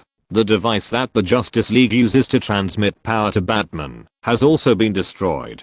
Batman has no ability to perform his best hat tricks, Maxwell Lord said, unless he has the ability to conjure up a new Justice League. I always feel that something is wrong, Chen Tao said. He was talking to Superman at this time. My dearest ally, if something goes wrong you will help me, right? What are you doing now? There was a crunching sound from the other end of the phone. It was Speedmaster chewing his kryptonite. The sound sounded exactly like a groundhog. Our agreement does not include me fighting for you, Speedmaster said, and things are complicated on my side. You haven't even fulfilled your previous promise. Johnny Quick and Heath Storm are just sitting there stupidly. What about the plan to strengthen them that you promised me? Lex Luthor is still preparing. Come on, buddy, you have to admit that the strengthening plan is not so easy to make. But I guarantee that their strengthening plans will quickly increase their strength instead of having to eat kryptonite slowly like you do. Chen Tao's words made sense, and Speedmaster's attitude softened a little, but this is not enough. Our agreement does not. I'm willing to provide you with more kryptonite. He heard Batman say, more raw materials for making kryptonite as a reward for your action this time. Speedmaster narrowed his eyes. Batman's offer was already very generous, but he still wanted to squeeze more. Still not enough. Speedmaster said, even without you, I can collect the raw materials myself. You can't use what I can get in exchange for my chance to take action. Then he felt that Batman on the other side of the phone was silent for a while. Plus a chance to use the Speed Force. Chen Tao said, you also know about the Speed Force, right? Johnny Quick's power. He can use this power to turn himself from a weak waste into a sprinter. And you? Haven't you ever thought that you also have the Speed Force? Think about it. It turns out that your speed is already fast enough, and you can also resist magic, and you are invulnerable to swords and guns. It makes you faster, and the enemy can't even grab the corner of your clothes. Chen Tao coaxed, this is definitely a good choice. In the corridor, Maxwell Lord avoided the former Suicide Squad members he had newly recruited and quietly appeared in a room in the fortress. As a silver white portal opened, a beautiful woman walked out of the door. It was the Super Queen of the Crime Syndicate. What's the matter, dear? Maxwell Lord sat on the sofa without saying a word. Seeing this, the Super Queen twisted her waist and walked towards him. As she walked, she lowered her head slightly. Why are you so sad? Our deal has been reached. She took out a small bottle of deep red blood from between her breasts. Here you go. Wonder Woman's blood. Did Cheetah's blood work before? You should give me what I want. Blood came out of Maxwell Lord's nose, which made the Super Queen's expression change. Don't think about using your mind control ability on me. I'm a demigod, and your mind control ability is ineffective on me. The scandal was discovered, but Maxwell Lord didn't mean to apologize at all. You Amazons are trouble. He said, you and your princess are the same. The Super Queen did not correct Maxwell Lord's misunderstanding. Of course, she would not be stupid enough to tell the other party that she was not a member of Wonder Woman's tribe. Their relationship was a transaction, and that was all. So the Super Queen's voice became a little colder. For the sake of the deal, I won't mind your behavior. That's like a scorpion's instinct to sting people, she said, but you'd better help me finish that thing quickly before Superman finds out. Lord saw that the other party had already reached out to pinch the slavery lasso around his waist. He immediately changed his words. Of course. I will definitely keep my promise. Chapter 343 God's Angry Spirit. Amanda Waller stood in her office with her hands behind her back. The strange thing was that Barelf Prison was supposed to be Amanda Waller's own lair. She should have run this place as solid as a rock, but whether it was Maxwell Lord's invasion or the escape of Leopard Woman and Black Manta, Amanda Waller herself never showed up, and she didn't even take out the cards she had stored in the name of the government as a counterattack. From beginning to end, only her samurai sword appeared, and once tried to stop Maxwell Lord, but was unfortunately defeated by Rostam holding a flaming blade. And if someone asked the other party after waking up, it would be easy to know that the samurai sword's act of protecting the prison was entirely out of private action, not Amanda Waller's order. This is impossible. The leader of a large spy group usually loses control of the entire organization only when he dies. However, Amanda Waller is alive and well at this time, jumping around and full of energy. This situation is very strange. Very strange. What's even more bizarre is the state of Amanda Waller's office at the moment. The windows of the entire house are covered by a layer of dark purple translucent shield, and a huge flower is placed in the corner of the room to produce oxygen for this almost completely sealed room. "You're here." Amanda Waller looked out the window covered with a layer of purple film and said, "I thought you would come earlier." She turned her head and said, "You slacked off. I'm sorry." A voice suddenly came from the shadows in the backlight of the room, and then Amanda Waller saw that the shadow began to wriggle and deform, as if it were alive. It spread over the legs of the table, flowed onto the chair like a fluid, and then reshaped into a human figure. It was Batman. Shouldn't Batman be chasing Cheetah at this time and then solve the problem of his son Damian? Why is he here? Amanda Waller pulled over the chair and sat opposite Batman with her fat butt. She saw Batman's eyes narrowed, then stretched out a finger and tapped on the table. "Aren't you going to explain, Waller?" Amanda Waller's face was expressionless.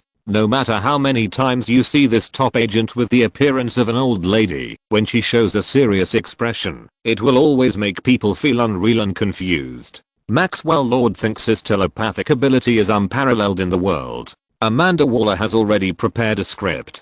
To elevate one's enemies is also to elevate oneself. And his ability is indeed so. Batman said. His ability is very special. Amanda Waller said slowly, his ability is not like many telepaths we have seen. Brain Demon, Psychic Pirate, Blake, Dr. Neuro, Brainiac. Although their telepathic abilities are powerful, they are presented in the form of direct control of other people's bodies. They cover the minds of the victims with their own will, thereby manipulating them like puppets. But Maxwell Lord is different. His telepathic ability is more like a super persuasion technique. He can make people involuntarily agree with the ideas he says. He pretends to be the victim's friend and cares about the victim wholeheartedly. Compared with simple and crude mental manipulation, this kind of control is more powerful and more terrifying. Amanda Waller sighed. So.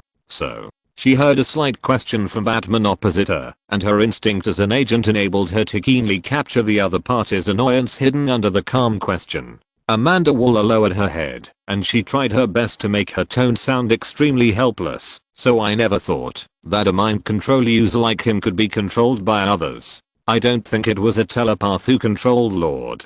Batman interrupted her coldly. "Maxwell Lord is already a character in the first tier of telepathic power among mind control users. No telepath can affect his mind without him realizing it. Then there is only one possibility. The person who influenced Lord is not a human." He paused, then said, "In fact, there was a fallacy in my previous suspicion, which is why I showed up here a little later.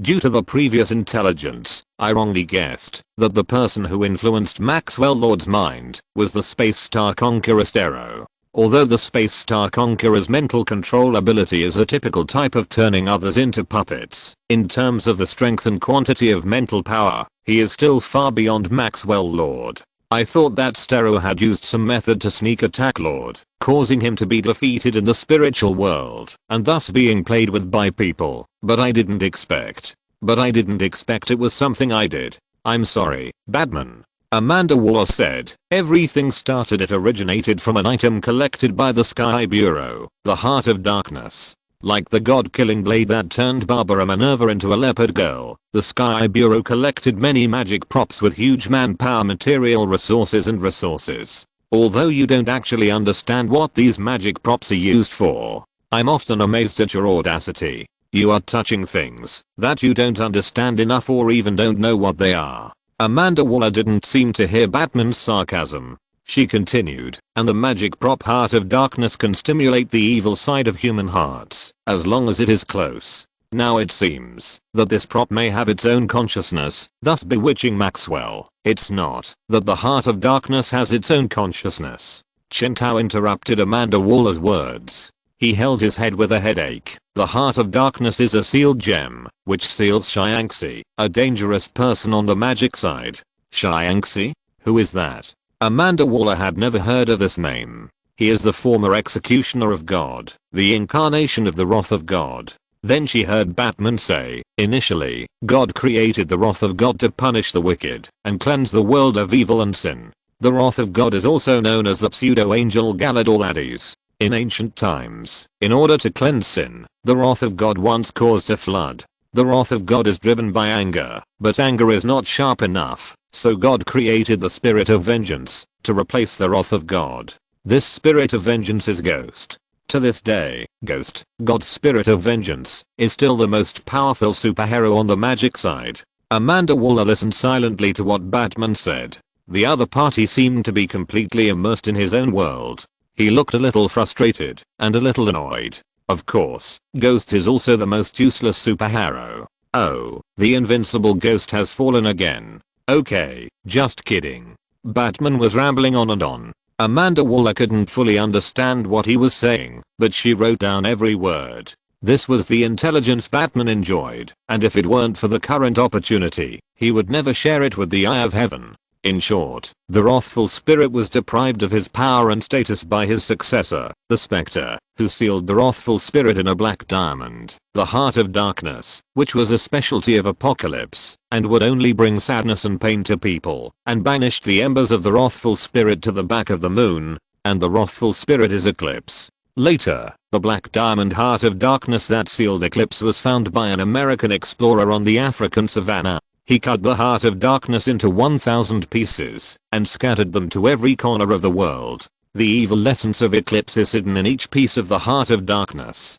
This allows Eclipse to extend its tentacles to the whole world, but it also weakens his power. Only when more fragments of the Heart of Darkness come together can he be able to exert his powerful magic. Chen Tao said, but despite being sealed in the Heart of Darkness, however, Eclipse can still control and possess anyone who touches the Heart of Darkness. Even if it is just possession, it has unparalleled magical power. What's worse is that the Eye of Heaven found a relatively large piece of it. Amanda Waller said calmly, this gem made every staff member who approached him crazy, so we had to keep it in a special area for safekeeping. But we didn't expect that the scope of his control over human minds began to grow larger and larger.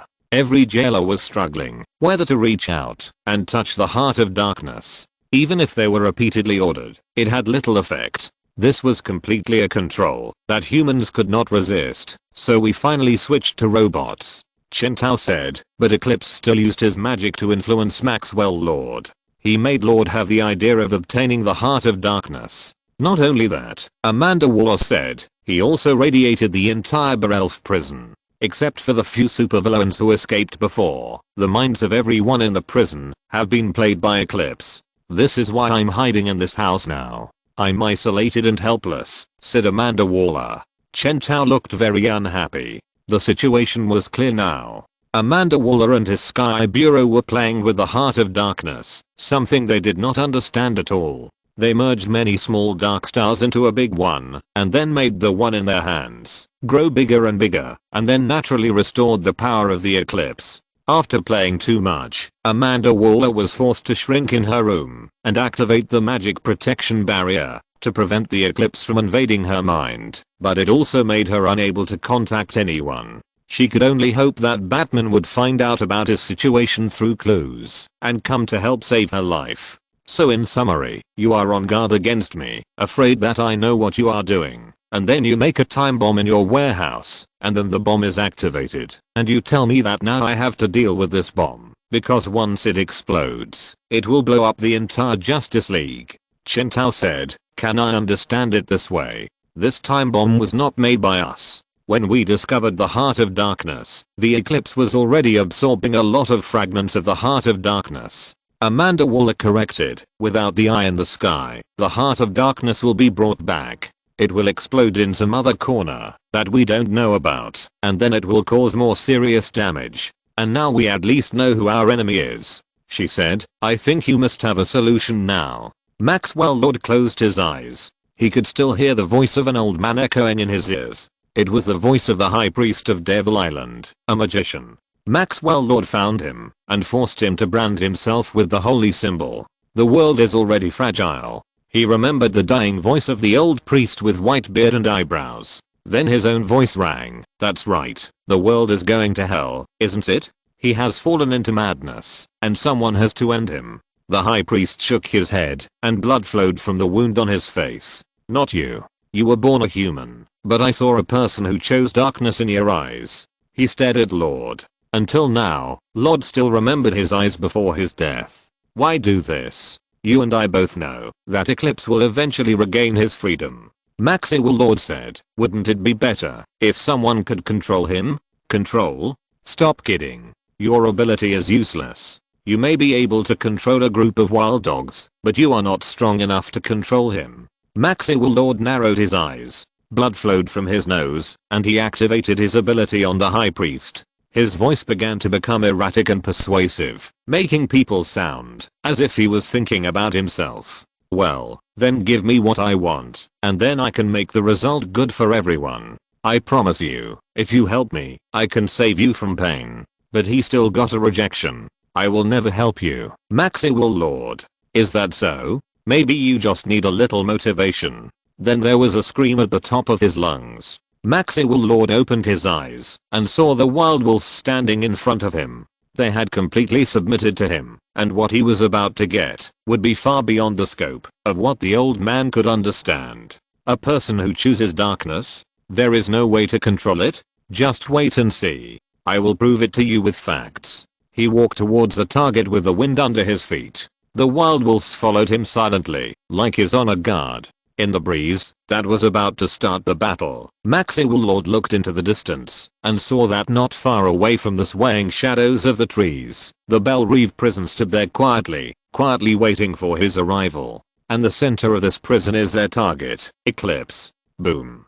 A few minutes later, Wonder Woman, who had just sent several villains such as shrapnel and steel beams back to Belle Reve prison, dodged a concrete boulder with steel bars thrown by Dr. Polaris using magnetic force. She leaned her sword horizontally, half crouched on the ground, looked at the many enemies that suddenly appeared in front of her, turned her head, and asked the Flash, "Can you contact Batman?" Her hair was already scattered, and her face was covered with blood. This was not her blood, but the result of her sword slashing on the chest of the violent wolf. However, such a wound disappeared in a few seconds, and could not even stop the opponent's footsteps. This alien mercenary with black hair, red eyes and white skin is truly immortal. He can even recover from the injury of his head being blown up. The sword piercing his heart by Wonder Woman is just like a tickle to him. Clang. Wonder Woman didn't have time to wait for the Flash's answer. She once again swung her sword to block the iron chain thrown by the violent wolf, and then kicked the opponent backwards. Is there any way to deal with this enemy? From just now till now, she has chopped Wolf at least 7 or 8 times, but as a meat shield in the opposing team, Wolf's defense makes Wonder Woman feel helpless. She turned her head, but before the Flash could speak, she read "I don't know" in his pupils, and was speechless. The cosmic mercenary who had just been kicked away also came back soon. He jumped, raised his hands wrapped in chains high, and hammered the ground like a gorilla. With a loud bang, the ground that seemed solid was shattered in an instant, and gravel flew everywhere. He and several other teammates cooperated fully to chase Wonder Woman and Flash all over the ground. Can't contact Batman. Flashberry said, "Damn it, I can't concentrate because this guy's in my mind." Across from the two of them, blood was flowing from Maxwell Lord's nose, which was a sign that he was activating his ability, and the Flash kept using the Speed Force to speed up his thinking speed in an attempt to circumvent Lord's psychic ability. This is a common tactic used by speedsters when dealing with telepaths, but the Flash is actually not very skilled, so it is very strenuous for him. In the Flash's original career, the strongest and longest lasting telepath he had faced was Gorilla Grodd. However, the Gorilla Grodd in this universe had long been taken away by Chen Tao's rechargeable battery. Without Grodd's training, Barry was naturally at a disadvantage in fighting against telepaths. Where are the other members of the Justice League? Wonder Woman asked. Can they make it back? While speaking, the heroine rolled over and dodged Rostam, who was holding a flaming knife. His slashing caused the ground to burn with flames, and then the green light energy emitted from the Emerald Queen's green eyes hit her back, but the heroine only uttered a muffled groan, and the long sword in her hand deflected the opponent's subsequent attack. The Flash followed behind her at a very fast speed, constantly flipping through the information obtained from the communicator in his hand. Let me see. The news I got here is that the Martian hunter was accidentally hit by a missile made of magnesium. A few minutes ago, he jumped into the river with flames all over his body to heal his wounds, and he hasn't come out yet. The entire Rogue gang is fighting a group of gangsters who are the masterminds of the train robbery. However, those guys actually caused a small earthquake. How did they do that? Shazam was involved in a magic battle from another small plane, a magical continent ruled by a man called the King of Children. Everyone seems to have encountered something. This can't be so coincidental. Someone is targeting the Justice League. Wonder Woman gritted her teeth and said, "What about the others? I'm afraid they will be attacked as well." The Flash said. He looked a little absent-minded, and then he whispered, "None of this matters. The most important thing is that I haven't contacted Batman for more than 10 minutes. Do you think it's possible?" "Yes, it's just as you imagined. We have prepared a big gift for Batman," Maxwell Lord said. His nose was bleeding, but he didn't seem to know it at all. He seemed to be in a good mood. Wonder Woman was fighting with the villains again. Johnny, who was just a mask on his face, summoned countless limbs of the King of Tears from the void, constantly attacking Wonder Woman, forcing her to defend with a shield, while the eyes of the Emerald Queen launched energy shocks at the right time to oppress her. As long as you observe carefully, you can be prepared for the entire Justice League. Maxwell Lord was still gentle and elegant. He said, "People always have weaknesses, don't they? And Batman's weakness is his son. He can't give up on him, especially after he gave up his son's matter and turned to deal with the League's problems first." "What did you do?" Flash asked. Although he has always been very confident in Batman, everything in front of him made him feel like he was facing Batman. The same targeting, the same direct attack on the key points, and the plan that was linked together and led everyone by the nose. And Batman just happened to have a son, which is indeed a weakness. Damn it, Batman, you won't. And you know, now the entire league is left with only you. Maxwell Lord said, "The only two people who have not been targeted in time. Please forgive me, it is not because I don't value you enough. On the contrary, maybe you will be more unfortunate than those who are targeted because you will face all of us. We need to wait for Batman to come to rescue now." Flash whispered to Wonder Woman, "I don't believe that Batman is so easy." He gritted his teeth. Batman is always able to prepare everything. He can target every enemy he sees, and the same is true for this group of people. He said to Wonder Woman, "Batman must be able to prepare methods to target this group of people in advance. I just need to persist long enough." "That's wrong." But his voice was soon interrupted by Maxwell Lord, who was even louder. "Batman can target you completely because he lives with you day and night. This is just an expert in civil wars, but a layman in foreign wars." He said, "He can only target his teammates, not facing truly dangerous enemies. Admit it, Batman will not come again." Chapter 344. You can never find what you want. When Tim Drake walked into Titan's tower, it was exactly 2:25 in the afternoon. This is the best time of the day. The sun is not as hot as at noon, but it is just right with warm breeze, which makes people feel intoxicated. People always want to be drowsy at this time. They often yawn at this time, wantonly venting the fatigue and laziness of the whole day, curling up like a cat. This is a time when people are least vigilant during the day, and it is often when a possible attack will happen. "Batman, are you here?" Tim asked in a low voice. Titan's tower was quiet, without any sound.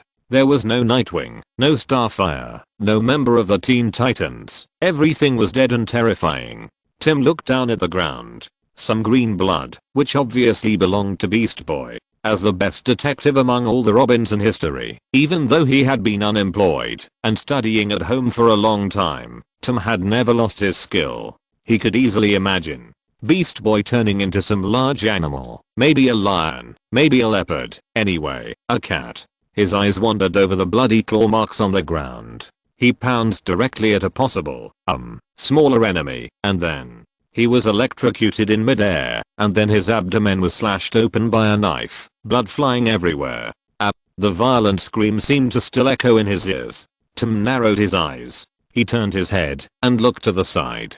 some powerful enough plasma bombardment. This was not an attack launched by Blue Beetle, because he could not control the Scarab armor. Instead, Blue Beetle was actively attacking the enemy. This was unusual. Blue Beetle rarely used plasma cannons easily. He had always resisted using such powerful weapons as the Scarab armor, because these weapons were designed to kill people, and using them would constantly remind James, Blue Beetle's real name, that his armor was a killing machine. But Blue Beetle doesn't think he is a killing machine, at least not when he is awake. To prove this, Blue Beetle never wants to use powerful attack methods, so much so that on many occasions, he is paranoid to only use cold weapons and knives in armor to fight. Only when he is completely in a state of losing his fighting power, he will be forced to wait. Tim took a breath. He soon discovered through a scorch mark on the wall that Blue Beetle's powerful attack was not against the short enemy, but a heavy punch to his good brother Beast Boy. This poor reasoning means that Blue Beetle is likely to be mentally controlled or hacked into his armor. It also means that, if he wants to thoroughly investigate the whole thing, he will most likely face Blue Beetle next. This is very important information. Once this point is ignored, Blue Beetle will be mistaken for a victim who needs help instead of an enemy who needs to be defeated. At that time, it may be the difference between life and death. Tim touched his universal belt. Although he was not familiar with Blue Beetle in the past years, when Nightwing introduced his new teammate to him, Tim also collected intelligence on the other party. This preparation for a rainy day, well, maybe it can be said that the bad habits of the Bat family cubs may be the only thing to be thankful for. And the worst thing is not just that, Tim thought. Through the traces left on the field, he quickly deduced the reason why Raven and Starfire lost. Whether it was the clean and neat sonic attack followed by cutting the magician's neck to create tracheal trauma to prevent the opponent from casting powerful magic, or the direct pressure of the powerful fear gas into the brain. These methods seemed so bat-like, making Tim's judgment of the enemy's nature fall into a fog. Damn, it can't be Batman. In such a dangerous situation, Tim's mind suddenly appeared the look of Batman laughing wildly. Since a certain moment, the serious, and hard Batman is gone forever. Tim Drake once told his classmates that the former Batman had a heart as black as iron and a character as bronze, and then they took out a Batman laughing peripheral in front of him. Even the restaurant that Tim Drake frequents has launched a Mad Thursday Batman laughing meal. They sprinkle green bell pepper sauce and red ketchup on rye bread, calling it laughing, and then call the whole burger the laughing Bat meal. I don't know when it started, Batman laughing became a universally recognized normal phenomenon, and even became a part of popular culture. Well, listen, Tim, you may still be facing a dangerous opponent who is still in Titan's Tower, and attacking the entire Teen Titans. You shouldn't be distracted by thinking about Batman at this time. Tim shook his head, and pulled his mind back to the current situation.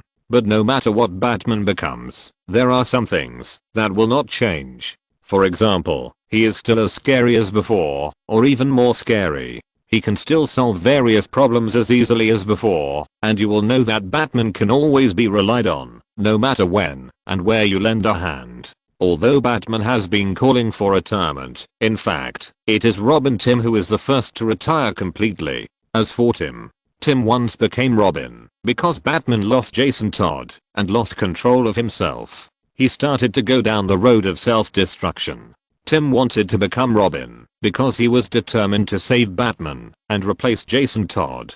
But now, Batman no longer thinks about self-destruction, or he is happier than anyone else with his crazy laughter. Again, although Batman has been talking about retirement, Tim feels that he has begun to enjoy the process of saving the world, which is a huge improvement for Batman. In Batman, there is no longer any trace of his past self-torture and self-destruction. At least there is one thing that the old butler Alfred said is right. For the past few decades, Batman has always been the child who died with his parents in the alley. Although his body has become stronger and his age is growing, he has never walked out of that night. He has always been trapped in a vicious circle of self-contradiction. But one day, snap. Just like a bubble that once surrounded him, it suddenly disappeared. He now no longer destroys himself, but destroys others instead. Well, bad news. Batman's bottom line has been lowered. Good news. Batman still has a bottom line. In fact, as the old butler said, this kind of Batman may not be a bad thing, at least it is better than the bitter and vengeful him. At least Batman now only makes others suffer, not himself. This is good. Tim means that Batman's life is too dark. He may deserve some happiness and joy. Tim Drake had to admit that, as Alfred thought, the personality of the former Batman had already been destroyed at some point, but in fact, this might not be a bad thing. Those psychological traumas, endless pain, the cycle of torture every night, wailing and screaming, endless low moans, the heavy burden that should not be carried on the shoulders, all destroyed along with the destruction of the former personality. So one day, Batman became Bruce, so that he would never be sad again. Happy, crazy, who says this is not the last bit of tenderness that this cruel mother of Gotham shows to her young son? As for the external performance, forget it, let him be. Tim also knows that Batman really wants to retire, but how could such a thing happen? Everything in this world is always rolling forward, like a storm, and the waves crashing against the shore, and everyone's world is like a ship sailing in a storm. Tim Drake can retire, because he is just an insignificant accessory on the ship. Clark Kent can retire, because he has long been a broken mast. The Flash, Wonder Woman, Martian Manhunter, and even the entire Rogues, anyone can retire, because they are all important parts of the ship, but they are not irreplaceable. But Batman is the only one who can't. He is the main mast that supports the entire ship's sailing. Once it breaks, the ship will be in danger of capsizing. If the world is calm, it is natural to look for good talents and slowly update the mast, but now the world outside is stormy. Where is the time for such leisure? Even if the sea is calm, a main mast that can withstand wind and rain is not built in a day. Is it a joke that you want to dismantle yourself before the new mast is cast?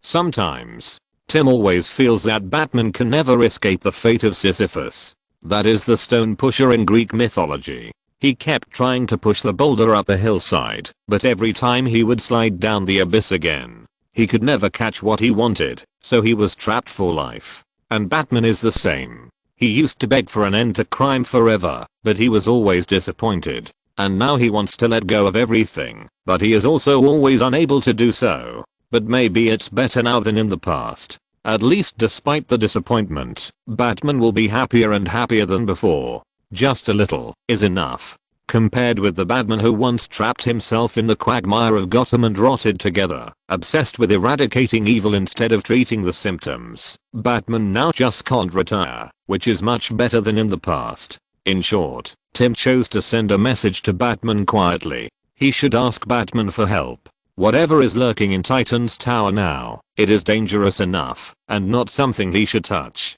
Unlike Jason Todd, the second generation Robin, who is impulsive and irritable, Tim, the third generation Robin, has always been clear that he should do things within his ability. The loss of the second generation Robin almost drove Batman crazy. If something happens to him, it will undoubtedly be a heavy blow to Batman. He will not do stupid things blindly. He loves Batman, and like Alfred, he wants Batman to be happy. That is why he should cherish his life. However, just when he was about to leave Titan's Tower, he heard someone standing in the deep shadows, whispering to him, "Who are you? Why are you wearing Robin's uniform? Why are you in such a hurry to leave?" Tim turned his head. His heart beat violently, and he looked at the enemy who existed. Wait, a 5 or 6-year-old kid. Tim never looked down on others because of their appearance. The other person held a long knife in his hand, which was stained with green blood. It was obviously Beast Boy's. A smile appeared on his face, which made people feel a chill from the soles of their feet to their necks. Then the smile on the child's face suddenly disappeared, just like a drawing erased from a blackboard. "Isn't it father who came?" Tim heard the child say. He keenly noticed that the other person's current situation was not right. It felt completely different from a normal state, but it seemed that they could communicate. "Why hasn't father come to see me yet? Did I fail the trial? I have obviously completed the trial. Why don't you come to recognize me? Why haven't I been praised? Is my trial not over yet? Is there a new goal?" Boom. Boom. Boom. Tim Drake felt his heart beating very fast. He was now trapped in the opponent's home court, which was definitely a very disadvantageous situation. "What's your name?" He immediately interrupted the other party's continued thinking. If he let the other party think about it, he was not sure what the other party would say. Then he successfully got the name of the other party, Damian Wayne. "Listen to me, I'm here to supervise your trial on behalf of Batman," Tim said to calm the other party, while secretly preparing various protective equipment in his universal belt. Without knowing what arrangements the teenager who called himself Damian Wayne had made in the Titan's tower, it was undoubtedly a huge disadvantage to fight with the other party here. The child was obviously controlled and unconscious. Tim Drake had seen the victims hypnotized by the Mad Hatter, note, Deceiver Lane, who used a hat to control others mentally, and appeared in the previous article. Tech, the original name of the Mad Hatter, was a supermaster who was proficient in forced puppet control of hats and strengthening a person's thoughts through hypnosis for control. Thanks to the training of the other party, Tim still had some experience in analyzing those who were in a state of mental control. The child in front of him was obviously strengthened with some ideas about gaining Batman's recognition. The controller behind the scenes drove the child to do things that he would not normally do through mental control. At this time, you should not say something different from his thinking to stimulate his brain, but you should go along with him, and then, sizzle. Tim Drake rolled and jumped away from the place where he just stood. The sudden electric shock made Tim's heart pound. He threw out the barrier to prevent himself from getting a heart paralysis due to stepping on the ground. This was already a completely lethal current. The child in front of him was no longer careful about the severity of his attack, and the degree of control deepened. "Listen to me, you. Woo, why doesn't dad come to recognize my success?" As Damian cried like a deformed voice, his voice began to gradually mix with a voice like a rough-voiced adult and resonate with him. Tim threw out 3 yellow bat darts, but they were smashed by the stand raised on Damian's body, and the fear gas attached to them was also blocked outside by the protective stand, and Damian was not hit at all. However, this also prevented Damian's subsequent attacks. Tim quickly left the coverage area of the motor device and moved to a safe place. It seemed that Damian and Tim Drake were fighting evenly, but Tim was alarmed. "Damn it. This kid is too well prepared, and he's still killing people. What's worse is that, if he has defeated the entire Teen Titans, given that he is now in a state of mental control, then what is most likely to happen is, boom. A beam of light like lightning directly melted the steel beam under Tim's feet. He fell to the ground in a mess. If he hadn't shot out the bat claw in time and jumped onto another beam, he would have fallen into the electric shock zone again. Tim had no doubt that he would be electrocuted to death as soon as he stepped on it. "Damn it, why hasn't Batman arrived yet? I've sent him a message." Looking at the expressionless Blue Beetle who appeared next to Damian, Tim was secretly anxious. Is he tripped? But soon Tim didn't have the heart to think about it. Starfire, Beast Boy, and the other 2 members of the Teen Titans who appeared beside Damian made his heart sink. Although Raven didn't show up, and Beast Boy was covered in wounds, the force here was absolutely beyond. Swish. Tim shrank his head and dodged the attack with a strong wind behind him. He turned his head and saw Killer Croc opened the door of the Red of all living things and appeared next to Damian with an expressionless face. Damn, even Killer Croc was controlled. Then, Tim looked down at his feet. Fortunately, the situation he was worried about did not happen. It seems that Clayface didn't, but it was useless. The next second Tim was knocked unconscious by Starfire. This was not the speed he could react at all. This was the huge gap between humans and superhumans. Must complete the trial to get my father's approval. Damian looked at Tim lying on the ground. Purple and red colors appeared in his eyes and then became deeper. He walked towards the other party and pulled out a knife from his waist. "I have to." He struggled, but still raised the knife towards the fallen Tim. Then, Damian heard a sigh. "Stop."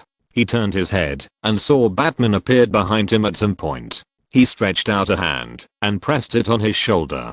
"Father." Damian turned his head. The struggle in his eyes became more intense, and his pupils kept trembling.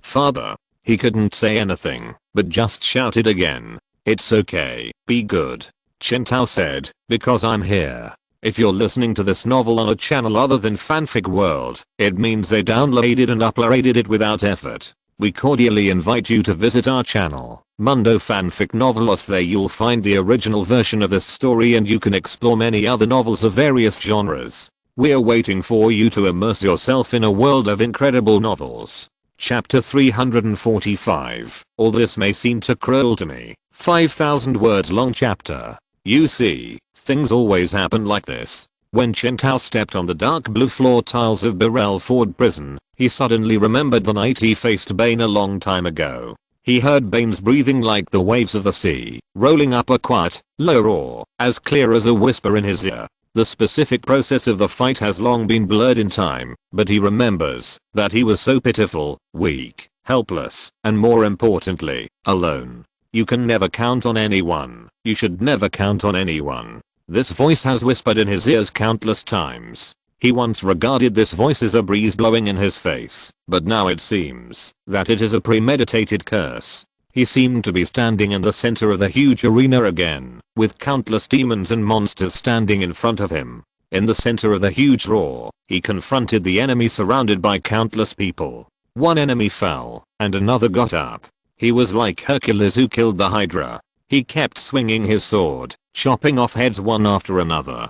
But as soon as one of the heads fell to the ground, two more grew on the Hydra's neck, and he didn't have the torch to burn its neck. So he just swung his sword mechanically. Be careful, don't be distracted. If you are a little slow, you will be stained by the venom sprayed by the Hydra. The world is waiting for you to save it. Only you, only you. You hold up the sky, so you can't breathe for a moment. Yes, I know, I always know. Chen Tao paced and walked through the broken ruins. The two guard robots had been beaten into scrap metal. This should be the technology that Waller modified based on Brainiac. Even from a long distance, he could hear the sounds on the battlefield through the nanorobots that had been sent in one step ahead. Stop thinking about Batman. Is this all you can count on in a fight? Let me guess. Justice League. Batman and his 6 or 7 thigh pendants? The voice belonged to Maxwell Lord. It sounded like he was trying very hard to activate his ability and use words to disintegrate Wonder Woman's fighting consciousness. This way of using telepathy is very Lord's. His ability is activated by persuading others. But now it seems that this ability is ineffective against demigods, and it is also greatly reduced for speedsters who can use the speed force to accelerate their brains. Then Chen Tao heard a female voice, which sounded like the Emerald Queen. She was a mistake in the timeline, and the eyeballs beside her could use green light energy. Very fast, not bad, honey. I know this thing, Speed Force, right? She said. The inventor Barry. Wait, Albert Swan. No, it doesn't seem right. Damn. This messed up timeline. But these are irrelevant to us now. What did I just say? Beautiful dodge. Immediately afterwards, there was a loud bang, and then the next sentence of the Emerald Queen sounded, but you forgot Dr. Polaris. Beautiful attack, but it was all expected. Oh, I think it must be painful. Hey, to be honest, you are not very familiar with Green Lantern energy, right? What about the Green Lantern in your team? Haven't you learned from him properly? You have never practiced against him, like the Legion of Superheroes? Note, the Emerald Queen comes from the 30th century and is the villain of the 30th century superhero team, Legion of Superheroes. However, this superhero team from the future was directly destroyed after the time was restarted, and the Emerald Queen became a remaining bug on the timeline. Oh, no, let me think. Green Lantern and Batman are having a fight. It's over, isn't it? Although I just got out of prison for a long time, I can at least surf the internet.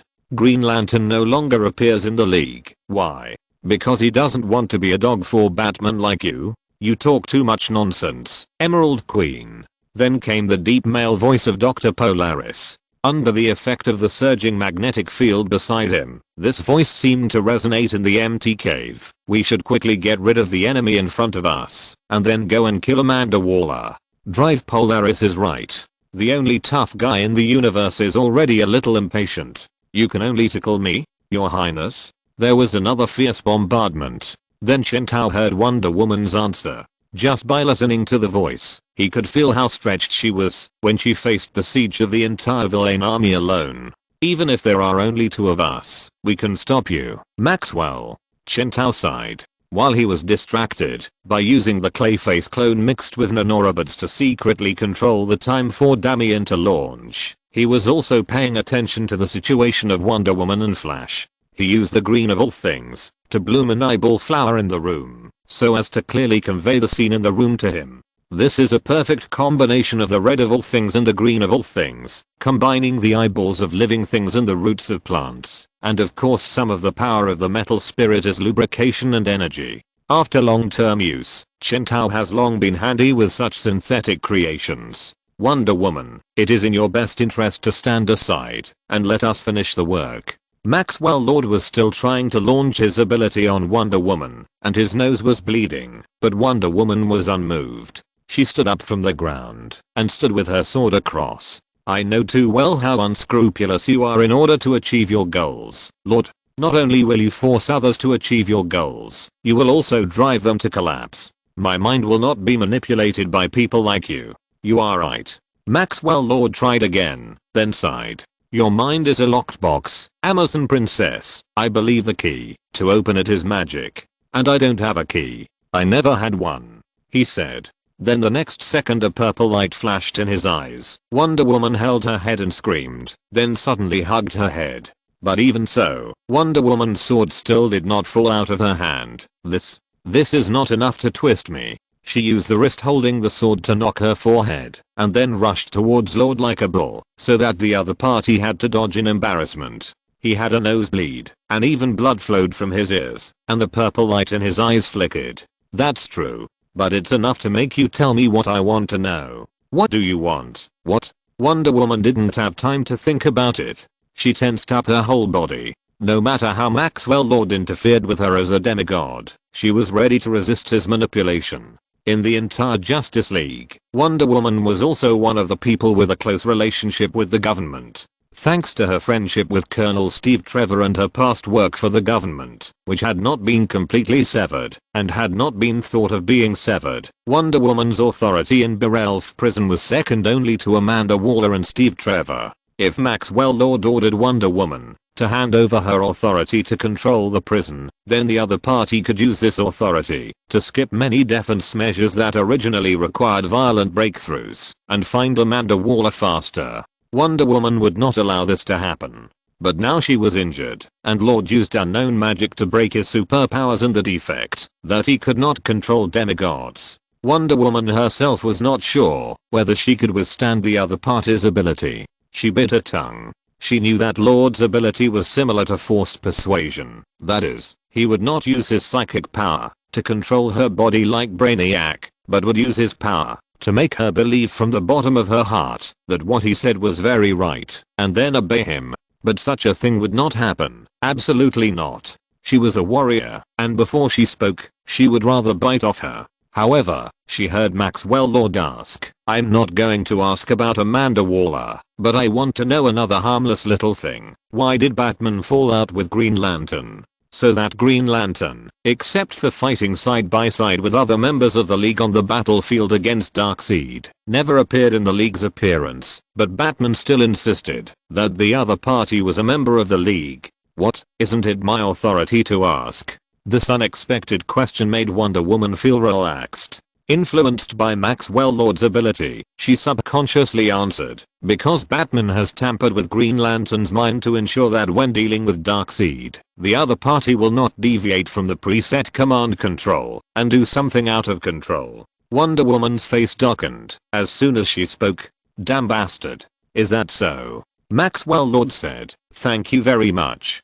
I have answered a question that has been lingering in my heart. Wonder Woman rushed towards Lord furiously. This state of rage due to losing her mind was undoubtedly a huge flaw. The other party also turned around and shouted at Johnny Solo at the right time. Now is our chance.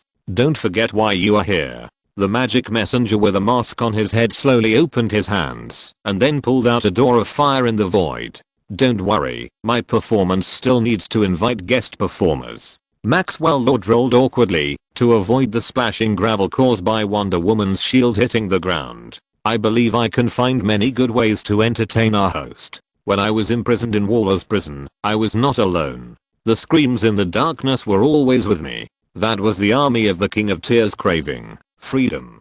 Clang. As a large number of flesh and blood tentacles rushed towards Wonder Woman like a tide, purple light appeared in Maxwell Lord's eyes again. With a loud bang, Wonder Woman's sword had already flown to the side. She used the sharp edge of the round shield to cut off a huge and sharp-toothed tentacle summoned by Johnny Solo with a loud shout, but was immediately hit by 3 other tentacles at the same time, and then was knocked back. The Flash fell to the ground. His feet were abnormally twisted, revealing the white calf bones. It seems that the enemy has long thought about how to deal with a speedster running around, and breaking the calf is indeed an extremely correct choice. And the Flash, in a hurry, he didn't care about wailing, but used his only remaining leg to get up from the ground and jump up one by one in a golden rooster stand. This was a slightly funny move, but under the acceleration of the speed force, even with only one leg, the Flash still came and went like the wind. My name is Barry Allen, and I'm the fastest cripple in the world. Chen Tao imagined what the opening of CW's American TV series The Flash would look like if it encountered this situation, then shook his head and walked in. Rustam was still waving his flaming blade at the Flash, who was jumping on one foot, but at some point, everyone on the field stopped moving. Chen Tao walked out slowly. No one spoke. People watched Batman slowly walk through the chaotic battlefield. He raised his hand and Rustam, holding the flaming blade, flew out. Maxwell Lord's face darkened, and he wiped the blood from his nose. Then he said slowly, "It's surprising that you would appear here. Aren't you going to kill your son?" Maxwell Lord communicated with the status of Titan Tower the first second he saw Batman, but the result was that it was not Batman himself who appeared there, but a child who had appeared beside Batman in the early days. A Robin from a certain generation. This is very strange. Very strange. He had obviously done it clearly enough, what with the sudden escape of Cheetah.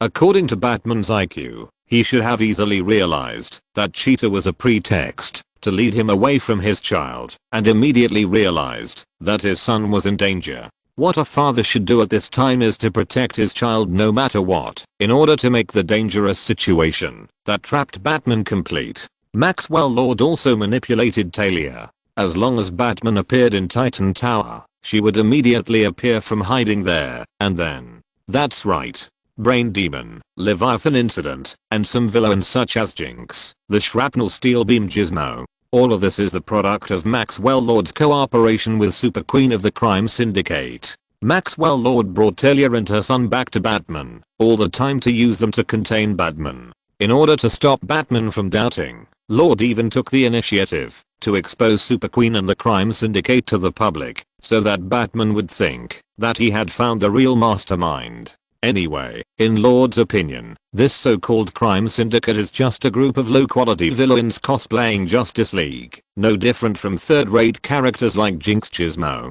He doesn't know this group of people, nor does he need to know. He just needs Batman not to focus on himself, and it turns out that the crime syndicate is also doing a very good job as a cover.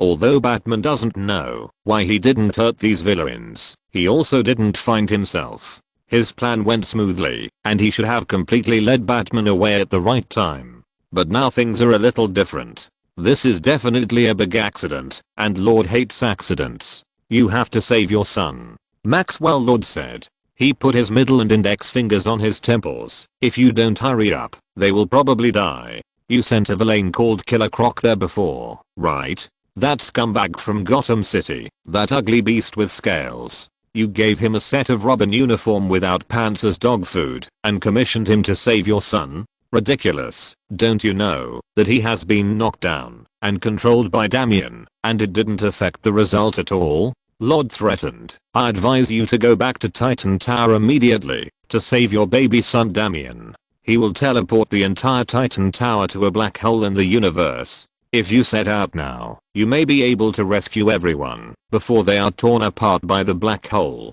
He said, think about it. My purpose is just to kill Amanda Waller. What does her life or death matter to you?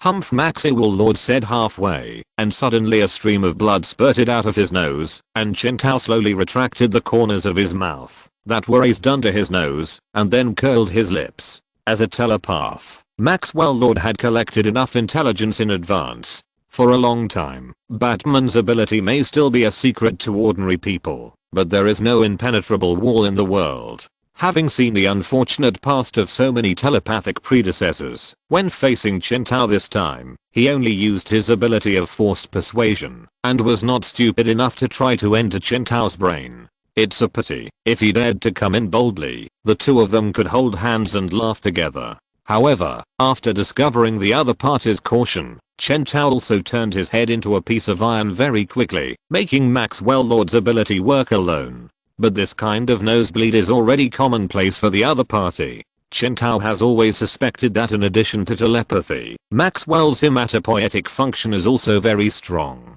Otherwise, it is really strange that he has not bled to death for so many years despite the side effect of his superpower of nosebleeds. Don't think about it, Maxi Lord.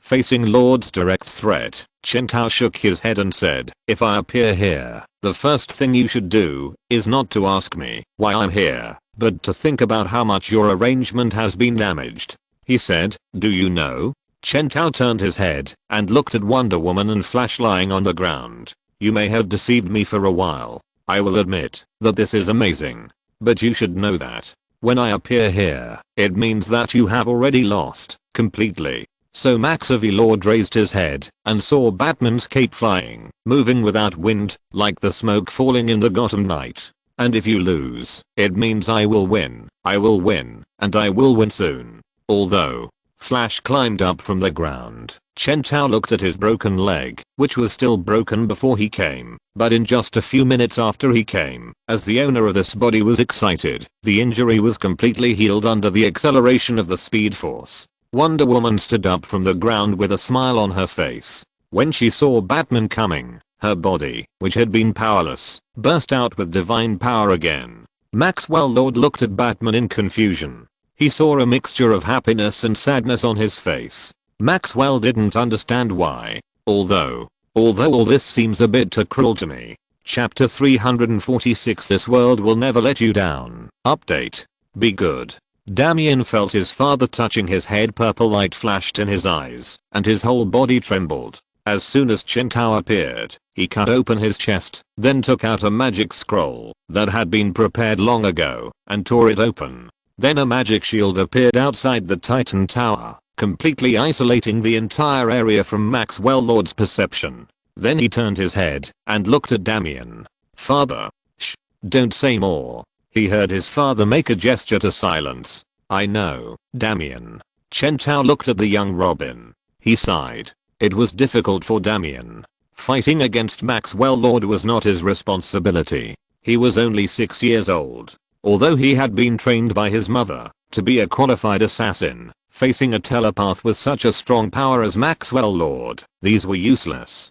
Damien trembled. Perhaps at first, due to the characteristics of Lord's ability, he took the other party's order as his own heartfelt thoughts, but now when Batman appeared in front of him, feeling the arrangement he had made before, Damien immediately realized that this was not what he wanted to do. However, even though he had tried very hard to resist Maxwell Lord's control, he still couldn't escape this pre-planted control. Father. Clang. Chen Tao controlled his clay-faced clone and rushed to attack. He stretched out his fingers and flicked away the dagger that Damien almost stabbed into his palm. How could this child be so cruel? When he found that he couldn't control himself, he planned to stab himself. Father, electrocute me. Damien said intermittently. Don't be reluctant, Zizzy. With one hand, he took back the electric shocker that had just been slammed into Damien's waist, and with the other hand, he took out another one and hit Damien's head again. He muttered in a low voice, after all, this clone of mine is made up of Clayface and nanorobots. If it is really teleported to the side of a black hole, I won't be able to save everyone. As he spoke, he continued to hit Damien twice, shocking him so much that he jumped around and fell to the ground with a bang like a dead body. It's okay, the safe voltage, it won't kill people, but it can prevent Lord's control. Chen Tao looked at Damien, who was still twitching on the ground from time to time. "Thank you for your hard work." He said he would start to act immediately. Chen Tao is not the kind of soap opera male protagonist who would say, "Oh, I can't bear it." Since he has made preparations, he can just execute it. There is nothing to say. Chen Tao looked at the Teen Titans members and his own Robin Killer Croc lying around, and shrugged. The situation is now almost resolved. Without Damien's control, the Teen Titans have no ability to resist, let alone Killer Croc. The disc-like teleporters around them will not work without Damien's control. Chen Tao picked up one and studied it carefully. Maxwell Lord is really willing to spend money on this thing. There is no switch or off at all. It is completely controlled by connecting to the human brain and reading brain waves. It is not easy to develop this kind of thing. Well, good technology. Take it back. Now it belongs to me. Chen Tao snorted, then cut open the belly of his clone, intending to stuff the disc into his hollow abdominal cavity. In short, it seems that the situation is now completely under control, right?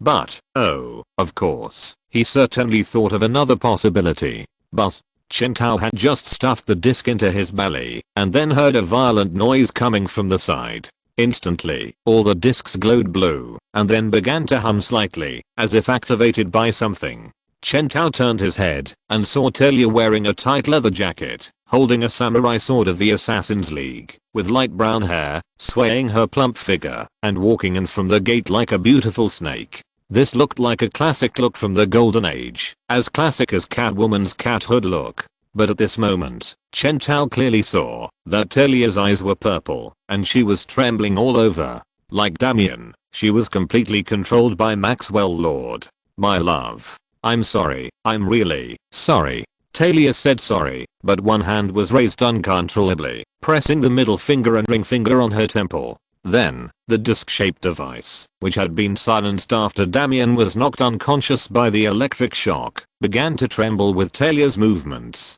They were activated and began to perform their duties that were half completed but interrupted. "My love." Talia's mind was obviously clear, which was different from the specific state of Maxwell Lord's superpowers. She should have been like Damien before, with her cognition completely distorted, so that she regarded Maxwell Lord's order of defeating the entire Teen Titans as her own heartfelt idea of defeating the Teen Titans, to prove herself to her father, and really hurt people. Instead of becoming a pure puppet like now, controlled by Maxwell Lord. This must not be simply controlled by the other party's superpowers, but mixed with some other things, such as magic. This mental distortion was so strong that Damien even thought that he hacked into Batman's computer purely by his own ability without the help of Maxwell Lord, and thus got the plan to defeat the Teen Titans. Otherwise, even with Damien's hacking ability, even if he gets the permission of the Bat computer, and even if he can get what he wants, it may not be enough to erase the traces of his invasion. However, this kind of mental distortion, although powerful, is not without disadvantages. If it is found that the target and his usual thoughts are too distorted, it will definitely cause the target to notice, but now this ability to force the body to control will not. Although Talia can call out Chen Tao, she still can't change her continuous activation of the teleportation magic circle. Buzz buzz buzz buzz buzz. A dense slow hum sounded, and a large amount of blue light lit up from the surroundings of the entire Titan Tower. On the periphery of the magic shield that Chen Tao used to isolate Maxwell Lord's perception, a new magic shield also rose, completely blocking the way for everyone who wanted to escape. This is the trap that Maxwell Lord prepared for Batman, a killing game with no chance of survival. Even if Batman can escape from the black hole with his own superpowers, he will never be able to save all the members of the Titan Tower. This impossible rescue effort would consume a lot of Batman's time, allowing Maxwell Lord to complete all his plans calmly. "My love." When the shield was completely raised, Talia seemed to have regained her consciousness. She screamed and then rushed towards Chen Tao and Damien. "What have I done?" "It's okay, it's okay." Chen Tao smiled and said to her, "I'm responsible for all this. I remember everything.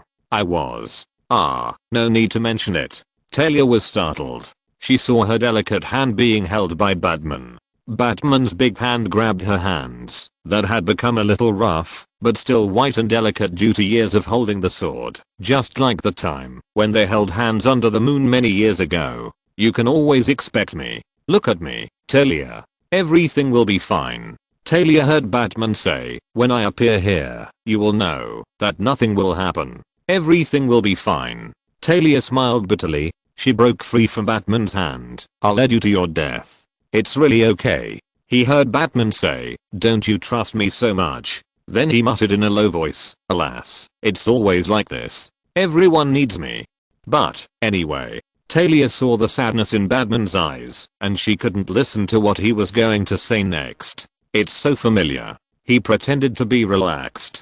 Talia blinked. The other's eyes and smiles were like the person she once loved, but she knew it was definitely not him. But it was him, Bruce Wayne, and their son, Damian Wayne. And he, Talia, was stupid enough to lead everyone to their death. She should have realized all this. For so many years, Talia had believed from the bottom of her heart that she could be on par with Batman. This is the pride of the daughter of Ra's-al. Even as Batman's villain, she is one of the few who can fight Batman to a draw. If it was Batman, even without superpowers, he would not be controlled by Maxwell Lord and would never kill anyone. But she, Talia al Ghul, failed.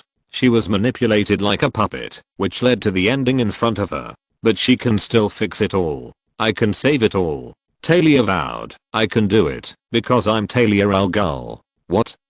She saw a puzzled look in the eyes of her beloved.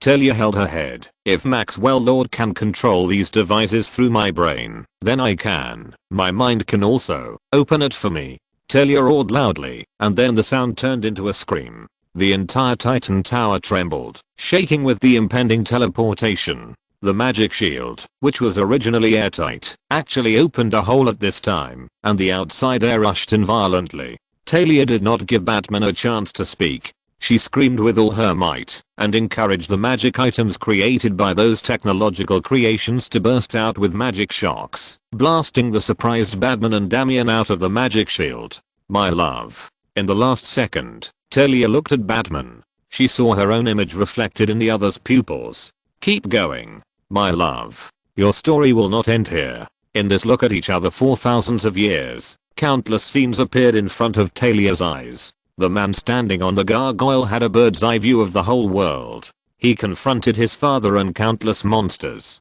But no matter what he became, "Dear, this world will never let you down. Never." "But I succeeded. I succeeded." The ground shook more violently, and Talia fell to the ground, trembling all over and gasping violently. After she stopped controlling the discs, severe pain swept through her body. "But despite this, I did it. I sent them out." She sat down on the ground, looking at the ground glowing blue. "Black hole?" She looked at the Teen Titans lying on the ground next to her. At this time, she calmed down. "It might not be bad to have a bunch of superheroes buried with me," she thought. In the violent tremor, the energy storage of the teleportation magic circle finally reached its limit. Then, with a loud bang, the entire Titan Tower disappeared into the air. With a bang, they fell to the ground. Talia opened her eyes and saw that the ground was all brown sand.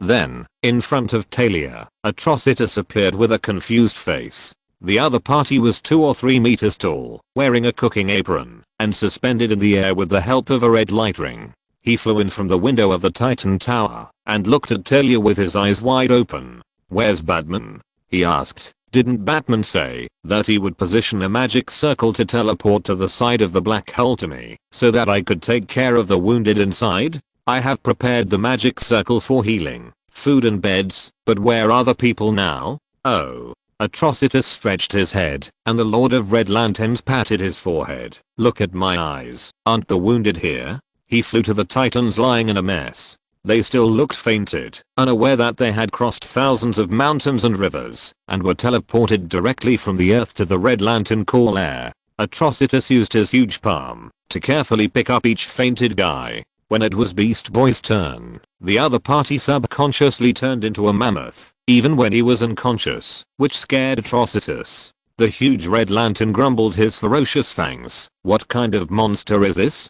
But despite muttering like this, He still led everyone, including the dazed Talia, to the newly built headquarters of the Red Lantern Corps. "Welcome to Ice Moat." Then he took out a large bowl of strange insects. "This is the meal I prepared for you." Chapter 347. Give Waller a little shock to his teammates. 8,000 words long chapter. I'm Maxwell Lord. I'm a man who keeps my mouth shut. When I was still an ordinary member of the Shoji Club, I consciously hid my superpowers, and finally controlled my superiors to die, and then slowly seized the highest power of the entire organization. This is my habit. I always hide means that others don't know about, so that I can burst out the fatal blow I need at the critical moment. When I entered the Berelf prison, I hypnotized a prison guard and instilled some of my memories into him, so that he believed from the bottom of his heart that he was me. I left a small piece of dark heart on his body, not much bigger than a grain of rice.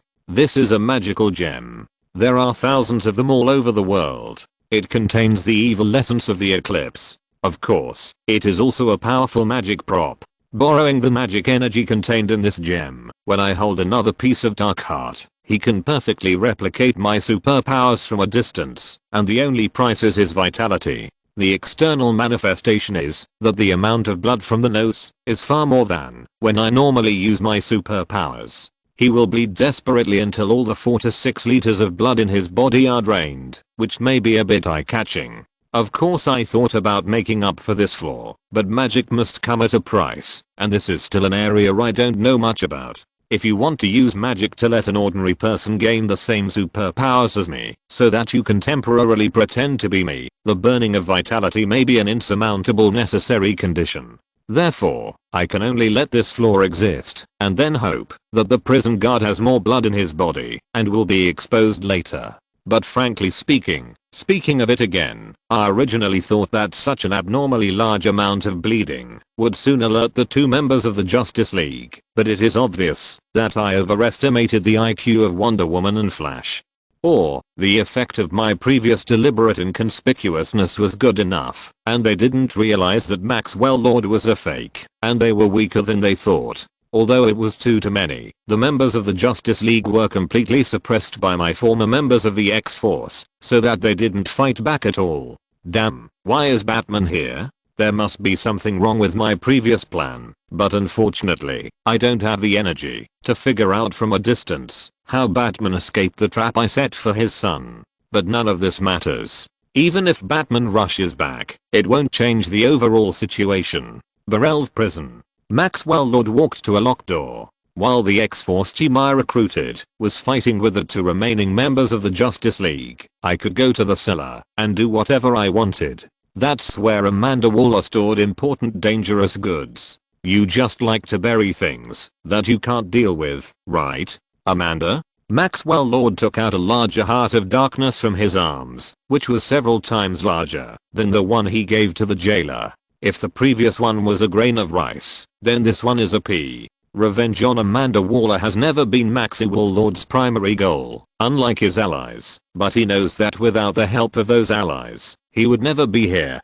Maxwell Lord opened the door. He had broken through the last line of defense at the door, and now no one could stop him. Oh. Lord paused slightly. He found that he exhaled white smoke when he breathed, and the temperature around him began to drop sharply in just a few seconds. He raised his head and murmured in a low voice, "Is this a prize for opening the door? Amanda Waller actually left someone here? It's really not an unexpected result. Even if the Justice League is wiped out, she will not reveal what power she controls until the end." He took another breath of cold air and then stared at the person who rushed towards him from behind the door. "It's not difficult to guess. You are."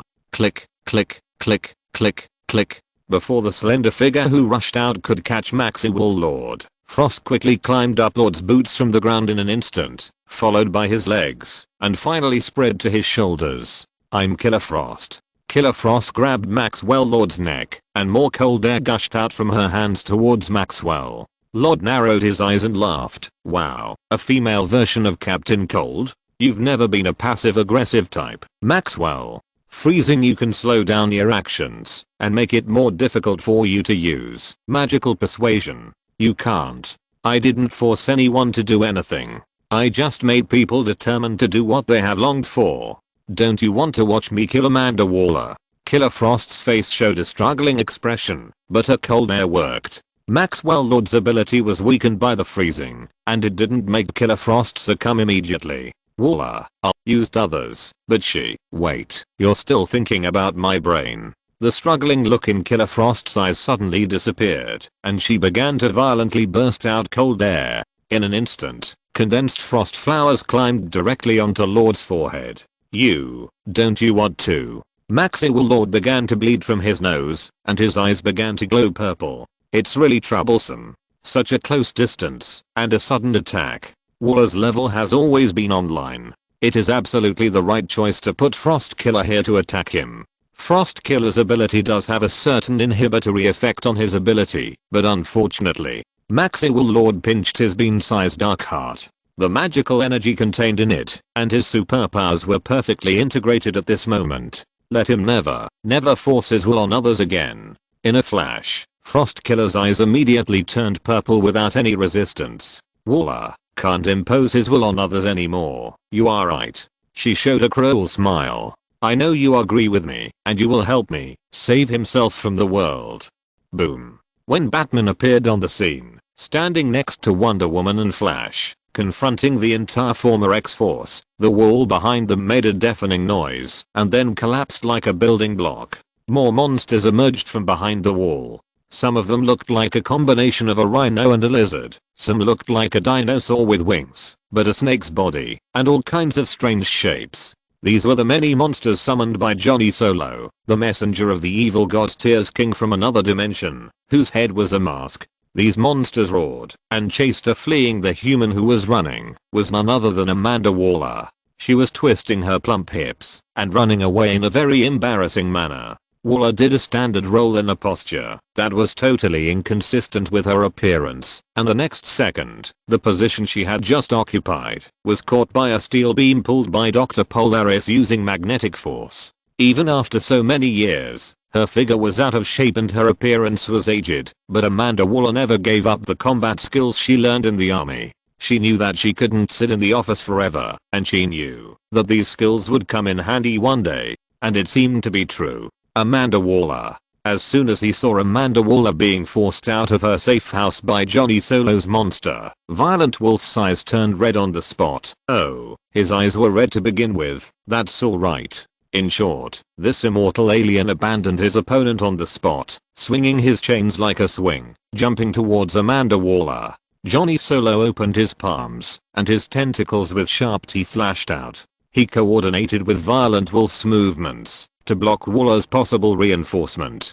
And Dr. Polaris also pulled a bunch of steel bars that fell from the sky and smashed them on the heads of the 3 members of the Justice League. Amanda Waller took out a gun while running, and then shot at Wolf. This gun looked like a creation of some kind of alien technology, and it fired all laser energy, but it was just tickling Wolf, a monster that could never die. Amanda Waller gritted her teeth. I can't hurt this guy at all. The ending was expected. Wolf. Maxwell Lord is using you. You should find him. Maxwell Lord released me. Wolf roared. No one can escape my fatal shot. When he spoke, Amanda Waller already felt something was wrong. So she made an extremely correct decision at the first time. Batman. Save me. How long do you want to stand by and watch? Baolang threw his hook chain at Amanda Waller.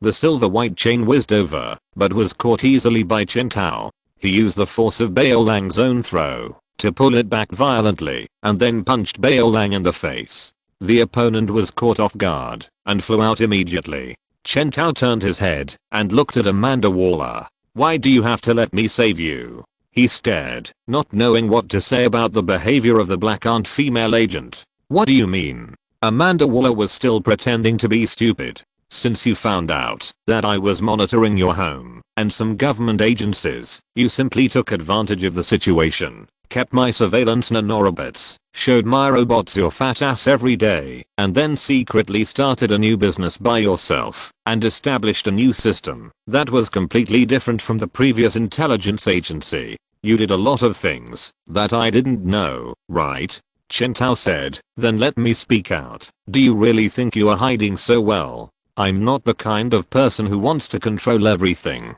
You want to have your own armed forces belonging to the government. This is a reasonable request. You don't need to imagine that I might object. Chen Tao condensed a black blade composed of nanorobot black sand with one hand and then swung a knife at the ground not far from where they just stood. With a loud bang, a big hole broke in the ground. A group of people wearing messy and colorful clothes suddenly appeared in front of everyone present, and beside them, a green and purple magic shield also disappeared. I told you, magic is not that easy. Let me see, a magic circle that hides the breath. Chen Tao switched his head to the Bat Wizard, then checked the remaining magic shield and shook his head. Not a bad magic circle, but it's so close, no matter how sufficient the energy is, it's useless. He commented, you don't understand magic at all, Amanda Waller, this is your misunderstanding. You always use the right magic in the wrong way. The violent wolf howled and rushed up again.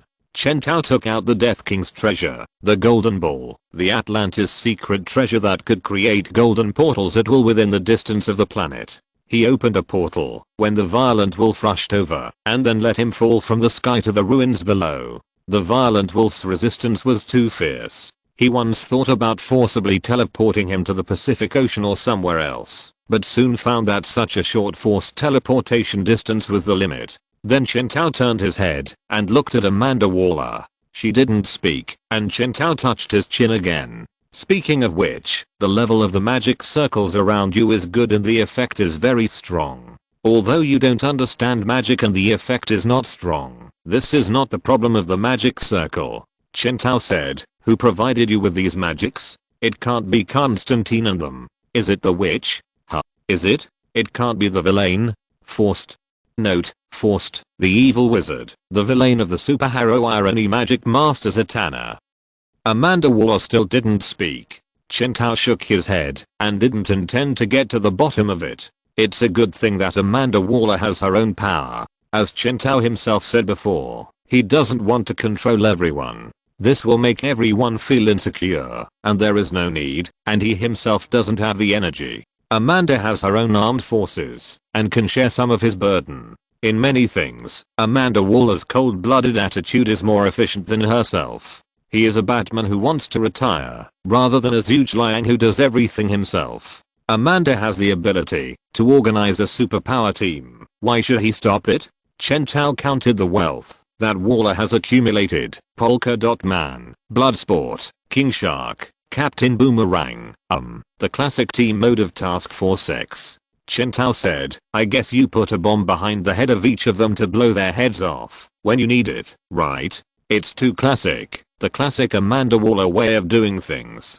If I hadn't saved you just now, I'm afraid it would be this team that saved you now. Chen Tao said, no way, you would rather risk being killed than hide this team under my nose? Do you really want to play dumb? You are really. Chen Tao wanted to complain about something else, and then he saw the woman with a red and blue head hiding behind the Shark King. Then Chen Tao was stunned. He was sure that he was not mistaken. Harley Quinn, didn't you use the money I gave you to open a dance hall in Metropolis? Harley Quinn came to me and asked to join my ex-team. I didn't kidnap her. And I didn't inject a bomb into her neck. Amanda Waller cleared herself from all responsibility. She just wanted to help, so I agreed. Why not? Chen Tao stared at Harley Quinn.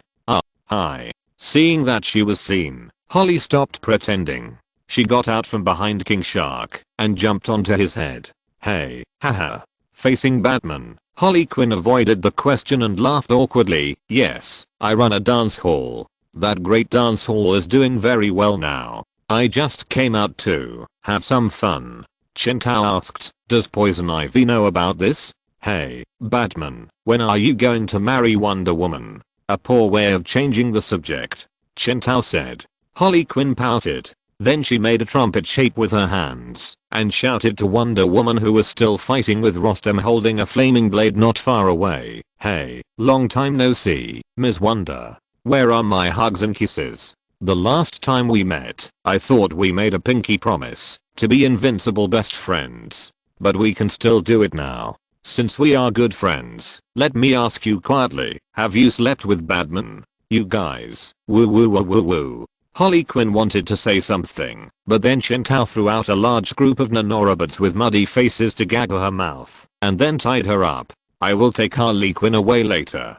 Chen Tao told Amanda Waller. It's up to you. The fat black lady agent shrugged. Woo. Woo woo woo woo woo. Holly Quinn was still struggling, but neither of them asked for her opinion. Let your ex-task force do it together. Chen Tao said to Amanda Waller in a commanding tone. Hurry up and get rid of these people. You have time to dig all my subordinates out of the ground. Can't you get rid of these people quickly by yourself? Amanda Waller complained. I can't do it alone. Chen Tao said, and are you serious? Your subordinates? Without the bomb behind their necks, are you sure they will still listen to you? Be careful. As Chen Tao spoke, he quickly stretched out his hand and kicked away the hook that almost pierced Amanda Waller's neck. Forget it, I shouldn't talk nonsense. Let's do it quickly. Chen Tao said, how do you know that I'm not prepared to deal with these people quickly? In short, now that they have been exposed, Amanda Waller no longer hides it. She gave the order decisively, and the entire X-Force began to work. They chattered and scattered, each showing their own skills, and rushing towards the enemies they had chosen, while Bloodsport was called back by Waller to protect her safety. There was no way Waller could only find him, because Bloodsport was the only one among this group of unruly troublemakers who could understand human language, and knew how to write the words protection mission. He is a villain who uses a gun.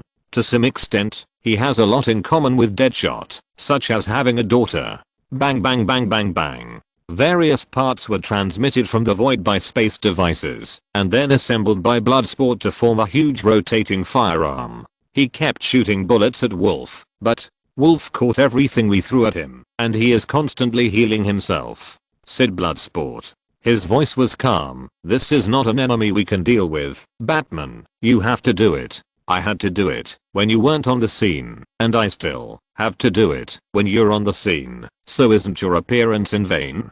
Bloodsport stared at Batman with dead fish eyes. Look at what you're talking about. I'm just a villain with a gun. Even if it can transmit gun parts in fancy ways, it still uses guns. You let me fight with Violent Wolf. Are you fucking serious? It's already good enough that he can hold Violent Wolf back for a while. Nothing can stop me, Waller. Violent Wolf said. He rushed towards everyone like a bull. Chen Tao sighed. He blocked Violent Wolf's attack route, blocked the bull's inevitable path, which was bound to result in bloodshed. He muttered, whether you believe it or not, you are controlled by Maxwell Lord Wolf. You leave me no choice. He just stood there, as if he didn't see Wolf rushing towards him, still talking to himself. This is the only way to stop you. Your self-healing ability is too outrageous. Let alone killing you. Most methods can't make you stop, or even stop for a while. I really don't have time to entangle with you.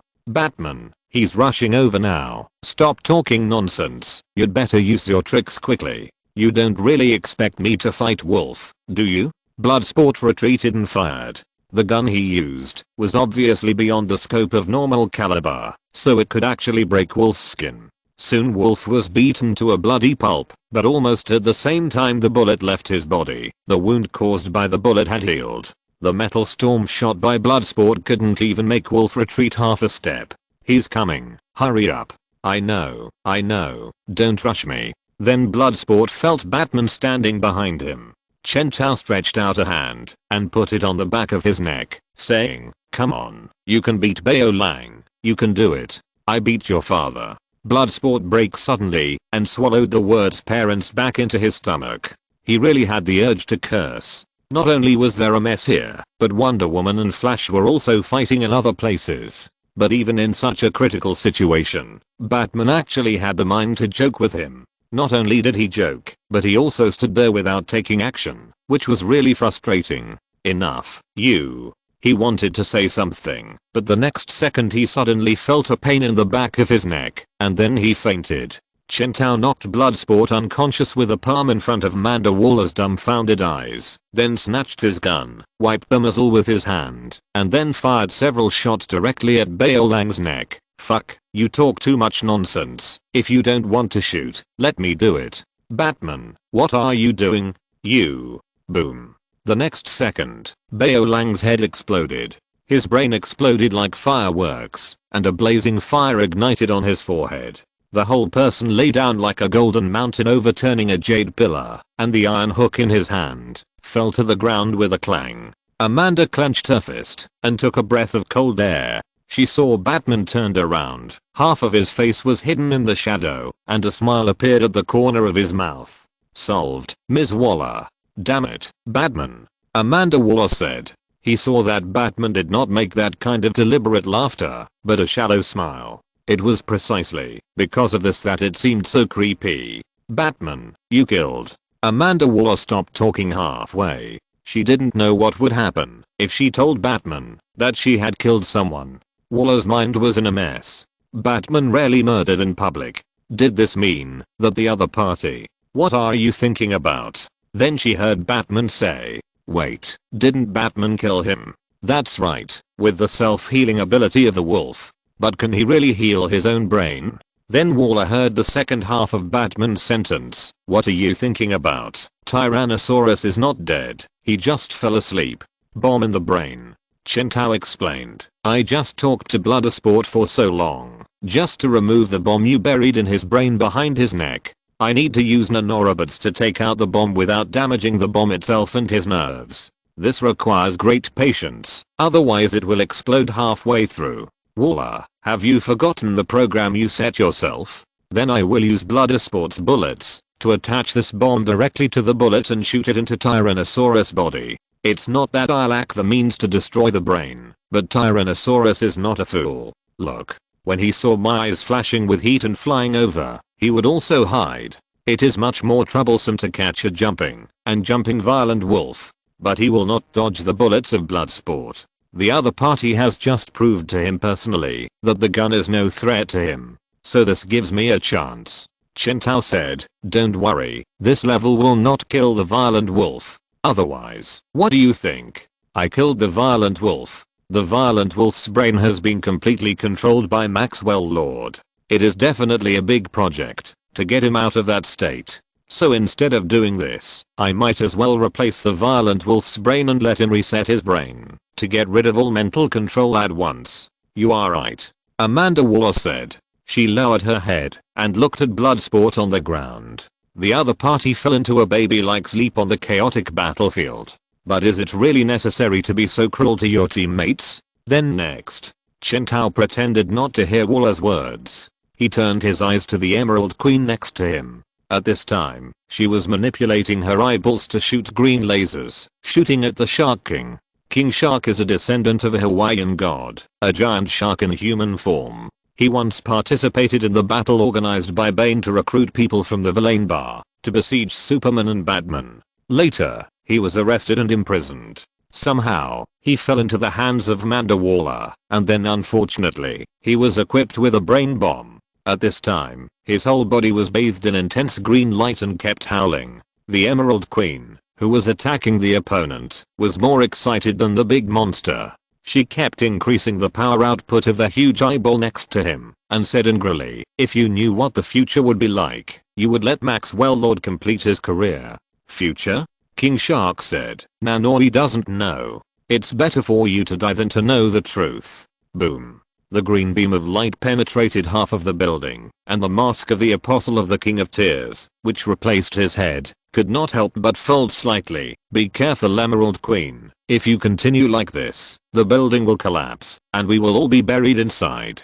Do you think you have a better chance of winning against the Emerald Eye of Ekron? Your behavior is illogical." Emerald Queen heard a voice, and then she just turned her head and saw Brainiac 5 with his arms folded like in those years, staring at her coldly. Note, Brainiac 5, a superhero team in the 30th century, a member of the Legion of Superheroes, is the descendant of the Brainiac that Chen Tao defeated before. Another Brainiac, a superhero, is the enemy of the Emerald Queen.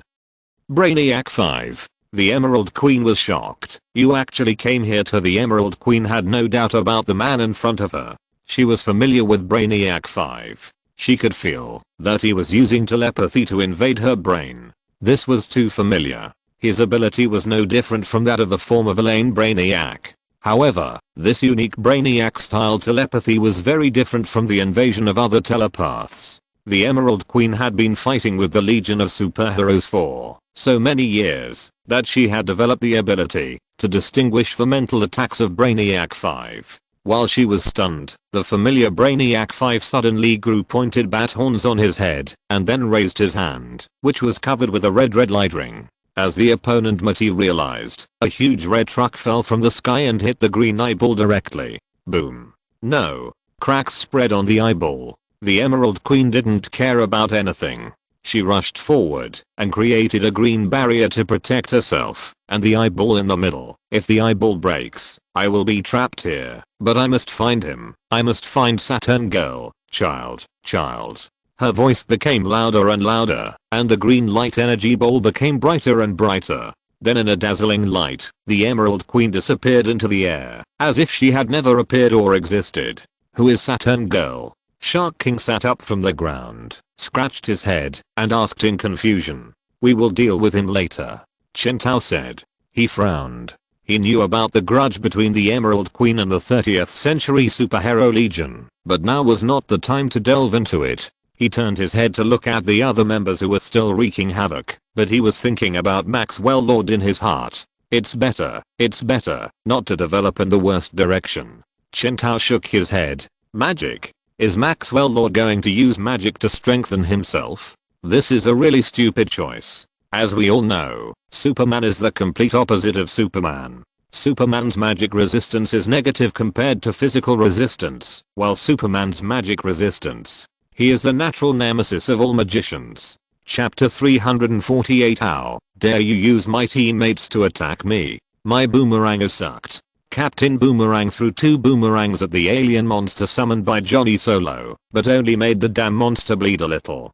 There is really no way. It's not that Captain Boomerang is too weak, but his ability is simply, well, he is too weak.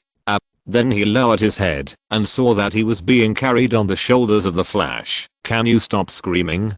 Digger, Captain Boomerang's real name? Oh my god. Oh my god. You saved me again, Flash. This is the 6th time today. Captain Boomerang said, don't tell the Rogue Gang about this. As long as you keep quiet, we'll have a deal. Barry said, I don't need your help this time. I plan to deal with my opponent alone. What are you talking about? You're not very convincing with your leg just broken. But the Flash did not answer Captain Boomerang. He hurriedly threw the other party to a place outside the building, where there were no enemies, and then ran away with a whoosh, completely ignoring Captain Boomerang's shouting from behind. Hey, even if you don't plan to let me help, you can't just leave me here. I have a bomb in my fucking neck. Note, Captain Boomerang had a bomb specially made by the Suicide Squad buried in his neck. At this time, Amanda Waller set the conditions for them to explode. If they were too far away from Amanda Waller, they would explode. The Flash, who wanted to return to the battlefield, paused, but did not return. Run closer to where Waller is. I'm busy. He said so, and then ran back in a hurry, just like a gust of wind that came and went freely. Batman's appearance gave Barry a great encouragement, and now he felt that he had endless energy. There is nothing in the world that gives people a sense of security more than when you see him, you are sure that your side will win. He appeared beside Rostam like a gust of wind, and the other party held a flaming blade. He is the world's top swordsman, and when equipped with the indestructible flaming blade, he becomes a difficult enemy. In the previous battle, he was the one who seriously injured Amanda Waller's katana. In fact, strictly speaking, holding the katana with her husband's soul sword in his hand is actually a 2-on-1. Just now, before Batman came, he faced Captain Boomerang and the Flash head-on without falling behind in a short time. He even teamed up with Johnny Solo, whose head was a mask. After Johnny Solo used magic to limit the speed of the Flash, he stepped on his leg and broke it. If the Flash hadn't dodged quickly, he would not have broken his leg, but amputated it. This time I will cut off your leg. Barry appeared in front of his own enemy. He listened to the other party's mouth constantly uttering cruel words. He knew that the other party was using such deliberate cursing words to attract his attention. You know what? Even a group of sheep led by a lion will still collapse at the first touch. And if a sheep follows a lion for too long, they will mistake themselves for jackals. Barry looked at the other party quietly and then took a deep breath. The assassin holding the flaming blade had waves of purple light spreading under his feet. That was the magic blessed by the messenger of the King of Tears, which could slow down the speed of the speedster and allow Rostam to react. It was precisely because of this that Berry was afraid of hitting the blade directly and did not dare to get too close to Rostam. But now, Berry planned to break in directly against the magic circle. Even if the magic circle could slow him down, as long as he became faster, so fast that the magic circle could not slow him down. That's right, this is the Flash's way to fight against the turtle. But because the turtle was captured alive by Batman before he had a formal fight with the Flash and was taken away to be a battery, so, of course, the Flash Berry lacked the experience of fighting against this kind of enemy that could slow him down. That's why he was at a disadvantage when facing Rostam, especially when Rostam was a master swordsman. Although Batman had told him how to deal with the turtle after catching him, the turtle had been drained of his fighting ability at that time, so Berry had never fought with him in actual combat and had no experience. Therefore, Berry had never dared to invade the magic circle before. It was too risky for him. If he was slowed down and accidentally chopped by Rostam, he would completely lose the power to resist and be slaughtered. But it was different now. Berry turned his head and looked at Batman, who was dealing with the wolf over there. Behind him, Batman was standing now. Even if he failed, he could call Batman for help. Therefore, Berry finally had a reason to give it a try. Who? He kept cheering himself up, then turned his head again and looked at Batman from a distance. He rushed towards Rostam. Rostam, stop. He persuaded while circling in the magic circle attached to Rostam that slowed him down. I know you don't want to do this. I've been in your situation before, buddy.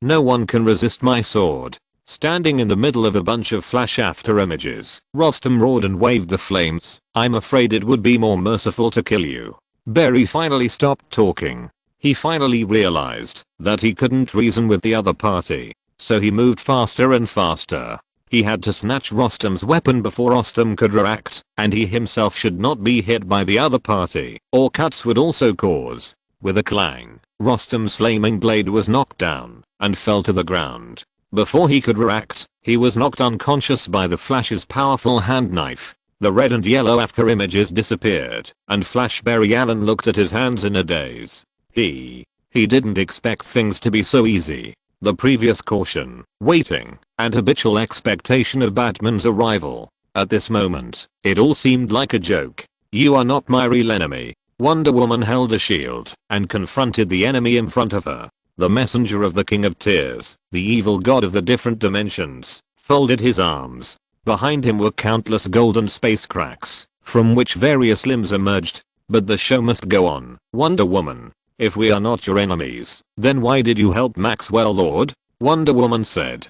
Because I like to see people suffer. Johnny Solo slowly took off his mask, and the place where his head should have been emitted 1,000 feet of golden light. Wonder Woman immediately closed her eyes and raised her wrists. After being blessed by the King of Tears, Johnny Solo possessed an extremely powerful force, and anyone who saw his true face would die. When he first obtained this ability, he even accidentally killed his wife. And it was because Johnny Solo took off his mask from time to time that the battle between Wonder Woman and him was occasionally stuck. Wonder Woman, with her eyes closed, could already foresee the next attack, and she concentrated and calmed down, ready to meet it. But she only felt the feeling of Harley jumping on her. Stay away from my bestie. Holly turned her head and looked at Johnny Solo without fear. The opponent's instant death ability had no effect on Harley Quinn. The Joker, don't try to steal my limelight. See the true face of madness. Harley Quinn tried to resist, but was soon knocked to the ground by Johnny Solo.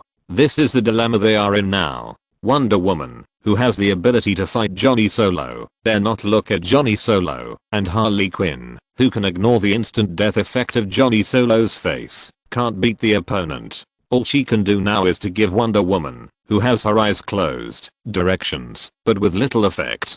Damn, this guy reminds me of Medusa, Holly said. She made a request to Batman beside her without hesitation. Almighty Bat God, tell me quickly how to defeat Johnny Solo? And Chen Tao's voice came from far away. Let him see his face. Johnny Solo will be exiled by himself. Chen Tao turned his head to look at the situation of Wonder Woman and Harley Quinn. Although they seemed to be at a disadvantage now, they were not fools. With the key information of Johnny Solo's weakness, they would be able to defeat this monster soon. And what he faced was Whale in front of me.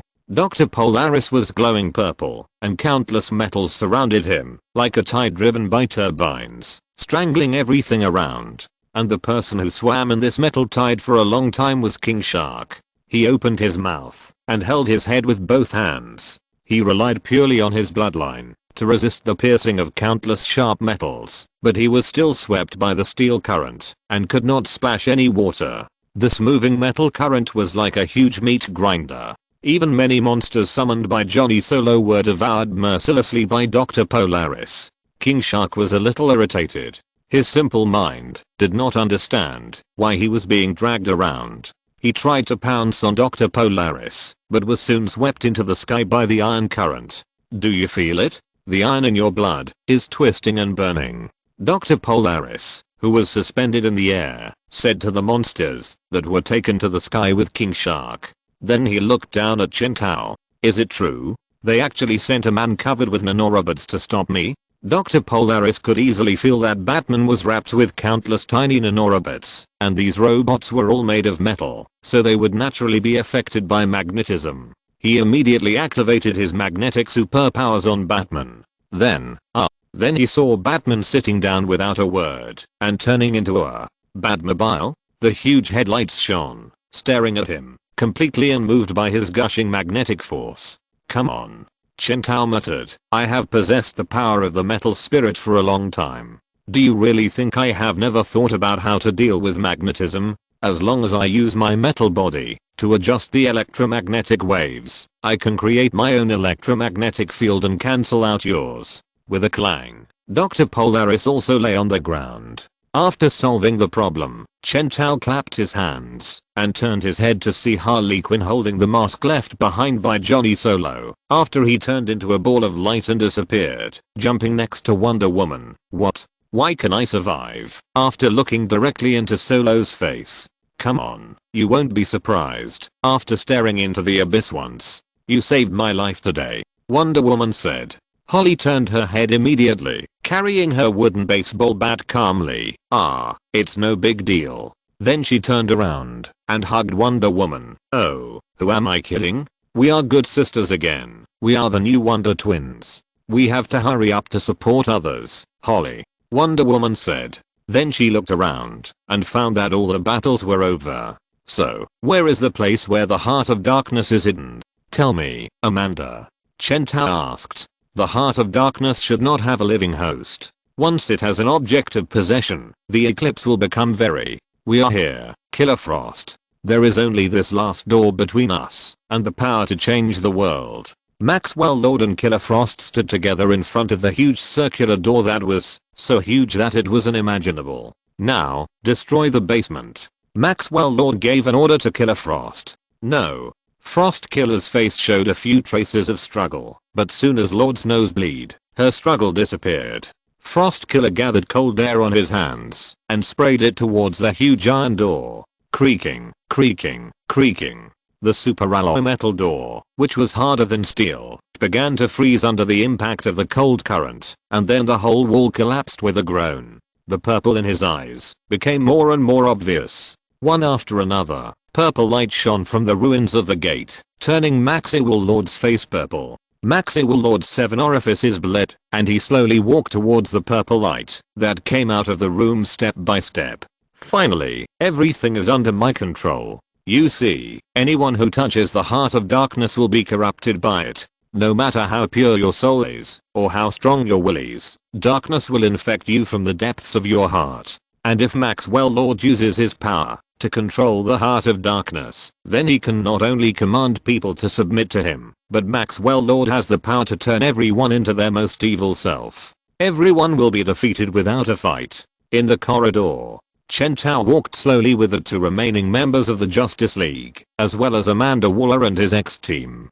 He left Captain Boomerang to look after the headless violent wolf. Stop. However, as they walked, Chen Tao saw Barry Allen and Wonder Woman suddenly stop. They suddenly lowered their heads and groaned. Oh my god, Lord wants to control them? Harley Quinn asked. Why not us? Bloodsport asked. Chen Tao looked at his two teammates in silence. He heard someone's voice coming. Why would I still think about controlling a group of weak people when I can obviously use the most powerful force in the universe? He looked at Maxwell Lord, who walked out from the corner of the corridor. He was holding a whole piece of the Heart of Darkness, and half of his face was covered with blue and purple scales. Now that I have the Heart of Darkness, the Justice League will help me ensure world peace in my own way. Wait. Chen Tao looked strange. He looked at Wonder Woman and the Flash. Half of their faces were covered with blue-purple scales, and they were completely controlled by the eclipse. No way. How dare you use my teammates to deal with me?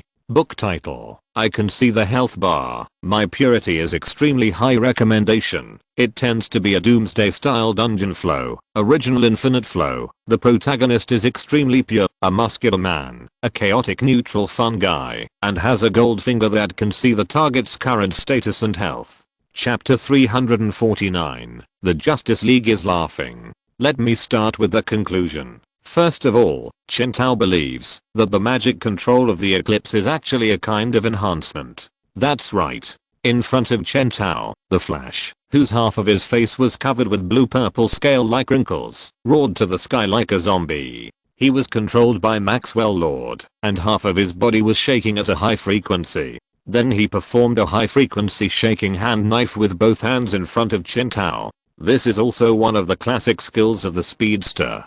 The constantly shaking palms can cut the material like tofu at the molecular level. Chen Tao will use it when synchronizing with the Red Death. He has seen the Reverse Flash use this trick more than once. The Flash didn't know how to do it at first, but later he gradually learned it. But Chen Tao has never seen the Flash use both hands so skillfully at the same time, at least not in his impression. Ha ha ha.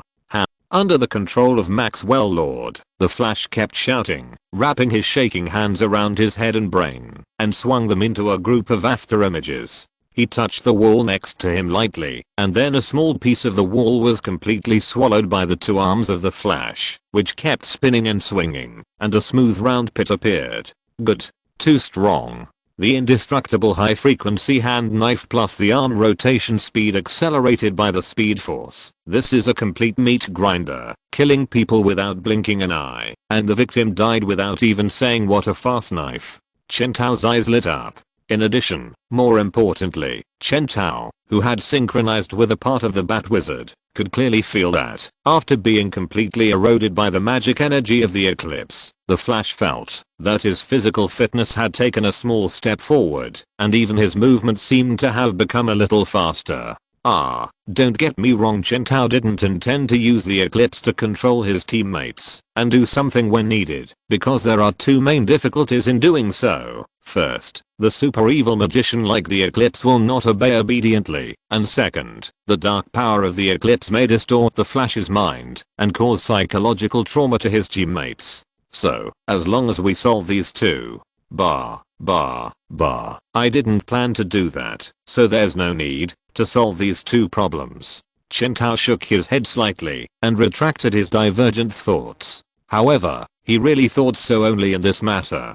He always believed that the potential of Barry the Flash was far more than this. Long ago, he realized that he had taken away too many villains from Barry during his growth. Losing the Gorilla Grodd made Barry not good at dealing with telepaths. Losing the turtle made Barry confused when he saw someone who could slow him down. Without the Rogues, a villain group with excellent cooperation, Barry is now gradually losing his skills in dealing with group enemies. Oh, by the way, there is also Reverse Flash, whose status among the Flash villains is equivalent to Luthor to Superman and Bane to Batman, and Chen Tao directly sent him into the Speed Force. The main villains of the entire Flash series were either treated as consumables by him, or turned into salaried security guards. And what else is left? Steel beams? Tar pits. These two are the remaining villains of the Flash who are still quite strong. Oh, according to their account, they worked for the outsiders of the crime syndicate before, and ended up fighting with the Reverse Flash. The steel beams were blown up, and the tar pit sank into the sea. It took a long time for them to be resurrected and come back. It has been a long time since they fought with the Flash. Remove these two. What villains does the Flash have left? The Rainbow Bandit? Monocle? Or the Condiment King? Should the Flash practice with the Condiment King? Practice what? Hide ketchup? It's not that the Flash can't be thrown into the training ground. There is still a difference between sparring in the training ground and fighting with the villains. Even for opponents like the Rogues and the Flash who are not very hostile, the intensity of their real confrontation is several times stronger than training. You know, in the comics, because Bart Allen's speed was stolen by the supervillain's inertia, the Rogues even accidentally killed him in a regular confrontation with him. Note, Bart Allen, the grandson of the Flash Barry Allen from the future codenamed Pulse, was once the 4th generation Flash. Later, he was ambushed by his clone Inertia and died tragically at the hands of the Rogues. Later, the Rogues realized that they were being used by Inertia to become a sharp blade to kill Bart, so they killed Inertia to avenge Bart Allen. This is also one of the famous records of the Rogues killing the Speedster. Captain Cold's original words were his speed could have avoided such an attack, but because he slowed down, we didn't know, which led to this tragedy. Even the milder villains like the Rogues may accidentally kill the Speedster, not to mention those superheroes and villains who have more sharp confrontations. So Chen Tao has always understood why the Flash's performance is so lame. Because as far as the Flash alone is concerned, Chen Tao has accidentally turned him into the situation of Earth 51. That Earth is a parallel universe that existed during the countdown to the final crisis. When Jason Todd, the 2nd generation Robin, was beaten to death by the Joker with a crowbar, Batman did not choose to continue to stick to the iron rule of not killing, like in the main universe, but went on a killing spree and directly slaughtered all the villains on the entire Earth. Batman was originally very strong, and when he decided to give up his bottom line, he was at the level of cheating. Arkham Asylum was a river of blood, and not a single chicken was left. Even Superman's villains, Luthor, Parasite, and Whatnot were all killed by the Batman of that universe. Batman wielded the butcher knife without blinking an eye. He killed so easily that he even didn't let go of his old lover Catwoman. He kept killing, and no one could stop him. In the end, all the villains on the entire Earth were killed by him. Such a mad behavior leading to the Justice League of that universe and all the superheroes on the entire Earth retiring early and going home to get married, have children and nurse their children.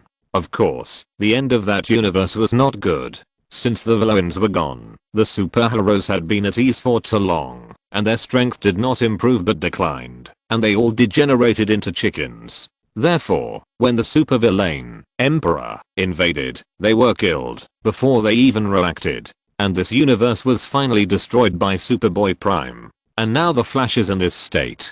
Without a fighting target, he is just like the group of superheroes on Earth 51 who were useless, because all the villains were killed. There are many things that he is actually capable of doing, and he has this potential, but Barry has not been able to release this potential, and has become weaker and weaker. Even the state of him being controlled by Eclipse at this time is stronger than his normal state. This is simply a joke. As we all know, all control over superheroes will only make them weaker. No matter how perfect the control is, it is impossible to 100% exert the full strength of superheroes. But now the Flash under Eclipse's control is stronger than usual. What does this mean? This means that Barry under the control of Eclipse can only exert about 6070% of the strength of this body, but when he controls himself, he cannot reach this value. One of the important reasons for this is probably that Barry does not think he can achieve that 6070% from the bottom of his heart, such as using high frequency hand knives with both hands at the same time. So Chen Tao was thinking, if he can prove to Barry that he can do it, can he make the other party regain confidence, improve himself little by little, and then find him some opponents. But these are all things to be solved in the future. Chen Tao's favorite successor is still Green Lantern Hal, but making Flash stronger is also one of his goals, and the two are not in conflict. As for Wonder Woman, Chen Tao observed and felt that Diana in the Eclipse state was not much different from his usual state, and there was basically no fluctuation in strength, which was much better than the Flash's situation. After all, when she left Paradise Island, Wonder Woman was a well-trained and powerful warrior. Although Wonder Woman missed some training due to Chen Tao's interference, after coming to the Man's Society, the missing part was very small and did not affect the overall situation. Chen Tao just stood there and thought about it, and Amanda Waller beside him saw that he didn't say anything, so she chose to speak first. Maxwell Lord, that diamond will infect you and make you misunderstand that everything is what you think. We are all chosen people, Amanda. Maxwell Lord, whose face was also covered with blue and purple scales, said, we all understand that for the overall situation, someone must be sacrificed. I need the Justice League to help me build a utopian world that everyone yearns for, even if I need to force them. Chen Tao didn't say anything. He looked at Maxwell Lord and snapped his fingers, and then several purple magic portals appeared beside him. Soon, with a zombie-like roar, the Martian Manhunter, whose green face turned completely blue, appeared first. Behind him came Aquaman with an orange face and blue, and finally Shazam, who was wrapped in lightning. The Justice League now has several main players who are most capable except Batman. Now, except for Hal Jordan, the Green Lantern who is far away in OA, all of them are here. Who? Maxwell Lord said, come on, Amanda, please. His eyes, which had turned red, jumped to Chen Tao. And you Batman, do you really think I won't take any protective measures? He lifted his shirt, and Chen Tao saw that he was engraved with inscriptions one after another, and there was a symbol of the sun and the moon intertwined on his chest. I forced the High Priest of Devil's Island to brand me with the holy symbol, so that I would not be controlled by the heart of darkness. For many years, I reluctantly used my ability to control others, but now that I have the heart of darkness, I can make others do anything. Maxwell. Throughout history, the heart of darkness has been recorded in the darkest moments in human history. Amanda Waller kept talking to Maxwell Lord. Chen Tao saw her making Morse code gestures to him from behind, which meant, how about it? Is there a solution? Chen Tao did not reply to her. The Black Death, witch trials, the Inquisition. Amanda Waller said earnestly, our researchers even found that the heart of darkness was recorded in the Thessaloniki massacre. Throughout her speech, Maxwell Lord did not answer him a word, but only when it came to the massacre. Maxwell Lord's mouth uncontrollably drew a smile. Yes, their screams are like a requiem. You, what? What did you just say? Amanda Waller was startled. What did I just say? Oh, that's right. Hehehehe. Maxwell Lord said, why are you so worried, Amanda? For the safety of the United States, you sent your men to die, and you sacrificed so many people, but I can achieve the results you have always desired with the least bloodshed. You can finally sleep peacefully, and you have seen that the world is in the hands of good people. Ha ha ha ha ha. Maxwell Lord laughed, and the beautiful world and the beautiful future were waving to him. Then he heard another laugh in his ear. Puff, hee hee. Maxwell turned his head suddenly, and he saw Flash suddenly cover his mouth and laughed softly.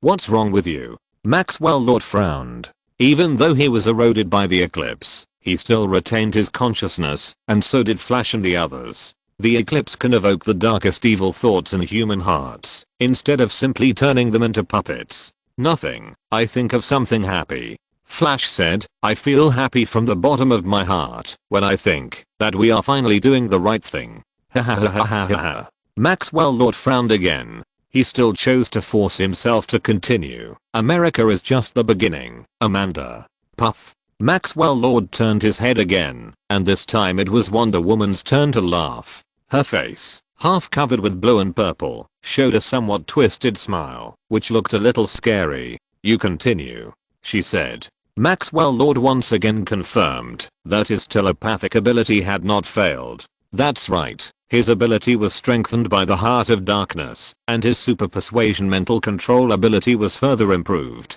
Wonder Woman's mental state was completely under his persuasion. There was no problem, right? Every mentally normal person could be persuaded, and the entire Justice League had completely agreed with their own ideas through the mental connection established by Eclipse. They believed from the bottom of their hearts that his, Maxwell Lord's idea was correct. Lord confirmed again that Wonder Woman still thought he was right at this time. So he continued. I want to share these gifts with the world, and in the end, all human beings will see something they never thought possible. He continued to give a speech to Amanda Waller and others, but I know that, if I can get what I want, I can bring peace to the world. Puff. Hehehe. Ha ha ha ha ha ha ha ha. But Maxwell Lord hadn't finished speaking, and the entire Justice League began to laugh uncontrollably. They laughed hysterically, and everyone's mouth corners were stretched to their ears, and then they laughed loudly, and tears flowed out of their laughter. Ha ha ha ha, ha ha ha, ha ha ha ha.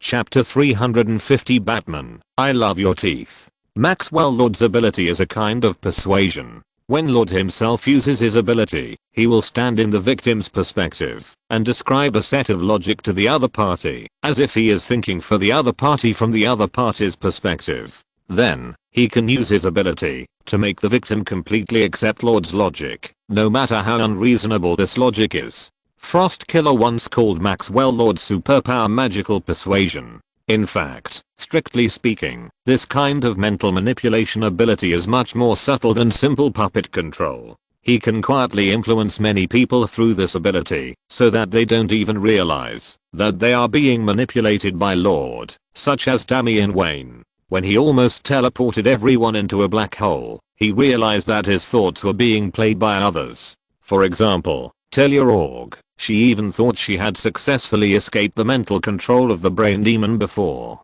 And more importantly, this kind of persuasive mind control is not like Brainiac's, which will connect his brain with others, so that Chen Tao can release pollution such as laughing thoughts into this already connected brain and mind network, and then reversely pollute Brainiac. But for Lord, what brain and mind are connected? There is no such thing at all. I just persuaded him to listen to me, and then he agreed. So Chen Tao is still a pity about this. If Lord and Brainiac are the kind of puppet manipulating telepaths, then he can completely use the same trick to solve the battle, and at least he can tie his hands and feet. But in fact, it is not a big problem now. Maxwell Lord controls others through persuasion, but the problem is logic. Maxwell Lord's ability is based on logic. No matter how bad, strange, or indescribable the logic is, it is still logic. But once the victim starts laughing, they have no logic. Ha ha ha ha ha ha ha ha. Wow ha ha ha ha ha ha ha.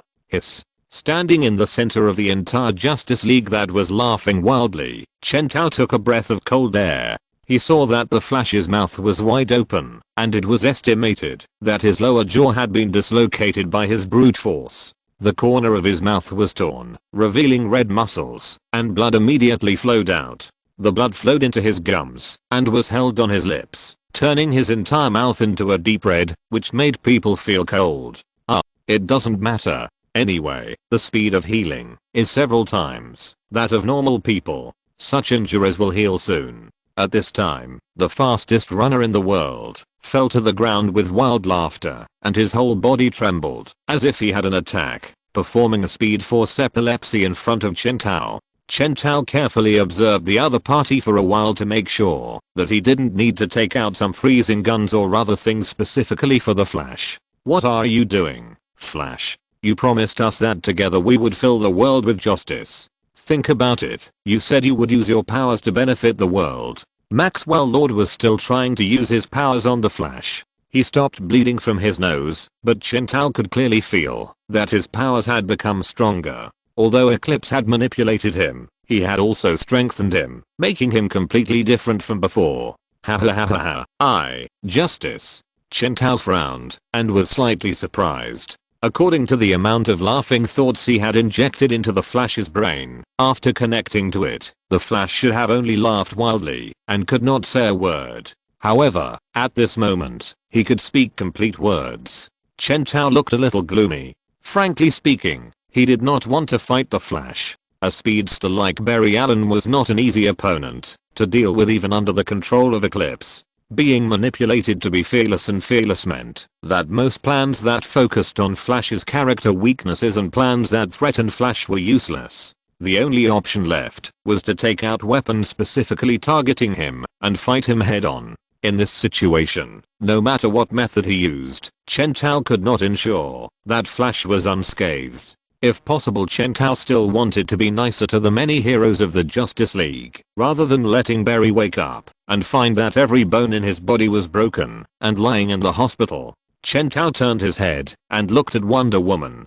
The most classic plan to deal with Wonder Woman is to use nanorobots to attack her nerve center and create illusions, making her mistakenly believe that she is fighting an evenly matched enemy and fighting until she is exhausted. But when the evil energy of the eclipse filled Wonder Woman's body, strengthened her physique, strengthened her brute force, and gave her the ability to cast spells, wanting to reproduce that classic battle plan became a rote move. Martian Manhunter and Aquaman had similar problems. When they were manipulated, whether it was using magnesium to create a continuous burning flame or using fear gas to make Aquaman afraid of water, these classic plans to target the weaknesses of the Justice League members lost their effectiveness. Otherwise, how can we say that Eclipse's control is strengthening? Damn, the Justice League that was not controlled was full of weaknesses, but after being controlled, it was perfect, right? This is why Chen Tao did not come up and try to practice with the Justice League in other ways, but directly activated the mental link and stuffed the Joker's laughing thoughts into the brains of the League members. Chen Tao originally thought that he had almost understood the basic operating principle of Lord's superpowers, so he roughly estimated that his ability could not work on the illogical laughing maniac. But now it seems that the situation is a little beyond his control. Maxwell Lord's superpowers have been strengthened to such a level by Eclipse. This is obviously beyond the scope of his ability, but it was forcibly pushed to the level of achieving the effect by the huge magic energy of Eclipse. Chen Tao took out the freezing gun from his belt again. The time he spent synchronizing the Ravager and the Red Death had dropped precipitously to a level measured in seconds as the Turtle, Gorilla, and Silver Worm combinations fell to the ground one after another. Although he was prepared for how to deal with his teammates, well, he just carried a freezing gun out of habit and happened to have prepared some weapons that could be used to deal with teammates and enemies, and he didn't think about attacking his teammates. In short, sorry, Barry. Yes, I want justice. For justice, I must. Ha. Ha ha ha ha. Maxwell Lord pressed his hand on his temple and continuously launched his ability towards the Flash. And with his efforts, although the Flash was still laughing wildly on his face, his speech became clearer little by little, and gradually he began to get rid of the situation where he could only lie on the ground and laugh, and couldn't even speak. Damn it. Chen Tao was ready to shoot. As the silver-white particles surged, the blue batsuit of the speed bullet emerged on his body, so that he could react more quickly to whether the Flash would take action. His eyes wandered among the remaining members of the Justice League. If the Flash could be recontrolled by Maxwell Lord despite the erosion of the Joker's mind, then it meant that the rest of the Justice League would also have the same possibility. Chen Tao had thought about attacking Maxwell Lord while he seemed to be doing something to the Flash, but he didn't dare to gamble. Is there a possibility that Lord could still completely control the entire Justice League and the Joker's mind had no effect on him at all? His inference that Lord might not be able to control the Joker's Justice League was based entirely on the known information about Lord's abilities. But the other party was now controlled by the Eclipse, and the Eclipse might give him completely different powers. He used the old information about Lord's abilities to speculate. What if something went wrong?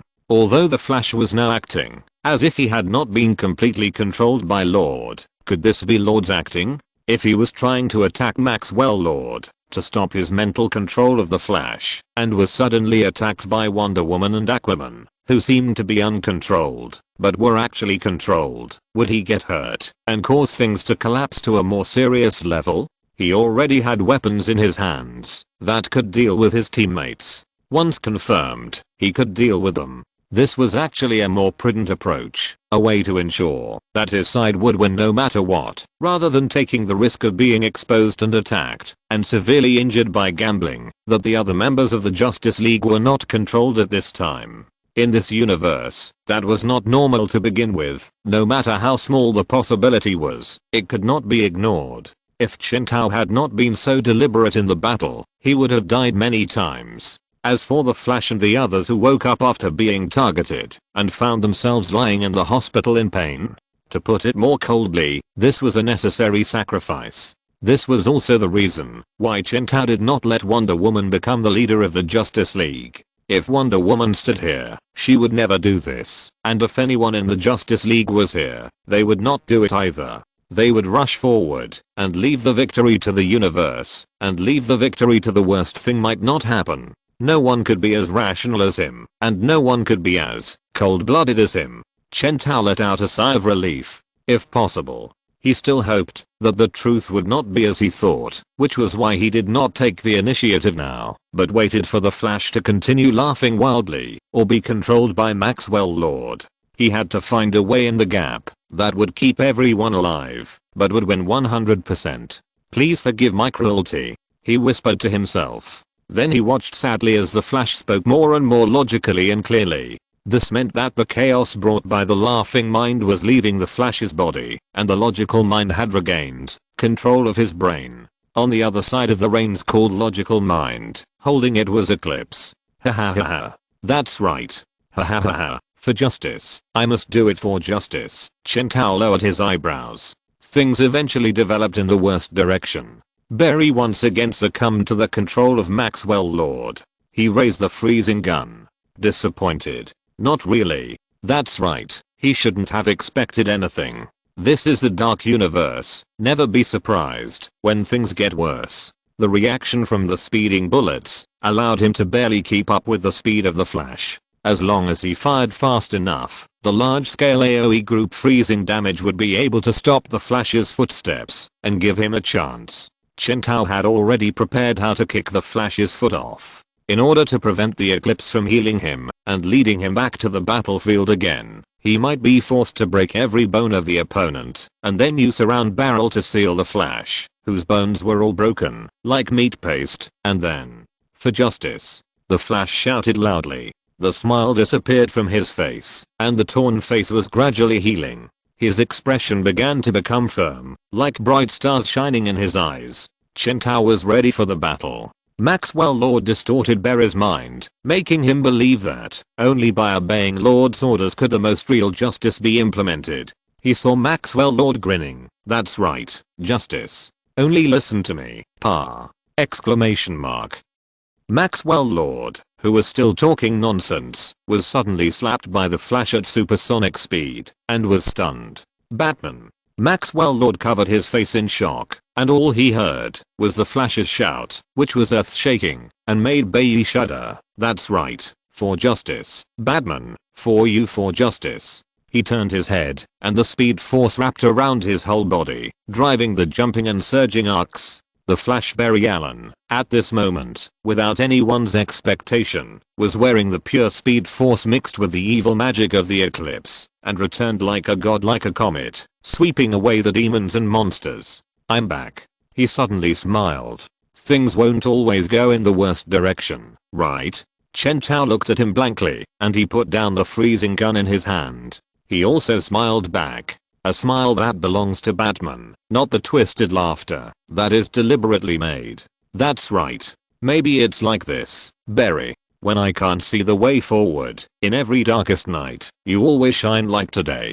Because everyone knows that you are the Flash who represents hope. Really? Thank you very much. End of this chapter. Thank you very much for reaching the end. Don't forget to like. Looking for more exclusive content and immediate access? Subscribe to our Patreon. Remember, every like, subscription, or donation encourages us to continue. Thanks to everyone. See you in the next video.